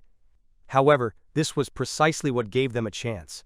Perhaps now they would be able to deceive their opponents and buy some time. He pointed to Yuria. It was she who had healed him, and without her he would not have been able to move. He also thanked Dosen and Yuria for helping him escape. Dosen did not hide his joy that Fiatora was safe, and said that he and Aifa had come for her sake. Finally, the empress was told about the Sky Castle. All this time, she had considered it a fiction of Konix, but now she had to believe it really existed. Fiatora looked around, finally noticing with alarm that Aifa was not among them. The man confirmed her fears. Aifa remained in the dungeon, declaring that he would hold off the pursuers and was going to kill Kongus. However, he added that there was no point in hoping. The leader had a slave mark, and it deprived him of a crucial freedom. He could not use magic against his master. Nevertheless, Fiatora, frowning, remembered the rumors. They said that Aifa had received an imperial magical artifact from Kongus. Yuri suggested that the host could be killed by indirect magic, causing an explosion or a flood so that he would be in the center. But the mage would have to be nearby, since distant spells weaken. She wondered if the mage himself would die. Fiatora thought about it. After all, the mark forced her to protect the host. Dochin confirmed that the body could react on its own, even if the mind was against it. The princess shuddered when she heard the explanation. The magical artifact given to the former court mage not only strengthened spells, but also bound itself to them in a special way. If the caster died during the activation process, the spell did not end. Even after the death of the mage, the power of the artifact continued to maintain the effect. This meant one thing. If a slave with a mark, unable to directly attack the master, activated a powerful spell and died, he would no longer be able to instinctively protect his master. Thus, by killing himself, he doomed the master to death. Dochin was silent, but the tension in his gaze showed that he was thinking the same thing. Voluntary self-sacrifice for the sake of killing Kongus was not just an act of desperation, but a cold, pre-calculated decision. And although all this was just speculation, no one could reject it completely.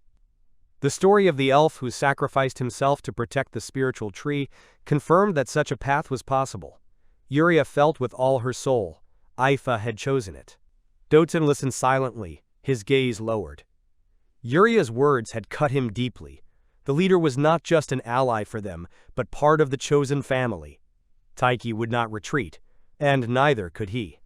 Seeing how weak the princess had become, he nodded. Let her go with Fiatora to the golems. And he himself would stay. If there was still a chance to save the mentor, he would find it. Fiatora suddenly declared that she would not return, but would stay with the empress. At first this surprised the others, but everything became clear when she spoke. Aifa probably intended to kill Kongus, even at the cost of his own life. Wounding the emperor was more realistic. You can't be sure if Aifa is lying, and rely only on guesses. Then the empress asked the general for a sword, and Schwartz, whether he can continue on his way. The empress declared with determination that if the spell failed, Schwartz would be obliged to cut off the emperor's head without hesitation. The man nodded, confirming that his entire life was reduced to one goal, to kill Kongus, and erase even the memory of him. He accepted her order without hesitation. Yuri and Dozen stood in shock. What was happening was too abrupt, as if everything had suddenly stepped beyond the brink of return. Fiatora stood resolutely next to Schwartz, saying that she wanted to go with him too.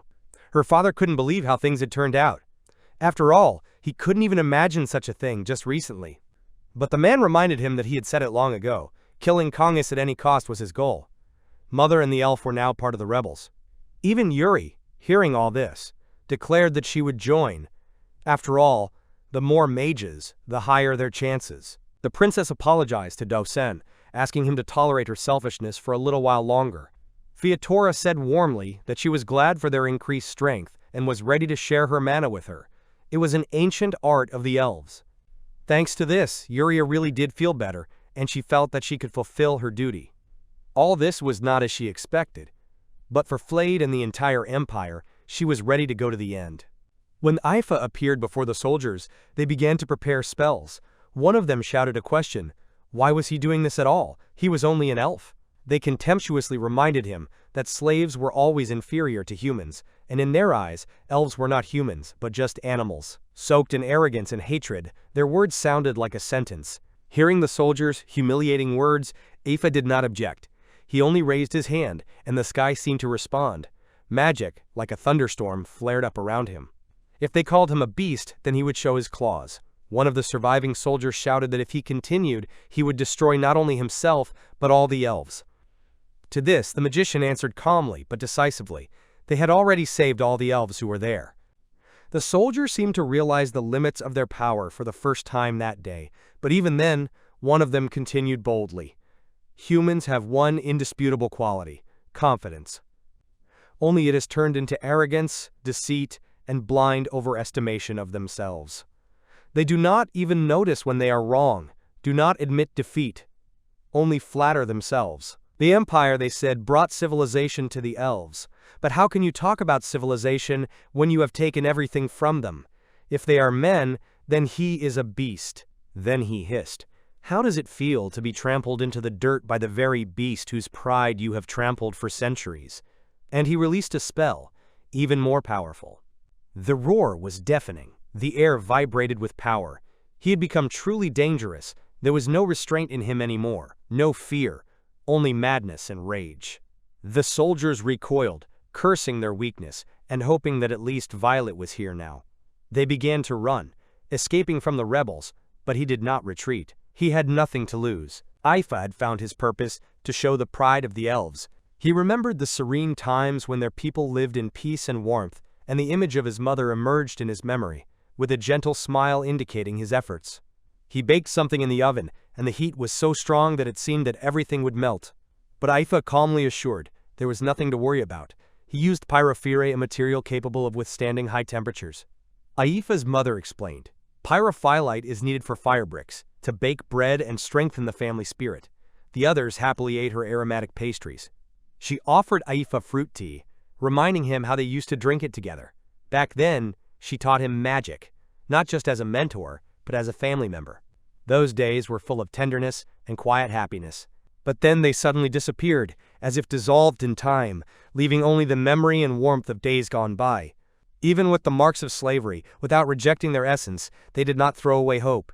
Their views remained firm, and their hearts were full of determination. This was the true pride of the elves.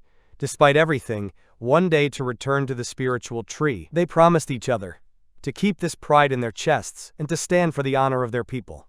However, the reality turned out to be much harsher than they had hoped. The elves were in for complete enslavement. They were forbidden to communicate with each other, their numbers were deliberately reduced, and they were forced to watch the torture and execution of their kin as a warning. In order not to become next, they had to learn one thing: obey. Exhausting labor, sleep deprivation, meager food, and constant torture, gradually weakened the body and broke the spirit. And in this hell, obeying orders, they began to believe that this way they could survive. Decades later, Ifa had risen to the position of the Empire's court mage, a high rank, but at the cost of losing himself. He had become a mindless puppet, playing his role without a shred of will. And then he met Featora. But they, the elves, were strictly forbidden to see each other. Ifa was frozen with horror. What was she doing here? Why was she in this place where elves did not belong? She calmly reported that her mistress had died during a service mission. She had been trampled by guards, and her body had been mercilessly thrown into the river. They had not even allowed her to be buried properly. It was unfair, but she could no longer hold back the pain. People dear to her continued to suffer, and she could not forgive it. Then she firmly declared she would join the rebel army. They would overthrow the imperial faction and raise a revolution. At first, Ifa did not take her seriously. Everything seemed too abrupt. But Featora was decisive. The country was broken, and to save the rest, it must be destroyed. The elves were preparing for this, to free the slaves. Then Ifa quietly asked what he should do. He admitted. All this time he thought only of himself, lost hope, and became the perfect puppet of the Empire. He forgot about the pride of the elves. Soon after, Schwartz was sentenced to life imprisonment, accused of attempting to overthrow the emperor. By a unilateral decision of the imperial court, no one knew why he had escaped the death sentence. After that, she swore to make no more mistakes. That was what he thought. However, the rage in his heart did not subside. The thirst for revenge raged like a storm. Many times he imagined himself killing Kangyas. The emperor himself handed the ring to Ifu, and at that moment everything became clear. All the pieces of the puzzle came together. He was truly ready to sacrifice everything, including his own life, just to carry out his revenge. Leaving the barracks with a burning desire for revenge in his chest, Ifa resolutely headed towards the castle, confident that he was the one destined to finish off Kangyas.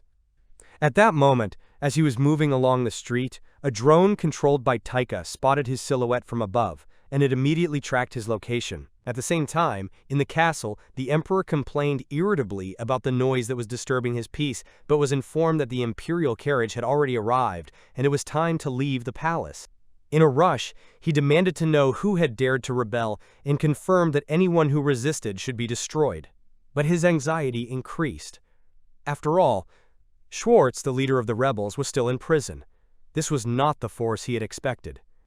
He was informed that the rebellion had apparently been started by Ifa. The emperor at first did not believe it. It seemed impossible, but then he went mad, seized with hysterical laughter. The very fact that it was Ifa, his subordinate elf, who had decided to betray him, seemed both absurd and exciting to him. A twisted idea dawned on the emperor. Why not meet him in person? What would come of it, Ifa? Tiki, noticing If, was determined to find out what he meant when he said he would be the one to kill the emperor. He was tormented by doubts. Did If really dare to do such a thing, and why? However, before he could get closer, the phone rang. Apparently, the call came from If himself. Upon accepting the challenge, they immediately saw Dochin, too close to the camera, and Tiki discreetly advised them to move away. The assistant, unabashed, spoke enthusiastically about the communication artifact and bombarded Tiki with questions. He reported a meeting with Featora and was glad that everyone was alive. Surprised by the technology, he noted its level. The woman glanced at the device and thought about it. Then a man approached and politely asked for an audience with the king. And when they realized who was standing before them, they were overcome with surprise. It was indeed Schwarzblau, Prince Denko. To their cautious question as to why him, the man calmly replied that he was a prince and had no hostile intentions. He assured them that there was no reason to worry and urged them to postpone their questions for later. For now, he said, their main goal was to save the pretended Mage If, and Yuri and Dozen were participating in this with them. Featora bitterly admitted that perhaps she had unwittingly pushed him to this when, in a fit of emotion, she told him about the self-sacrifice of one of the elves. Tayaka reported that Ifa had already left the barracks and was moving in a northwesterly direction. As it turned out, Ifa had returned to the surface, and Tiki had just tracked him down with his golems.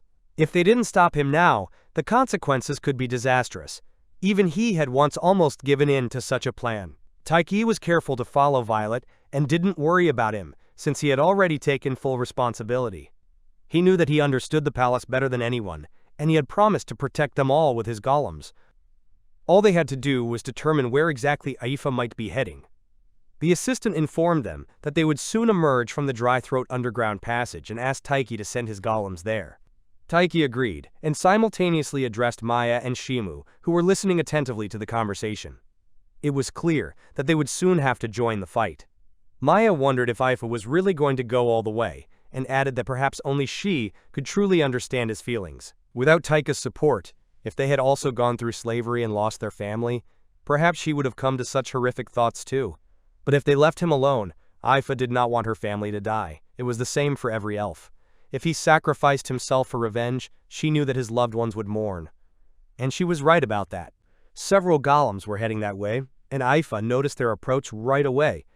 The problem was that they were all going to reach that point at the same time. The mage didn't stop fighting the soldiers, because there were still opponents in front of him, blocking the way. Despite using magic both offensively and defensively, he knew that time was running out. The soldiers nearby had already noticed the golems approaching them, perceiving them as a threat. It became clear that Ifa's allies were very close. On orders from their superiors, the soldiers split into two groups to give chase. One of them anxiously recognized the golems as the same stakes that had once appeared in Azul. A group of boys are attacked from the sky by a large number of creatures. The sky castle attacks them. Magic artifacts work on them, so a young man in armor, and with a broken arm, orders them to be attacked with magic artifacts.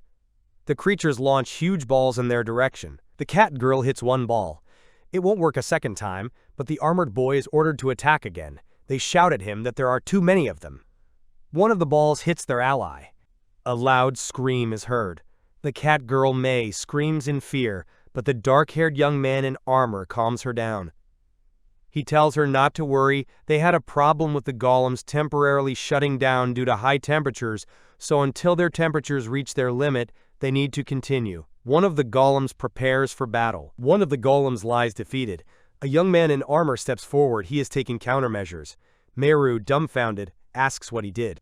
The young man admits that he did not know if the fire extinguisher from the castle would work on magical fire. It was a risky plan, and he is glad that it worked. They were in a difficult position. He did not have much time to equip each golem with high resistance to such attacks, so he simply had no other choice. The young man continues, "The robots working in the garden always have water or foam for extinguishing fires." This time he hastily changed their specialization to fire extinguishers and took them with him. One of the golems squeaks irritably. May looks at this golem with admiration. Can it really do that? She addresses it as Pi. The young man asks in surprise. She calls him Pi. And then she continues that Pi has water, a fire extinguisher, and another sticky thing that he throws at the knights. They don't understand what this sticky thing is, and that it doesn't come off at all. The armored youth explains that he gave Pi glue so the golem can now stop the enemy's movements. May exclaims in admiration, "This is simply amazing. Pi is truly amazing." The knights, the enemy, order to attack this round one first. However, the armored youth steps forward and blocks the attack on Pi's golem. He explains that Pi has no offensive abilities, so he would like the boys to support him as much as they can. May immediately nods. She understands. Suddenly, the girl hears someone calling her. It's Yuri. May breathes a sigh of relief. They finally meet. However, she doesn't have time to finish her sentence, because a knight appears behind her, raising his sword above her, preparing to attack. This sword attack is blocked by an older blonde man. The man cautiously turns to May and asks if she is hurt. The girl answers, slightly embarrassed, that she is not. The enemies shout that Schwartz is free, so he must be killed. The elf forms magic in his hands. He also joins the fight, and then calls on the blonde man to concentrate, because they are now on the battlefield. Schwartz asks for forgiveness. The enemies curse, calling them damn rebels. A huge golem resembling a scorpion appears in front of them. The enemies scream, "Let's see if they can withstand the attack of their newest version of the golem." This golem is made of bones and fangs of a wyvern, a top-class golem, completely powered by a magical artifact. It will destroy them all. The girls scream in fear. The bespectacled man next to her exclaims how cool this imperial golem is. May turns to him suspiciously. The golem makes a loud roar. The young man appears in front of the man in glasses, blocking him from attack with a magical shield. At this time, Pai tries to defeat him with his glue, but the golem is too big, so the glue does not work, unable to hold it. And the golem is also quite agile and completely different from the previous golems. A young man with glasses, his name is Ditsun, comes forward and addresses a dark-haired girl, Yuri, asking her to help him, to use the power of the wind.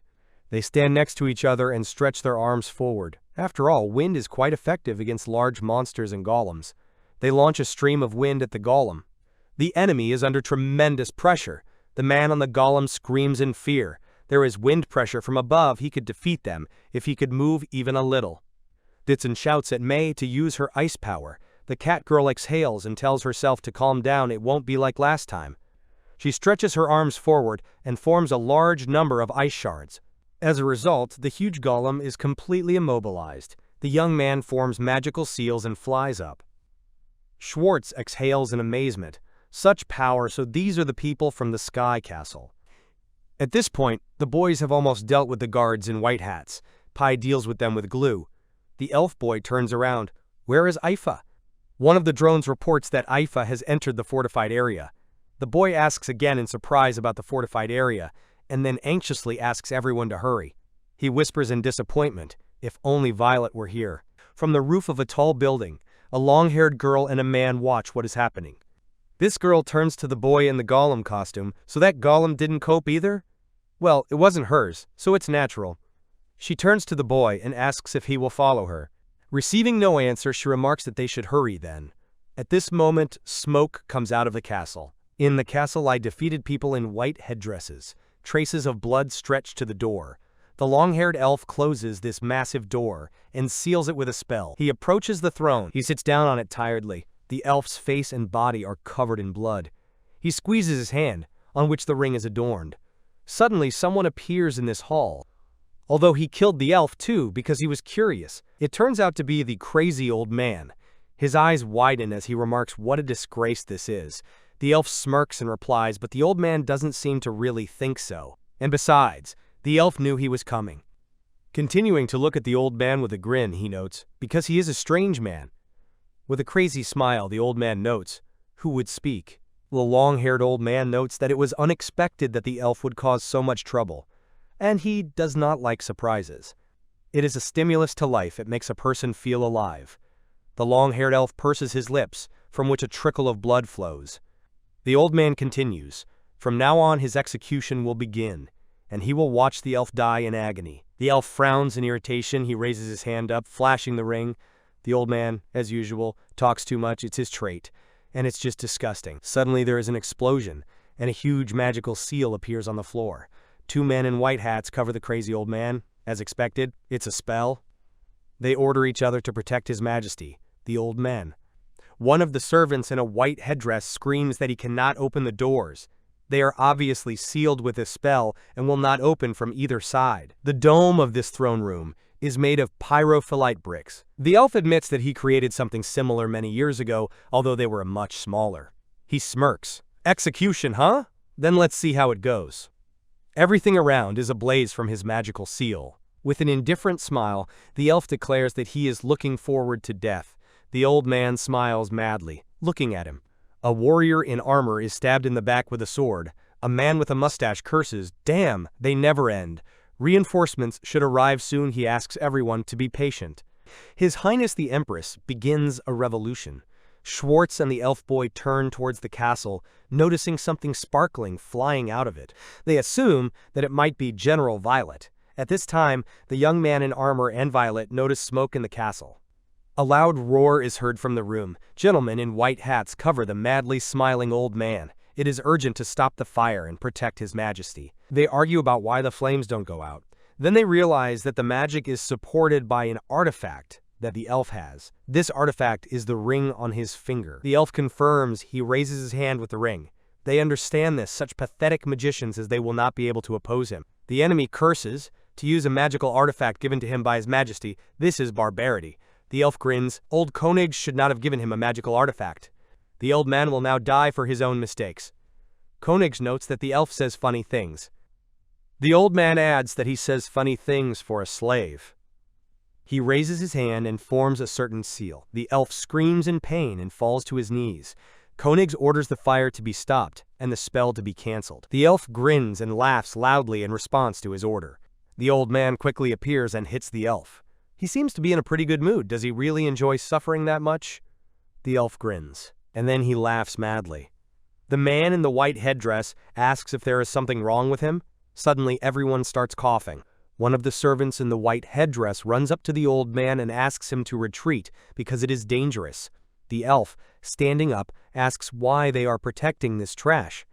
Koenigs is an executioner who wipes his feet on people's lives, usurping lands, killing the local population just because they were in his way, taking over a culture and destroying it after taking all the knowledge. This is all familiar to them.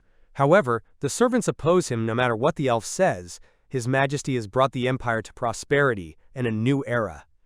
He is a great man, and they are grateful for the favor His Majesty has bestowed upon them. Sacrifices are necessary for the prosperity and development of the human mind. The elf's inability to understand this shows that he is truly an inferior being. The elf squeezes his hand. Then they should have become these victims. Their parents, their wives, their daughters, their sons, they should have become slaves and victims. The elf cries out in despair. If they want progress, let them sacrifice themselves without dragging them into it. The old man calmly notes that there is nothing to be done about it. The value of the life of an inhabitant of the empire and an elf are completely different. They are nothing more than just stones scattered around the area. Koenigs continues his speech. Who would be sorry if a stone turned into sand? And what is sad about collecting stones and using them? The only thing that gave value to the useless existence of the elves was the former empire. The old man grins and orders the elf to show his gratitude. They were the ones who gave their deaths meaning. The elf screams in pain as the spell pierces his body again. He realizes that his consciousness is leaving him. He is dying. Suddenly, a young man in armor flies into the room, holding a girl in uniform. The window shatters upon their arrival. The elf looks up at them, exhausted.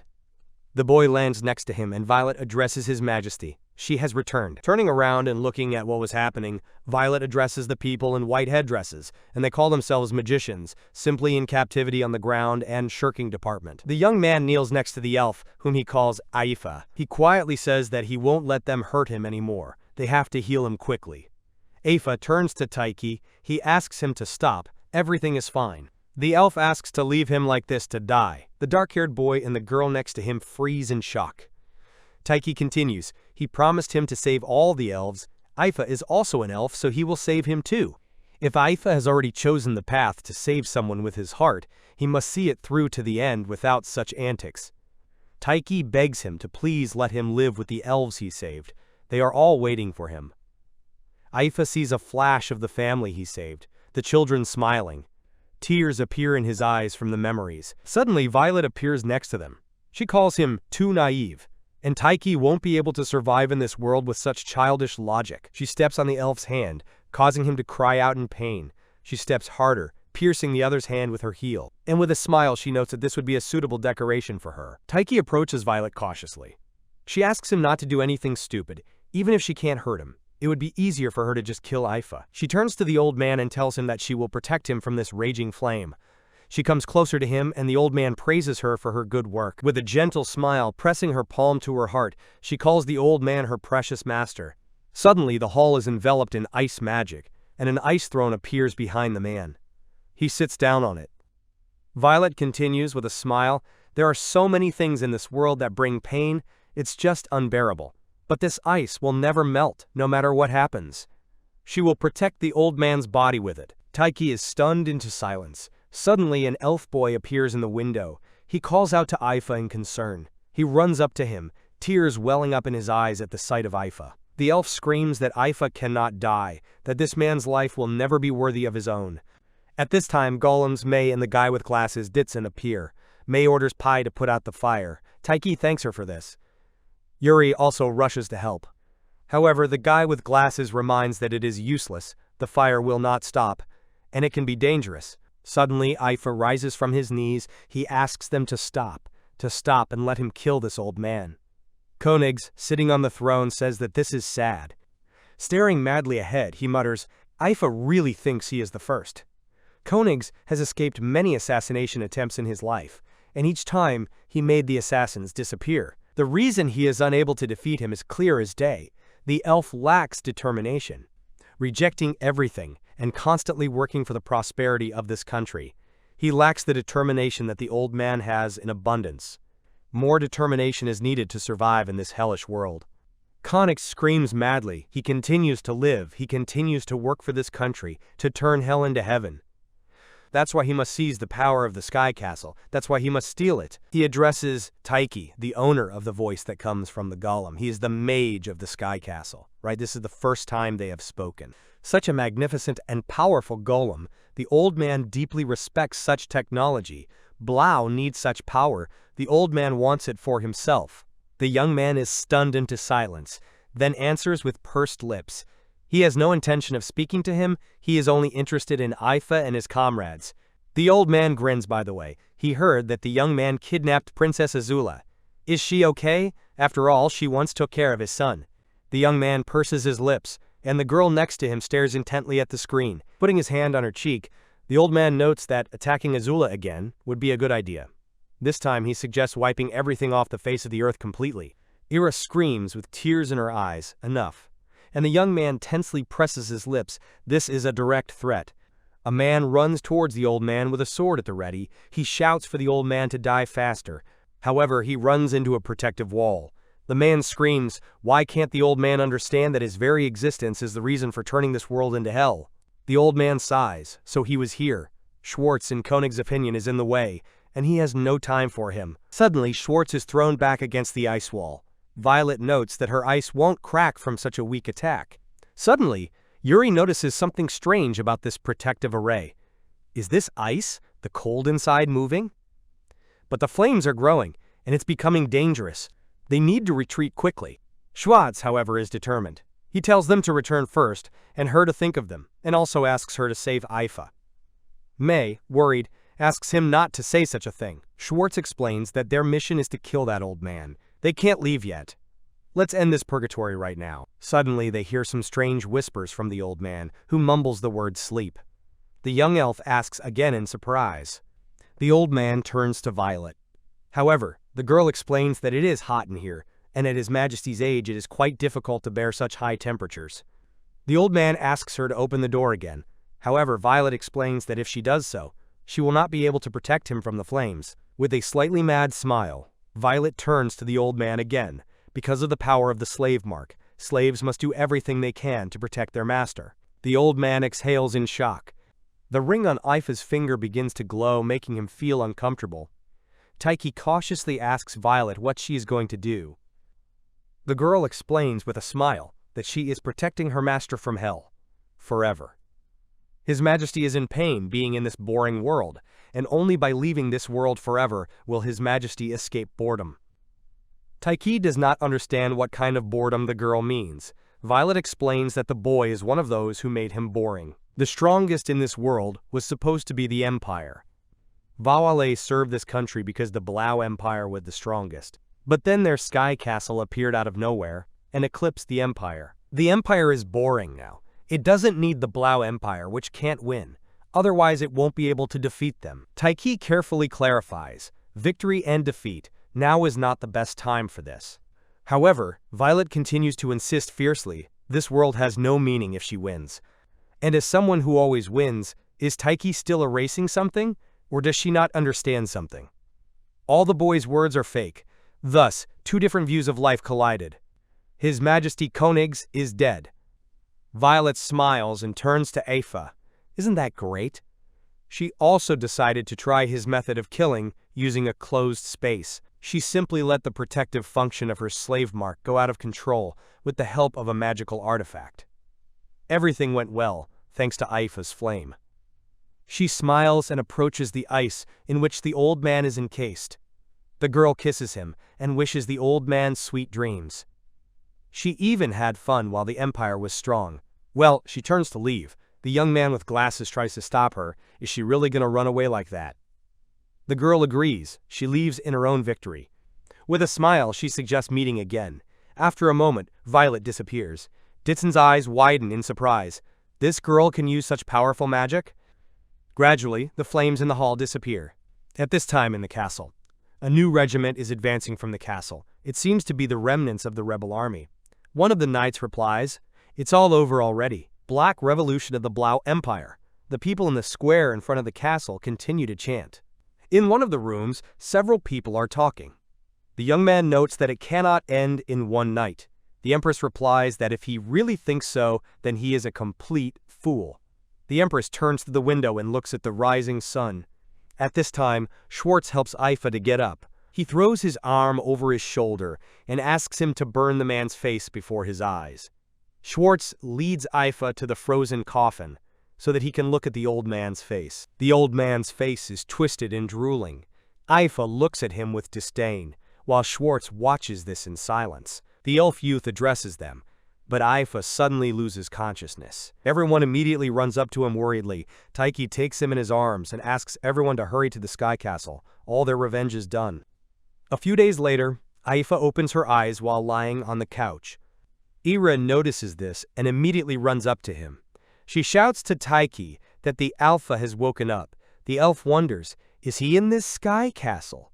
The girl helps him to rise carefully. His throat must be dry, so she offers him to drink some tea and take his time. She explains that Ifa slept for 3 weeks. The elf puts his hand to his forehead. So long. With a smile, the girl replies that she is glad that the elf is okay. The elves will definitely be happy. Immediately, a worried Tiki runs into them. He smiles with relief. The treatment took longer than Tiki thought. He was really worried, and now he is calm. The elf nods. Understandable. The young man is silent for a while, and then continues. Ifa suddenly lost consciousness after everything that happened, and they took him to the Sky Castle. The Empire was in such disarray that it was almost a bloodbath. The Empress and Schwartz had seized half of the power by force so far. They were still holding trials of people who had sided with Konegs. The country was still unstable due to the search for allies of the Emperor and the poor state of the law. All the elves have returned to their homeland and are working on rebuilding the village with the golems. The Empire's pursuers have not arrived and things are going well. The elf is still silent. The young man rubs the back of his head awkwardly, asking for forgiveness for having spoken too much. However, the elf calmly interrupts him. He feels sorry. Ifa can't thank them enough. He was hopelessly in debt, and yet he decided to use them for his revenge. They did not even reproach him.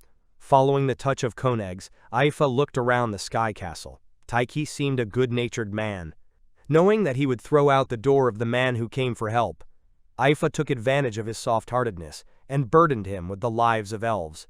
If he could kill the old man, all suspicions of regicide would fall on Tiki. That's what it meant for the golems of the Sky Castle to attack the Empire Castle. It would be the same as for the imperial country of Fleta. He would try to place all the blame for his sins on them. Ifa does not believe that his life is worth anything. The boy and the girl are stunned into silence. Tiki turns to the girl and asks her to leave them alone. Ira nods cautiously and leaves. Tiki begins carefully. As the elf knows, the people who came for her were cruel. It was painful, dark, with no way to escape. To say that death is the best way out is strange. After all, dying is hard and painful, even if it is something so lonely. At that moment, Ifa was ready to die, but he is still alive. If the elf is still able to clarify his feelings, then let him take his time for now. Why not try to find something pleasant that will allow him to think about how good it is that the elf remained alive in the end? Perhaps it will gradually heal his broken heart. Wouldn't Ifa at least try? Ifa is silent for a moment, but then notices the teapot. He remembers how Ira learned this from him, because in the elven settlement, they often drink like this. Ifa reaches out to the teapot and takes a mug. The tea is warm. The sensation brings tears to his eyes. Ira stood behind the door all this time, and tears were welling up in her eyes too. At this time, the knight in armor praises his subordinates. They worked well last night. Yuri notes that the plan was a success. What is she planning? In the castle. Dietzen smiles contentedly. He kneels down. To think that the imperial golems were made in such a way. He doesn't have a very good impression of the emperor, but his technology is beyond praise, although they are still far from the heavenly castle. The men in white caps look dumbfounded at the young man who has blushed with pleasure. What's wrong with him? Dietzen continues to actively write something in his notebook. Yuri comes up to him and asks if he has finished analyzing the golems. Continuing to smile blissfully, Ditsun shows the girl the golem's leg. He has learned a lot of information, and this technology, he can't help but steal it. Yuri asks why he is so proud of stealing their technology. Ditsun starts to get indignant. He just watches. As a mage, he wants to learn as much as possible about this amazing technology. Yuri reminds them that it is time to return to the Sky Castle. Before that, they still need to meet the Empress and Schwartz. Will the young man be able to go with her? Ditsun replies that he does not mind going with her. He doesn't mind going with her, but he hates this bore. Taking a girl hostage is disgusting. Yuri reminds him that Schwartz is now the new emperor, so the young man should be nicer to him. However, Ditsun irritably replies that he doesn't want to. They arrive at the castle. Schwartz looks exhausted and tired, with a dark aura of despair around him. Yuri thanks him for working so hard for so long. However, the man interrupts her. No, he was the one being rude. He is truly very grateful for their help to the healers of their army. Someday, Schwartz wants to send a gift, as thanks to the imperial country of Flade. The Empress finishes his words. She turns to Yuri. The girl is the princess of the Flat Empire. She would never have thought that one day they would help them. Yuri covers her eyes in embarrassment. That's not quite true. She came to this country for another reason, so it doesn't mean that she joined the revolution. The Empress notes that fate is indeed something mystical. With a smile, Yuri agrees and continues. She has something she would like to ask the Empress. She takes out a small jar with dry contents and asks if the Empress knows what it is. The Empress looks at the object with a darkened face. Ditsun's thoughts begin to rush at the sight of this jar. This is a drug from the imperial country, the one they used when they saved the elves. The Empress smiles and says she doesn't know what it is, but it shines quite beautifully. Then she asks what it is. Yuri looks at the old woman with a silent smile. Smiling sweetly, she explains that it is a drug to fall into a deep sleep, and if you take it when you are very tired, it really does cure fatigue. Ditsun tensely notes that it is good that he sleeps well every day, and so does Schwartz. Schwartz nods in agreement. Yuri smiles and notes that she is glad to hear this. This is the most important thing. The Empress laughs quietly. As Ditsun and Yuri walk down the hallway, the young man asks what kind of conversation they had. Yuri asks him if he remembers the secret potion of the imperial country. The young man immediately remembers that it is a poisonous drug with an immediate effect. His Majesty Yanual spoke of this earlier. Yuri takes out the jar that she showed the Empress and explains that this sleeping pill is made by diluting and changing the formula of the secret potion. Ditsun's eyes widen in shock. The girl asks him not to worry, a single use won't do any harm. However, an overdose will definitely change the situation. Few people in the Empire know about it, but a couple of months ago, a criminal appeared here who stole this drug. According to witnesses, it can be assumed that it was an elf. Ditsun asks in surprise, was the criminal an elf? The Imperial Guard of Flade had been monitoring the affairs of the Empire for a long time and sending spies. After the theft of the drug, they were told that Koenigs was bedridden. They thought that these events were connected, and it seems that the truth is behind them. They were convinced of this when they saw the face of the Empress today. Yuri smiles, cupping her face, and notes that she sees through the lie. Ditsun carefully clarifies, and she took part in such a risky situation in order to find the thief and, if possible, recover the drug. Thanks to the unexpected revolution, she was able to find it, taking advantage of the chaos when it was about to be thrown out.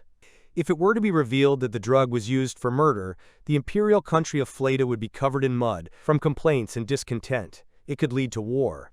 In order to prevent it, after all, it is their duty to protect the country. Ditsun asks with pain in his voice why she did not tell him anything about it. Yuri calmly explains that Ditsun cannot lie to everyone. How could she tell such a person about such a thing? Ditsun falls to his knees. Yuri continues, not that she has just started secret operations. This time the Empress saw her, but it remained a secret. It seems that she is really remarkable. Ditsun asks if Yuri stayed in the castle to monitor their movements. Yuri answers with a smile. About the magical image of the castle in the sky, does he know that he can surpass it? The power is so great that they only noticed it now. And this could be a clue. The castle can upset the balance of power in the world. Such power is something unimaginable. Ditsun jumps up worriedly. Anyway, Tiki is a good person. He controls the Sky Castle and will not use it for evil. Yuri calmly asks, so what? If Tiki dies, who can handle such power? What if another country steals the Sky Castle? Or if the castle's power goes out of control, what then? Ditsun said that the castle will not be used for evil, but it turns out that the castle's actions are evil deeds for the Konig's faction. If the virtue changes its point of view, it will become a villain. Regarding the Sky Castle, Yuri's task is to provide some information to the Flayed Empire. She wants Ditsun to unravel the Sky Castle's technology. The young man had planned this from the very beginning. Ditsun begins to doubt. He believes that the art of magic is the salvation of humanity. He will do nothing but search for information. Magic is a technology to protect the existence and everyday life of people. With new technologies, their lives will become safer. Politics does not interest Ditsun at all. Yuri grins. Now it is clear why some of them are very valuable. They are too pure for the magical court. Yuri turns to Ditsun. He is beautiful, but she also asks him to be careful in the Sky Castle. If there is no proper control, it will turn into a weapon of mass destruction. Eila was definitely thinking the same thing. Even though Eila was exiled from the country, she was still the princess of Azul. And there was no doubt, she was afraid of the powers of the Sky Castle. That was why she was frantically trying to understand the work while staying by Tiki's side. Even if Tiki left the castle, Eila would still be able to control it. Ditsun looked at the back of his friend's head with suspicion. Ditsun clarifies, Eila is in love with Tiki. Yuri turns to the boy in surprise. He explains, it is obvious at first glance. Eila is trying to understand the castle out of love for it, it is obvious. Yuri has even more questions. It's all the fault of love. The fault of the bittersweet feeling of love. Yuri's eyes widen. Ditsun turns around, it's something amazing. He can't say that Eila herself is not a sorceress. When people want to be closer, they try to get to know each other better, they work hard, even if it doesn't work out. This effort is a power worthy of being called magic. Love is something mesmerizing. Blushing slightly, Ditsun asks Yuri what she thinks about this. The girl honestly admits that she doesn't understand what he's talking about. Suddenly, Yuri is called by a girl, Fiatora. The girl asks what happened. Fiatora asks her to take them to the Sky Castle. If they leave their castle for one night, nothing bad should happen. Fiatora lowers his head and admits that he is worried about Eila. Schwartz wants to personally thank the king of the Sky Castle. Although he did not directly participate in the revolution, he was still the cause of it. With a sweet smile, Yuri says that he will ask Taika, maybe he will agree. She takes out her smartphone. Night has fallen on the castle. The full moon shines brightly, cautiously peeking out from behind the dark clouds. Schwartz desperately mutters that he can no longer eat. Tiki, awkwardly scratching the back of his head, apologizes. They were visited for the first time in a long time. He overdid it a bit. Schwartz notes that it is surprising that the king prepared the meal himself. Tiki asks the man about cooking. Schwartz admits that they hire people to do it. He can't steal someone else's work. And if Schwartz starts cooking on his own, he will trample their pride into the dirt. But he is interested in this. Schwartz has long disliked the palace cooks. He wants to eat whenever and however he wants. With an awkward smile, Tiki agrees. It is difficult to be a member of the royal family. Eila smiles sweetly when Schwartz glances at her. He addresses the girl as Princess Letitia. Schwartz didn't come here just to thank Tiki. His brother-in-law caused her trouble. She was seriously injured. He is currently in the dungeons. He will not leave them for the rest of his life. He is a terrible criminal who reached the peak of cruelty by killing many of his wives. That is why Schwartz broke off their love affair. His apology will not be enough to stop her from holding a grudge for everything she went through. But he still wants to do it. Schwartz is very sorry. He hangs his head low. Eila asks him not to apologize for such things. Schwartz promises that the Empire will no longer persecute her. Tiki breathes a sigh of relief. This is wonderful. And so one of Eila's problems is solved. However, the most important problem is the slave mark. Because of it, Eila cannot return home. If she runs into a slave owner, everything will start over. The same goes for the Beastmen. If only they could remove it. Eila appears, asking for forgiveness and taking his leave. It's time for them to go. Tiki asks if they have discussed everything necessary. Eila nods and asks if Tiki is heading to the elf village. The young man confirms his destination. Eila offers to go with him and show her around in person. Eila thinks that the village is still under attack, but he would like to introduce them to everyone. Tiki exclaims in surprise, does this mean that he will walk on Earth? The revolution in the Empire put an end to their feud with the Heavenly Castle. Princess Eila's engagement to the Emperor's third child was called off. The slaves were able to escape from the empire and return to their hometown under the rule of the Sky Castle. And the enslaved elves, thanks to the efforts of the Sky Castle, were able to free themselves and return home. Outside, the sun is shining brightly, and the wind is rustling the leaves. Golem A1 brings the boy into the forest. Tiki thanks him and places his trembling foot on the ground. He takes a cautious step and clenches his fists. The ground! It's the first time he's touched the ground with his feet since he came to this world. The boy had been trapped inside the castle for so long that even oxygen was no longer available. He's very lucky to be alive. All these sensations make tears start to flow down his cheeks. Eila asks worriedly if Tiki is okay. Smiling happily, the young man declares that he is fine, and in response asks about the girl's condition. With a smile, Eila replies that she is also fine, although she has not been on Earth for a long time, so she feels strange. The young man laughs quietly and replies that he has not been on Earth for a long time either. Eila thanks them for visiting their village. Yuri clarifies whether the elf is sure that they can come to them so calmly. Eila calmly replies that of course since they helped save them, they will always be welcome. Ditson immediately smiles enthusiastically. He would like to know about the magic of the elves. Eila accompanies them to the village. They enter through a wooden door. The young man examines the trees that he comes across along the way. Suddenly, a scream is heard. This is how the little elves greet Ifu, Tiki, and Eila. The adult elves also come out to meet them. They carefully ask if they are the same people from the Sky Castle. The young man awkwardly scratches the back of his head and says his name. One of the elf girls thanks them for their help. She is the current head, and therefore would like to thank them on behalf of the previous head, her mother. Eila turns to her and nods. The elf man suggests that they go faster, as everything is ready for the feast. The young man asks worriedly if this is okay, as they haven't fully recovered yet.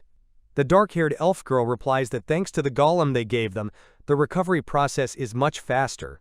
With this, they will soon be able to stand on their own 2 feet. Tiki is very happy to hear this.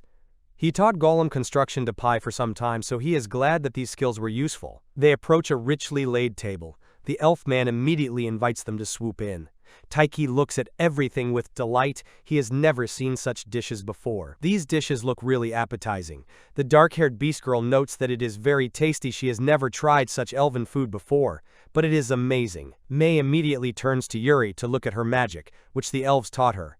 Yuri is happy to hear this. She will be happy to watch May's skills grow.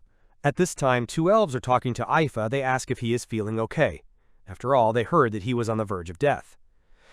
Eila replies that he escaped death only thanks to the magic of the Sky Castle. Suddenly, one elf girl hits him on the back. Eila is actually just in great shape, and she apologizes for disturbing him. The elf winces a little in pain. They haven't seen each other for so long, it seems they were too happy to see him. The girl laughs quietly. Another girl asks where Fiatora is. Aifa's face darkens. He does not answer. At this time, the Tiki pour more drink. Tiki asks desperately, where else? The elf man laughs. This wine is made from ruby berries. These only grow in their area. They planted them before enslavement. The young man desperately asks if this mug even has a bottom. He admits that their story is certainly very touching. Suddenly a man appears next to them. He sighs. The elf is just very happy to be free and return to the village. He asks the young man for forgiveness. The man sits down next to them. Even though the empire has oppressed them constantly, he does not blame them. However, even when the slave contract is terminated by the empire, the brand of slaves will remain on their bodies, and slavers can easily find them because of the magical seal. Tiki carefully clarifies, the magic seal is used to engrave the slave brand, right? The man explains that it all depends on the type of seal. If they use the same seal on you as before, you will definitely be enslaved again. The magic seals that only the mages of the empire are allowed to possess are smuggled by these same mages to other countries. This seal has a huge influence on slaves. Even after their release, they must always be on guard. The young man purses his lips sadly. So it's better to get ready right away. The already quite drunk elf boy pulls a glass of alcohol towards the young man, thereby accidentally hitting him on the cheek. Ditson immediately screams indignantly. Enough, he can no longer tolerate such disrespect for Tiki. He, Ditson, will drink this to Tiki. The elves immediately urge him to drink more. Tiki laughs. He'll go get some air and sober up a bit. He turns to Deetsin and asks him not to overdo it. The young man in glasses is drinking alcohol from a huge cauldron at this time. Eila calls out to Tiki cautiously. The young man goes outside and approaches a large tree. That is, even after the release of the seal, the effect does not cease. He sighs, if it were not for this seal. If only they could get rid of her, he thinks, then the elves would stop suffering, and Eila too. They would live in peace and stop fighting with each other. Suddenly, Eila appears behind him. The boy gives the girl his hand so she can sit on a large branch. Tiki asks her what happened. Eila admits that she was worried about him. Tiki replies that everything is fine, and it is so nice to see that the elves are alive and happy again, but they should not let their guard down. Tiki thinks about leaving a few more golems here. He thinks they will be useful. Eila agrees. It would be a great idea. The boy falls silent, and the girl cautiously calls out to him. He mutters quietly that it would be great if the magic of the Sky Castle could erase this mark. Even with the castle's enormous power, it is impossible to remove this slave mark. This is because the magic of this world and the castle's energy are very different, so it does not work. In the castle, any wound and disease can be cured, but this is because the body data and healing data work together. But the slave mark is not a wound or a disease. Even after conducting an examination on the castle's medical equipment, it cannot recognize the slave mark as an anomaly, and even removing it with the equipment will not work. Slave magic is an unknown phenomenon. Let's start with the fact that its magic is out of rank. It is impossible to remove the slave mark. Even if they had the power of a goddess, the one who built the castle would not be able to influence this world. He still had a lot to learn about this world. Tiki was so focused on managing the castle that he completely forgot about magic. The situation with the Empire was resolved, although if he had known about Aifa's plans he would not have put so much pressure on him. He was too careless. The girl asks him not to be upset. She knows what he is like. And she can't even count the number of people he saved. Slightly embarrassed, Eila tries to convince him that Tiki is a wonderful person, and she will help him in any way she can. The boy smiles. Eila is already helping him a lot. She taught him many useful things when he knew nothing. He thought that she was not stupid, and guessed herself. Tiki thought she knew he wasn't from this world. Eila's eyes widen in surprise. Tiki continues. He fits in so well with her that it's all clear. Eila admits that she thought he was from some distant country. Tiki says that he is from a country called Japan. Does Eila know one? The girl is silent. Eila is confused, but the power of the Sky Castle, Japan, isn't that magic? Tiki explains that it's not exactly. The essence is similar, but the energy sources are completely different. He apologizes. He probably confused her a lot. But he just wanted to share this with her. Share this with the person you trust the most. With a smile, Tiki assures her that he will do everything possible so that she and Mage can live in safety. He will definitely do everything. A wind passes by them, causing the leaves of the trees to flutter around them. Eila is very touched, where she feels safe. She shyly admits that where she feels safe is next to him, next to Tiki. She turns around and notices that the boy is almost completely immersed in greenery. She calls out to him in fear. Eila is frightened because she doesn't understand where he disappeared to. The boy, with leaves stuck in his hair, doesn't understand where he ended up. A tall tree with intertwined branches appears before him. His eyes widen in shock. Is this really what the elves were talking about? Is this really a spiritual tree? The young man looks at the intertwined branches with interest. At this time, Aifa stands at a stone monument, on which are written in the Elvish language. Next to the monument there is a small treat. He lowers his gaze down. Aifa remembers that night in the castle, when he and Fiatora were walking in the garden. Aifa nodded understandingly then. It was clear that Konig's death was predetermined before he set foot on these lands. Fiatora explains that thanks to the Empire's potion he sleeps longer every day, so it works. The old man doesn't even realize that something is happening, so it will kill him in a couple of weeks. And anyway, no one there supported the Konig's regime lately, and Schwartz's power in the shadows grew and grew. They had to win this war. The revolution was only a matter of time. Aifa nods. No wonder everything died down so quickly after that. He was such a fool and didn't understand what he was doing. All those years of hard work were wasted. It was so stupid. Fiatora interrupts him. He had no choice. He didn't know. But General Violet apparently did. She caught people and turned them into toys. Aifa asks, "Toys, did she torture them?" Fiatora explains, no, she used them as material to create golems. But it seems that it didn't work, because there are a lot of remains of this army in the research center. It seems she thought that the Empire's research into magic had outlived its usefulness. And she thought that the Empire spent a lot of money on expanding its lands, but not enough on this research.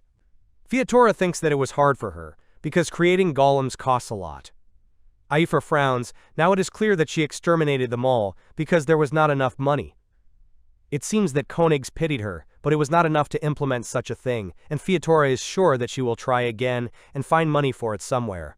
Fiatora asks Aifa about his return to the elven village. He honestly admits that he does not know. After all, he was sure that he would die, so he did not even think about it. And what is Fiatora thinking? The girl thinks he will be angry. She is going to stay in the Empire with Schwartz and the Empress. She has many bad memories of the Empire. During the time when their kind was massacred and enslaved, she was separated from her family. She was then completely broken and had to change completely in order to take revenge. Fiatora has lived her entire life to kill Koenigs and save the elves, and now that those goals have been achieved, she wants to set a new one. Isn't that what they live for? If a goal has been achieved, then a new one must be set and completed, no matter how long it takes. And Fiatora is ready to change completely again to achieve her new goal. She will definitely not give up, and will continue no matter what. This time her goal will not be revenge or something related to the elves, but something related to her, Schwartz and the Empress. Aifa notes that the girl is incredibly strong, but he is not as strong as she is. Aifa admits that he has always lived simply by instinctively adapting to the situation, so he simply followed the people from the village and the Empire. It is much easier to live this way. The girl tries to calm him down, that it is normal for him to have a hard time. And Aifa just needs to rest, he works too much. Aifa turns to her. Fiatora is the true pride of the elves. She always had a strong and kind heart. Aifa emerges from his memories, turns around and walks away from the stone monument. He remembers Taika's words about why he shouldn't find a goal that will make him feel the pleasure of life. Also, Fiatora's words pop into his head. If a goal is achieved, then you need to set a new one and achieve it, no matter how long it takes. And Aifa promises himself that he will find it, his life goal, and do it. He will never give up. At this time, Ira runs around the garden anxiously, looking for Taika. Suddenly she notices a young man in one of the bushes. She runs up to him anxiously and asks if everything is okay. The young man's eyes widen in surprise, remembering the bright light coming from the tree. Tiki then turns to the elves. They exclaim in surprise, "Did he see the spirit tree?" Aifa folds his arms. He knew it. The tree only shows itself to those it recognizes, and he thought it recognized Tiki. The young man says that the spirit tree said nothing, but he felt gratitude and a sense of control. He remembers a bright light. One of the elves explains that sometimes it happens that a spiritual tree shows the way to a lost soul. Is Tiki in trouble? The young man's eyes widen in surprise. The young man realizes that this could be a clue on how to erase the slave mark. He thinks about it constantly, has tried his best to get rid of the brand, and if what the elves say is true, then the spirit tree gave him a clue about this. The elves exclaim in surprise, "This can't be." Tiki jumps up decisively, puts his hand on his chest. He will definitely find out about this. He promises them that he will find a way to remove this mark and save them all, so let them just wait, he will definitely find it. Tiki promises. Everyone around is too touched by his decisive words. Ditson looks at the boy's back in amazement, and he realizes that Tiki is truly a great magician. That is his goal. Yuri also looks at the boy tensely, but she is thinking about the Sky Castle.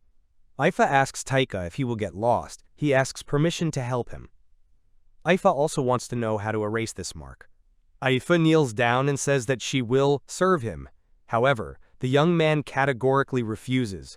Tiki extends his hand to him and notes that he will not serve. Aifa will be his friend. Aifa stares at the outstretched palm for a moment, confused, and then squeezes it back. Sure, he'll be his friend. Now they have a new goal.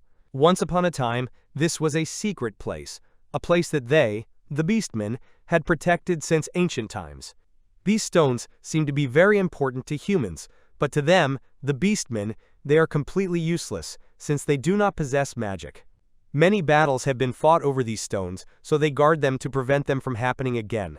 The girl with the ears carefully touches one of the stones, but immediately pulls her hands away from the pain. The man calls her worriedly. The girl complains that the stone is cold as ice, and the man doesn't understand what she means. Is he really like that? The man touches him and realizes that he is not. With a smile, the girl places her hand on her father's hand and notes that her father's hand is very warm. The man grins, and together they look at the stones growing out of the ground. Present day. The girl with the ears from the memories tries to use magic. She sighs. Practicing magic is very difficult. She looks up at the palace windows. There are guys sitting on 2 chairs. The light of the spiritual tree was directed to the west. Yuri presses his finger to his mouth. It seems clear, but it seems not. Ditsun carefully clarifies whether they can believe in this. Afa joins the conversation. It may well be that the spiritual tree gave a hint to remove the climate. This tree is not shown to everyone. And if Ditsun has any doubts, he can express them to him. Ditsun looks away tensely. What's wrong with this elf? The young man pokes at his watch. First he needs to scout out some things and gather information. It's dangerous, so the drone needs to be made invisible. Ditsun exclaims in shock, the drone has disappeared? Tiki continues. He'll send it to different places, collect video and audio material, and then ask A1 to filter out what concerns these seals. I wonder if there's anything to be found. Yuri notes that this is incredible magic. Ayafa asks suspiciously, is that even possible? Smiling awkwardly, Tiki admits that he spent the whole night tinkering with it because he couldn't sleep. He added some features. The basic features are good, but he needs more. To be honest, Tiki doesn't really want to invade someone's privacy. Sometimes, the slave brand has the coat of arms of different countries. Each country has its own magical technique that they use to create the seals. According to Yuri, the information about the technique is confidential, so he won't be able to find out anything without spying. What if the function accidentally turns off and they find out? Tiki is in a slight panic. The young man sums up, they have little time, so they need to be more productive and collect as much material as possible. Suddenly, Ira turns to him with a question about the west. She notes that the forest where they saved Mia and her friends is just to the west of here. They are supposed to meet her father. The young man is surprised. Has that time already come? Aifa tells him that there is ore with a magic amplifier effect in the Beastmen village. However, Ditsun claims that this is a false rumor. Every mage has heard this story at least once. He asked about it from various merchants when he was collecting material for golems, but they simply laughed at him. If it were true, the Beastmen would not live in such a small village, but would have made a fortune on it long ago. Then the young man suggests talking to the coach, and they will go to the village. Ira claps her hands with a smile. She is sure that Mia will be happy. Mia chuckles, so they will come. She will meet them when they are there. She thinks about how she should tighten up the magic before they arrive. One of the Beastmen makes fun of her, that she just wants to meet her brother-in-law. The girl immediately gets indignant. It's her mother who wants it, and she's just happy for her.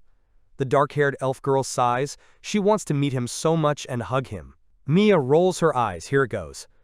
Tiki appears from behind and asks, are they really coming to their village? Almost at the entrance to the village, monsters appear. They attack Mia's father.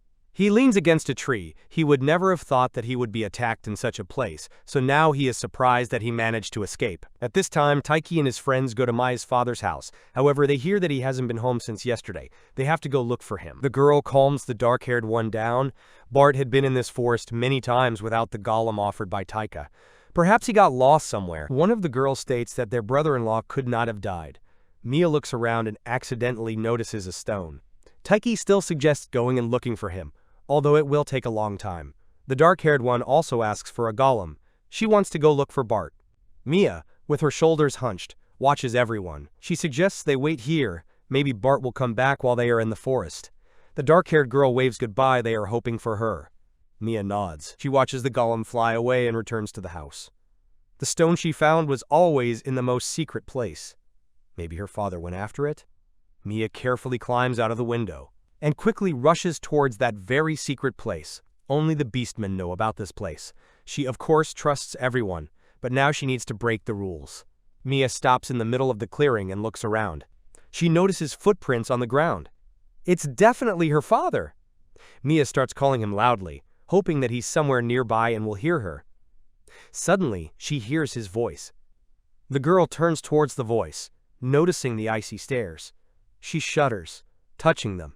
Gritting her teeth, she is filled with determination. She can't control it, although she managed to do it just recently.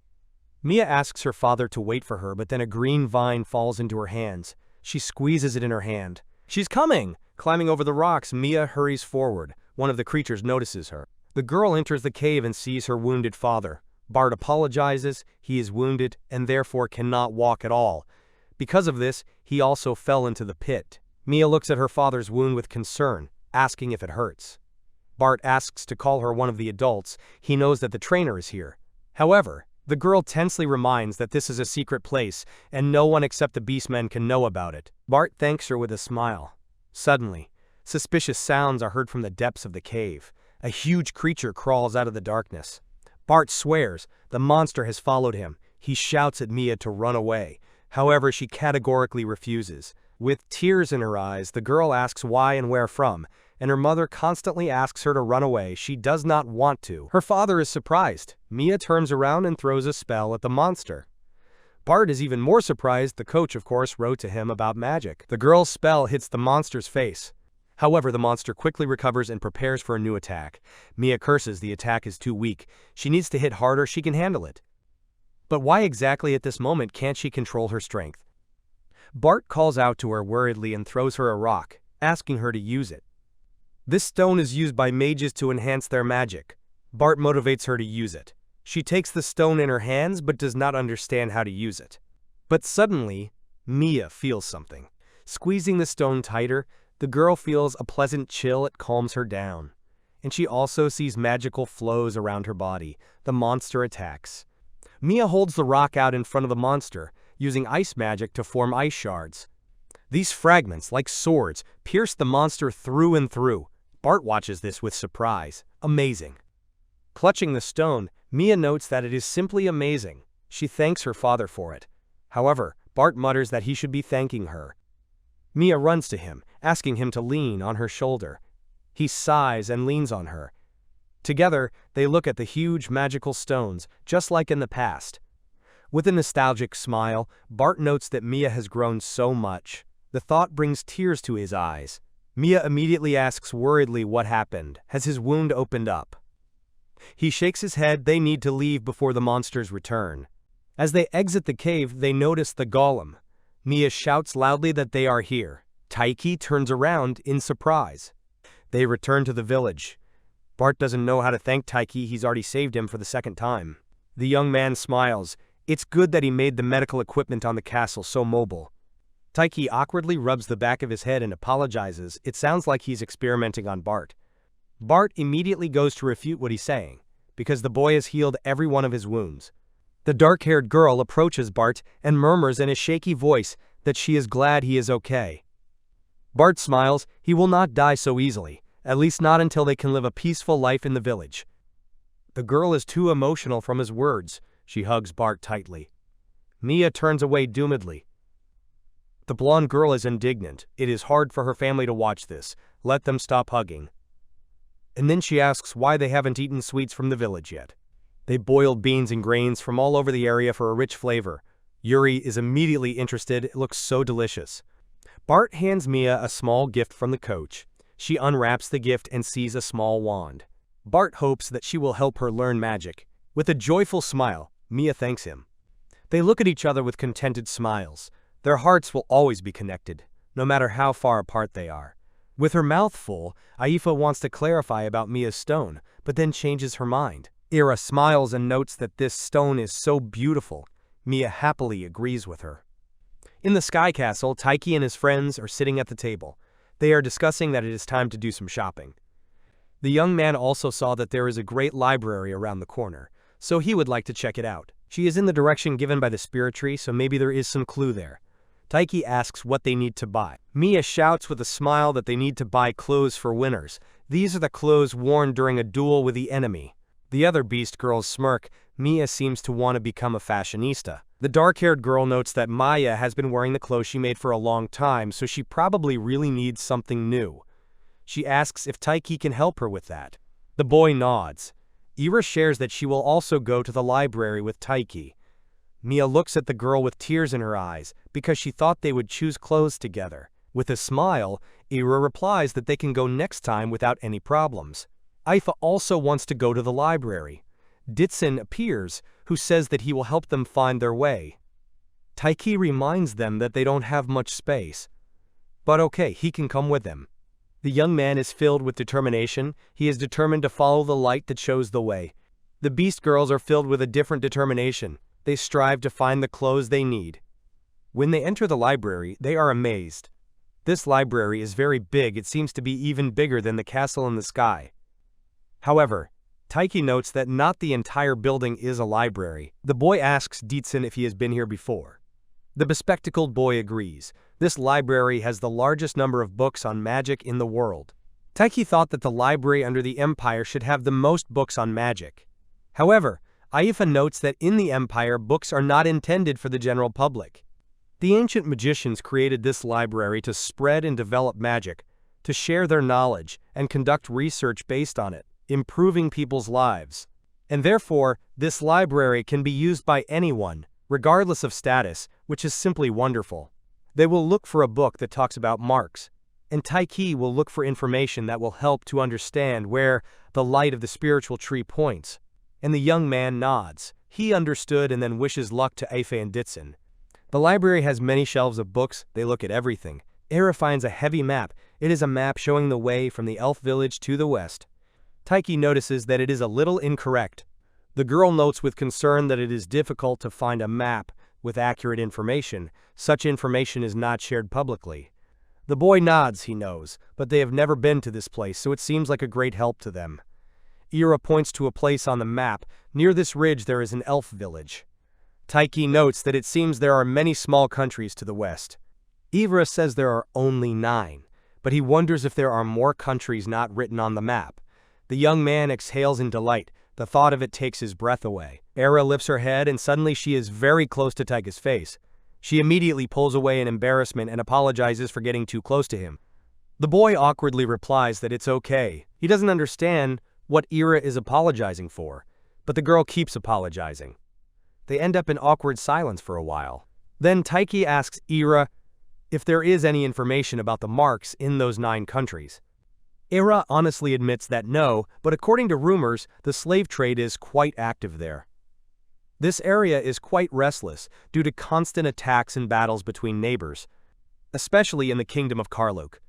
There, they forcibly enslave the poor, just walking on the streets, due to the too strong influence of the rich. And when parents in Atul scold their children, they say that they will be taken there. The young man feels that such things cannot be said, even as a joke. But in any case, Eira adds that the information she has is not always accurate. There is a large distance between these states, so some of the information could be distorted. The young man thanks her anyway. She is so incredible and knows so much. And as for the kingdom of Carluke, since their slave trade is so thriving, maybe they know something about technology. I will need to find out more about them. Then Ifa heads towards them and calls out to Tiki. But suddenly, a golem grabs him from behind under the arms. Ditsun praises A1 for his excellent work. Ifa awkwardly asks what he is carrying. Tears appear in Ditsun's eyes. Ifa is a heartless fool. Let him not bother him and go read books. Taika and Eira have such an atmosphere there now, and you can't barge in there. Ifa asks, puzzled why that is. Ditsun screams at Ifa to give them some privacy. They rarely get it anyway because there are too many of them. Ifa seriously says that if Ditsun thinks there are too many of them, then he should just get out of the castle. However, Ditsun says that he can't do that. In any case, Ifa shouldn't bother them. He's not a little boy anymore and should understand. However, Ifa says that he doesn't understand, and he just wants to ask Taika something. Ifa tries to break away again, but he can't. The young man in glasses says that they should have gone to different libraries, separately from each other. Meanwhile, in the store, Mia and Yuri have an argument about the outfit. Mia, holding up one of the dresses, states that the outfit has a lot of provocative details and would look great on Princess Eira. However, Yuri points out that Eira should be both mature and sexy. While the girls continue to argue with each other, the dark-haired girl asks them to calm down. Mia continues to complain, this isn't a fight, it's just an exchange of fair arguments. She still has dozens of shopping requests to make for Taika and Eira, so she can't resist proving that her choice of clothes looks better. The dark-haired girl exhales and asks the Beastman if they have decided on Taika's outfit yet. The guy replies that he was told that simple work clothes would be fine, but he is still worried since he doesn't know much about magic. Suddenly, she notices a girl with blonde hair, dressed openly. She has glasses on her eyes. She asks what she is doing. The girl smirks. She chose these clothes herself. Since she is prettier than her older sister, she should bring in prettier clothes. The dark-haired girl reminds her that this is Taika's money. She can't just use it. The blonde points out, this is the money they got when they sold their harvest in bulk to Azul and the Frida Empire. So she has every right to do so. The dark-haired one doesn't give in. This is the money they got for the harvest and for the gratitude in their reconstruction. Shouldn't they have kept it for emergencies? If Aiza and the Empire were in trouble, they would have to return it all. The fair-haired one is indignant. Poverty is of course good, but she will not be able to start the path to wealth without spending a penny. This is rare, and usually she does not have such an opportunity to spend money. The dark-haired one thinks about it, but she does not know what they can buy. She turns to see Yuri and Mia arguing, and notices the beautiful fabric. Meanwhile, in the library, Decisive tells us that this library contains forbidden magic books. Like how to kill a person in an instant. The book they need is cursed, the magic of which dissipates when opened. Something like that. They couldn't even break the seal on that collection of books. Because this collection is made in such a way that it is impossible to understand, and besides, there is no description there. But if it is forbidden, then there may be hints there. However, getting into the forbidden library is not so easy. There are a lot of guards there, and it will be difficult. The young man sighs. Nothing can be done about it. He will have to sneak through. Tiki suggests going with Ifa, and Ira and Ditson will be on guard. The elf uses a magic seal, knocking out one of the guards. Tiki asks worriedly if everything will be okay with him. Ifa assures that everything is fine. Most likely this guard will wake up with improved blood circulation, and will be even healthier than before. However, Tiki still worries that this is somehow cruel. Ifa asks him for the key, but the boy examines the lock. There is no magic, so he thinks they can open it with his magic watch. This is a tool from a lock. The young man had to redo a lot of things lately. The lock gives in. They succeeded. They find themselves in a dark room, completely covered with books. The young man asks if Ifa knows where the book is. The elf admits that he can only say that it cannot be opened because of the curse. They carefully examine the books. Suddenly, petals fly past one of the books, and Tiki notices one book that stands out. And he realizes, this is the book. The young man turns to Ife and suggests that this might be the book. But the elf notices that there is no curse on this book. The secrets of each country are described here, and even the secret medicine of the Fried Empire is written here. Suddenly Ifa notices something. His eyes widen in shock. The Carluke kingdom took slaves from other countries and turned them into their own. There is a method to cancel the slave mark of another country. So it is possible to cancel the slave mark. Is the light of the spiritual tree really pointing to the Carluke kingdom? Yuri puts his palm to his face, wondering if there really is a secret to canceling the slave mark in the Carluke kingdom. Mia also notices that this is a completely unknown country to her. She has never heard of it. Everyone notices their strange appearance. Tiki asks with a smile if they enjoyed shopping. Mia immediately nods happily, but did they buy anything for Train? The dark-haired girl shows that she bought this fabric. In the end, she couldn't decide on clothes for Taika and Ira, so she will sew them something from this fabric. They will be able to try it on soon. The young man asks worriedly if it will be a burden for her. Ira happily thanks her. Beast Girl answers, let's say she loves sewing, so this is a great opportunity to start her new hobby. She will also make small items of clothing for a greater combination. Tiki is filled with enthusiasm. He waits for this with patience. At this time, Ifa is looking at the painting. It is a very valuable thing. Thanks to the magic of Taika's Sky Castle, a complete copy of the books from the Forbidden Library was here. Yuri mentally notes that this is what she needs. There's no way she can figure out all the secrets of this castle on her own. She'll definitely need Dietzen's help. At this time, the young man in glasses looks at the watch with interest. The collection of unique things in the Sky Castle has been replenished. It's wonderful, simply amazing. Tiki nearby, frowning, looks at the writing. So the destination is set. This is the kingdom of Carluke. It's time to rest. Yuri and Ditson go to the Empire. Ira tries on the clothes that Trin gave her. She thanks her. However, the dark-haired girl smiles awkwardly. She was not the only one doing this. Pai also helped her with this. But Ira asks her to be modest. Can she teach her to sew like this next time? Trin agrees. Tiki also tries on the clothes that Trin made. It's Jinbei! It's so easy to move, easy to work with, comfortable to lie down in. Trin asks if he likes it. He says happily that of course, it's something special. Trin explains that this rustic style is popular among the Beastmen. The blonde notes that her sister Trin is the most skilled in the village. Ira notes that she wants Mei to see it too. The boy explains that she trains in magic with Yuri. At this time, the girls are actively training. Thanks to the magic wand, the regulation of magical power has become more stable. Moreover, Mei's power has increased significantly over the past months. Yuri was going to teach her the basics, because she herself specializes in special magic, and Mei in attack magic. And it seems that she can't teach her anything anymore. Yuri asks Mei if she taught her Tiki magic. If Mei is a great sorceress like Tiki, maybe she can teach her something? Mei admits that she doesn't quite understand Tiki's magic and doesn't understand the letters he writes. And as for Tiki, he uses magic that is completely different from hers. Yuri clarifies in what sense it is different. However, Mei can't say for sure, but it was amazing. Yuri frowns, and that is why the analysis of the castle in the sky is too complicated and has a flow of magic that she has never seen before. What can be said for sure is that Taika's magic is different from theirs.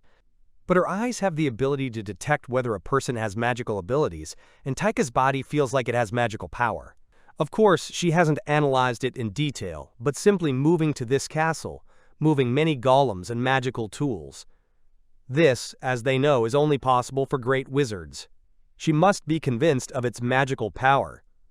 At this time, Mei is thinking about what she will eat for dinner. Diqing let out a resigned sigh. Ever since Yuri was assigned to research the castle's technology, he hasn't been motivated enough. More accurately, he doesn't want to go back to it. Doesn't he look like a spy now? Even if that's the case, his heart aches from this feeling of betrayal by Taika. Ditsun is clearly not fit to be a court magician. Suddenly, Yuri appears next to him, making him shudder in fear. She asks if he's okay.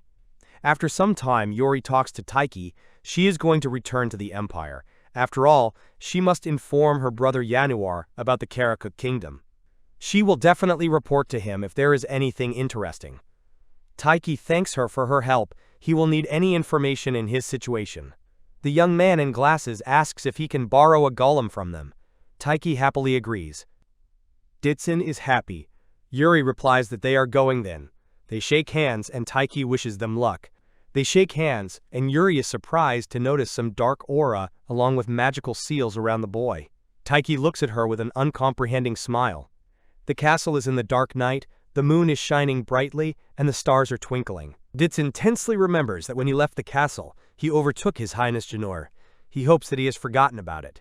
Yuri remains silent all this time. They arrive in the Empire. After a while, Ditsun is hanging on a spit like a pig, a fire burning above his back.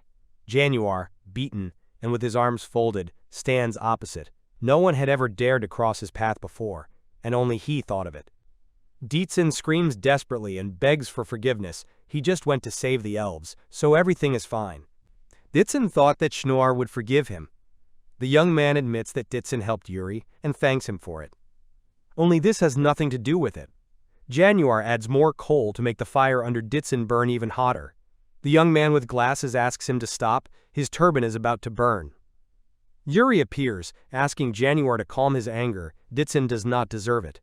Better let the young man look at this tea service. This tea service with exquisite design is straight from the Sky Castle. Januar immediately becomes interested and orders the tea to be drunk immediately and the servants to prepare everything necessary for this.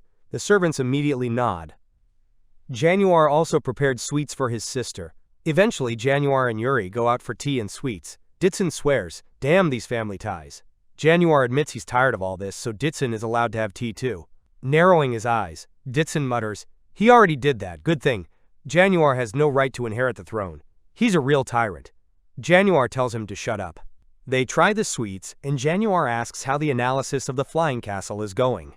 Ditsun honestly answers that it is not going well, it is very bad, they do not understand anything. However, Yuri notes that she has made some progress.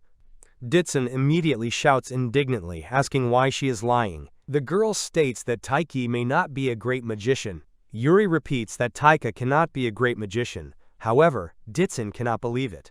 After all, when he controls a castle in the sky and uses a bunch of golems to do so, He can't help but say that he is a great magician. Yuri understands what he is talking about, but she has the ability to sense the flow of human magic.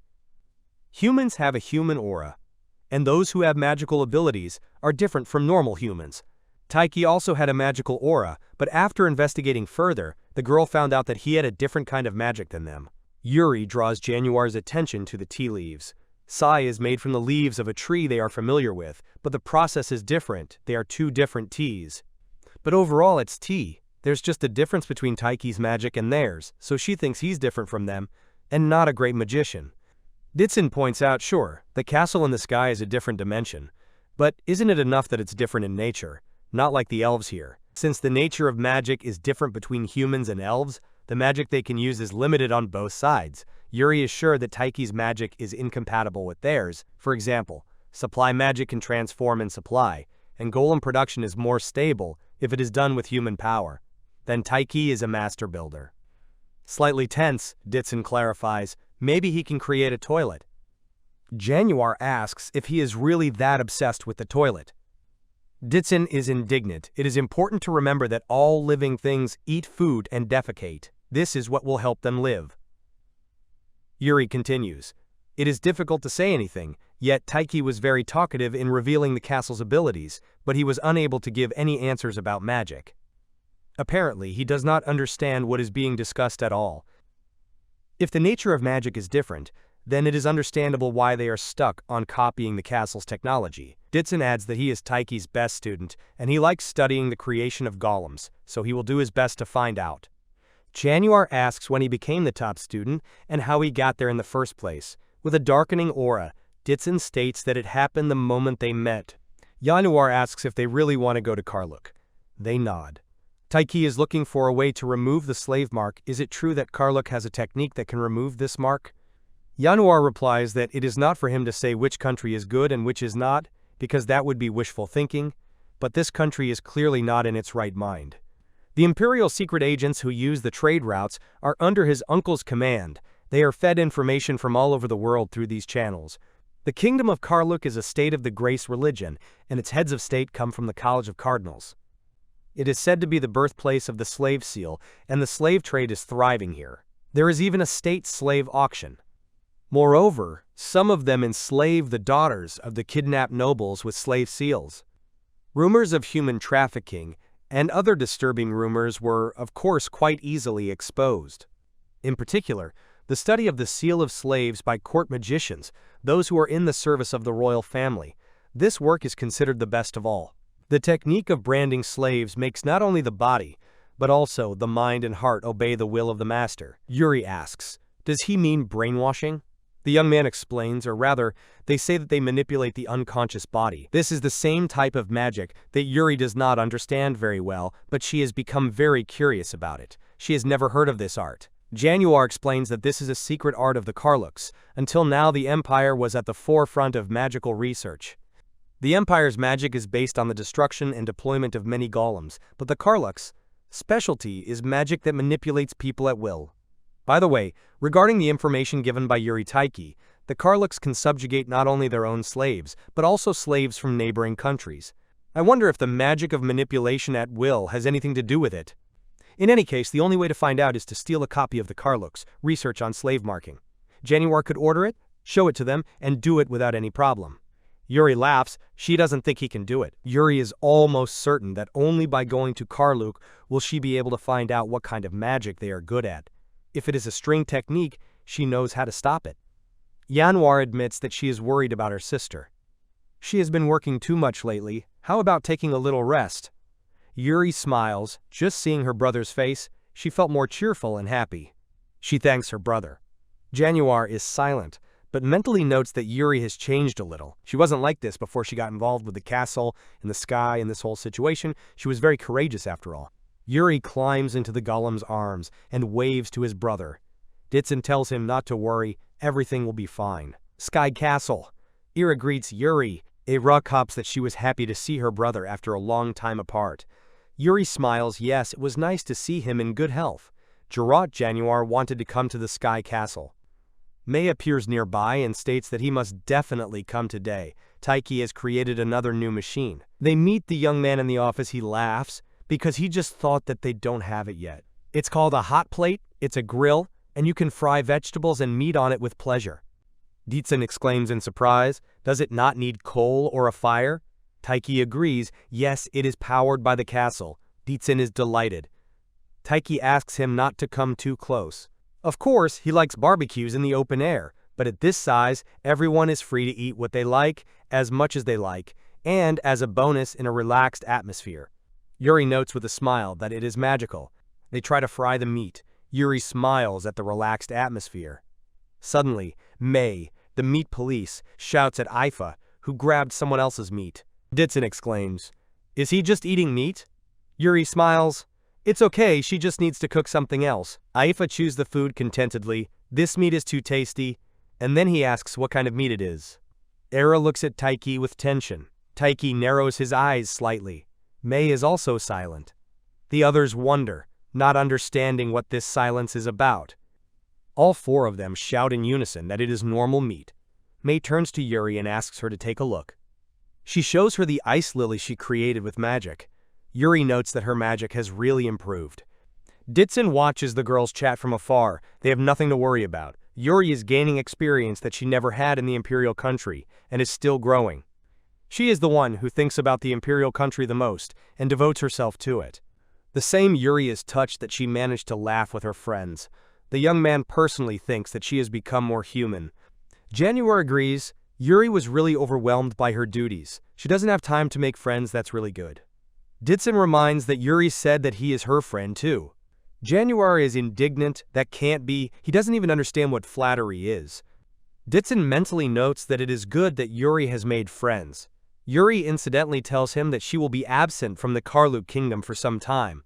By that time, she asks to study offensive magic with Decisive. May exclaims in surprise. Decisive reminds that Yuri's specialty is offensive magic. While Decisive's specialty is illusions, he can't help her learn magic in depth. But Yuri continues to press, however, Decisive is an offensive specialist. If he instructs May, Yuri thinks that she will definitely achieve excellent results. Decisive notes tensely, he has never heard of this. Yuri whispers to him, while Tiki is away, he should look for mana. She leaves it to him, there is definitely something to find in the castle.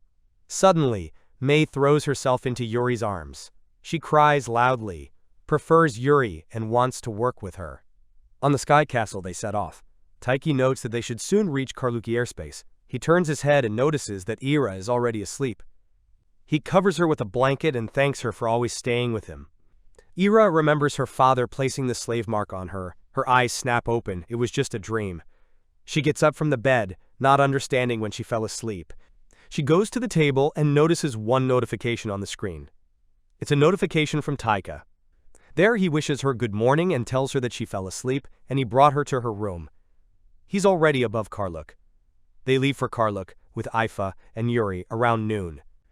She can rest until then. The girl hugs herself with her arms. It is in Carluke that the birthplace of the slave seal is located. May cries in despair, hugging Eila.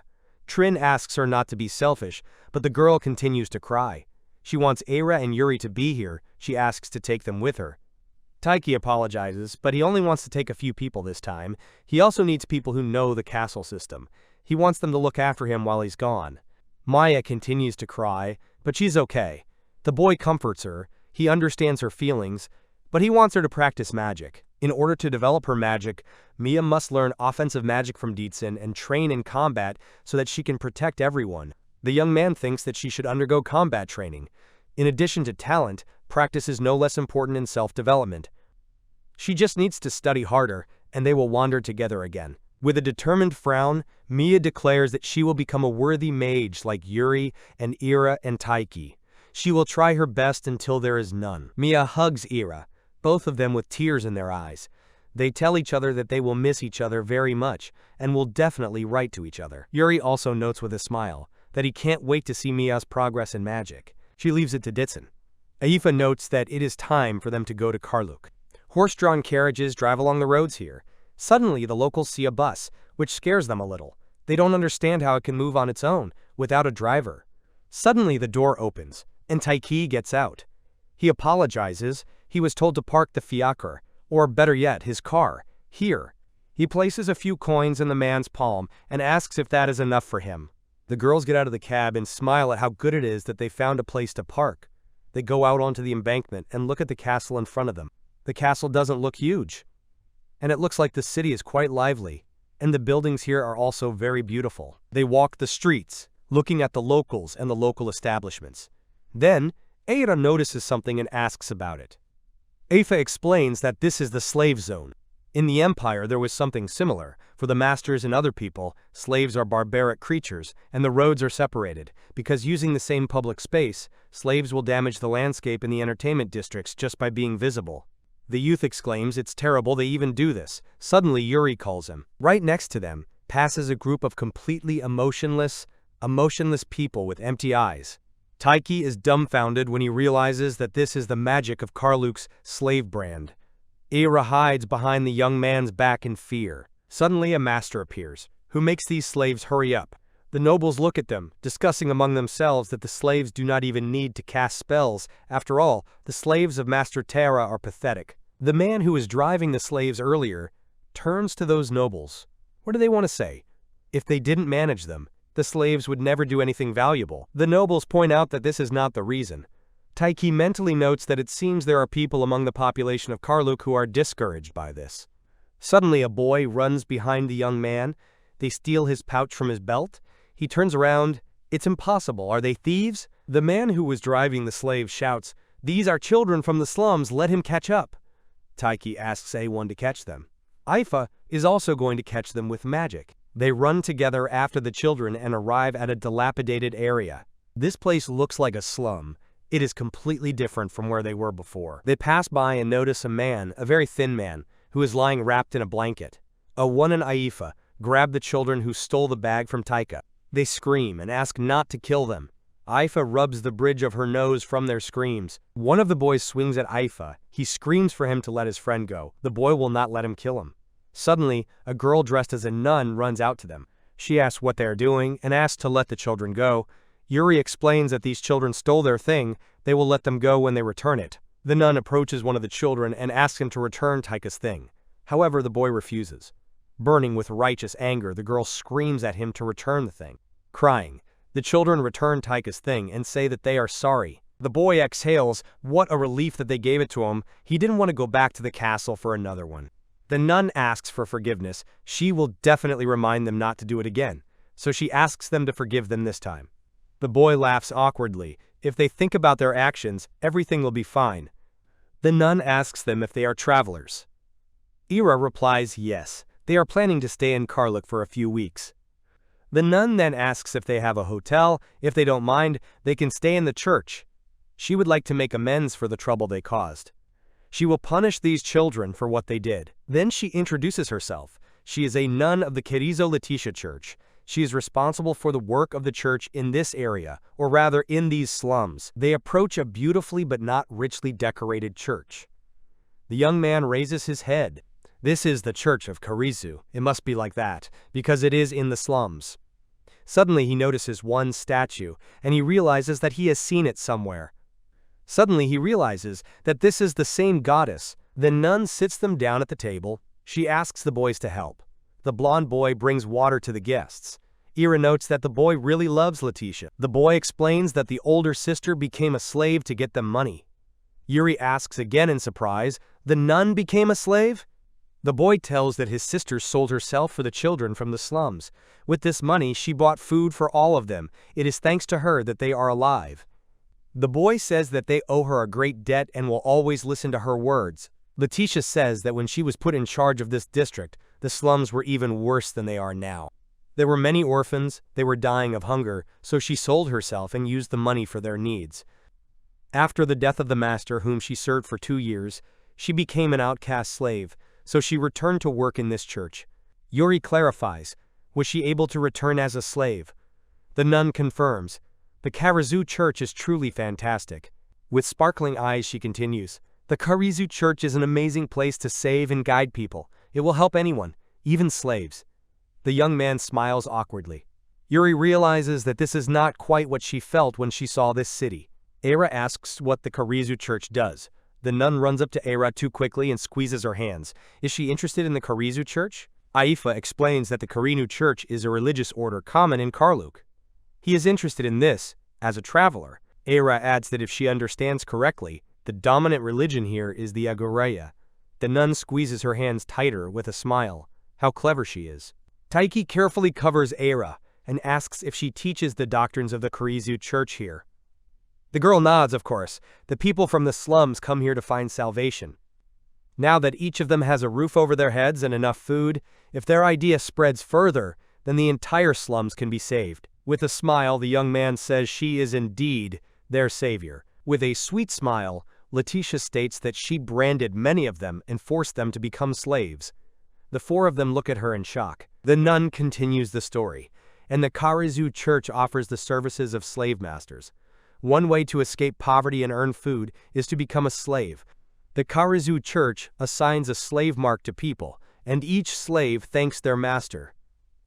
Everyone can be happy. That is the slave system they offer. There is silence at the table for a while. Ifa asks, amazed, is she serious? Can people find happiness by becoming slaves? Letitia is crazy, she has lost her mind, so let her open her eyes to this reality. Yuri tries to stop him, but he continues. The mark of a slave is the embodiment of all the evil in this world. It should not be this way. How many people have been exploited, brutalized, and killed because of this mark, and everyone passes it off as a blessing. The nun smiles awkwardly. Is this what happened in their country? She is very sorry that this happened, but in Carluke things are different. Everyone comes to receive the slave mark on their own so that they don't starve to death. Countless people have been blessed and saved from starvation thanks to this slave system. It is a reasonable system. Ira points out that the slave mark lasts until death. Even if people die, this cursed mark does not disappear, and she says that is reasonable? The nun continues, yes, the mark remains for life, but isn't it better than death? She couldn't bear it anymore. These children were slowly dying. That's why she herself became a slave. Her master was a good man, and she is grateful to the slave system of the Church of Kariz. Ifa looks at her with disdain. She was just lucky. But don't lump everyone together. She is talking crazy nonsense. Ifa stands up and turns away. He doesn't want to hear this anymore, he'll be outside. They leave the church and Ifa apologizes for the way he reacted. Eila sighs and replies that it's okay. She understands his feelings.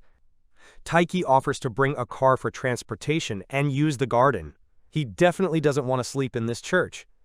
Yuri looks cautiously towards the nun, which means there are people who think so. Still, Carluke is a very strange place. Night is falling. Tiki lies on the bed, remembering the nun's words about slavery, and then remembers the words and faces of those who lost everything when they received that slave brand. He clenches his hand, his eyes filled with determination. Tiki promises that he will erase the stigma. No matter how they try to sugarcoat it, he will not allow them to exploit people by taking advantage of their vulnerability. No matter what anyone says, he will eradicate it. He will seek this way in this country in Carluke.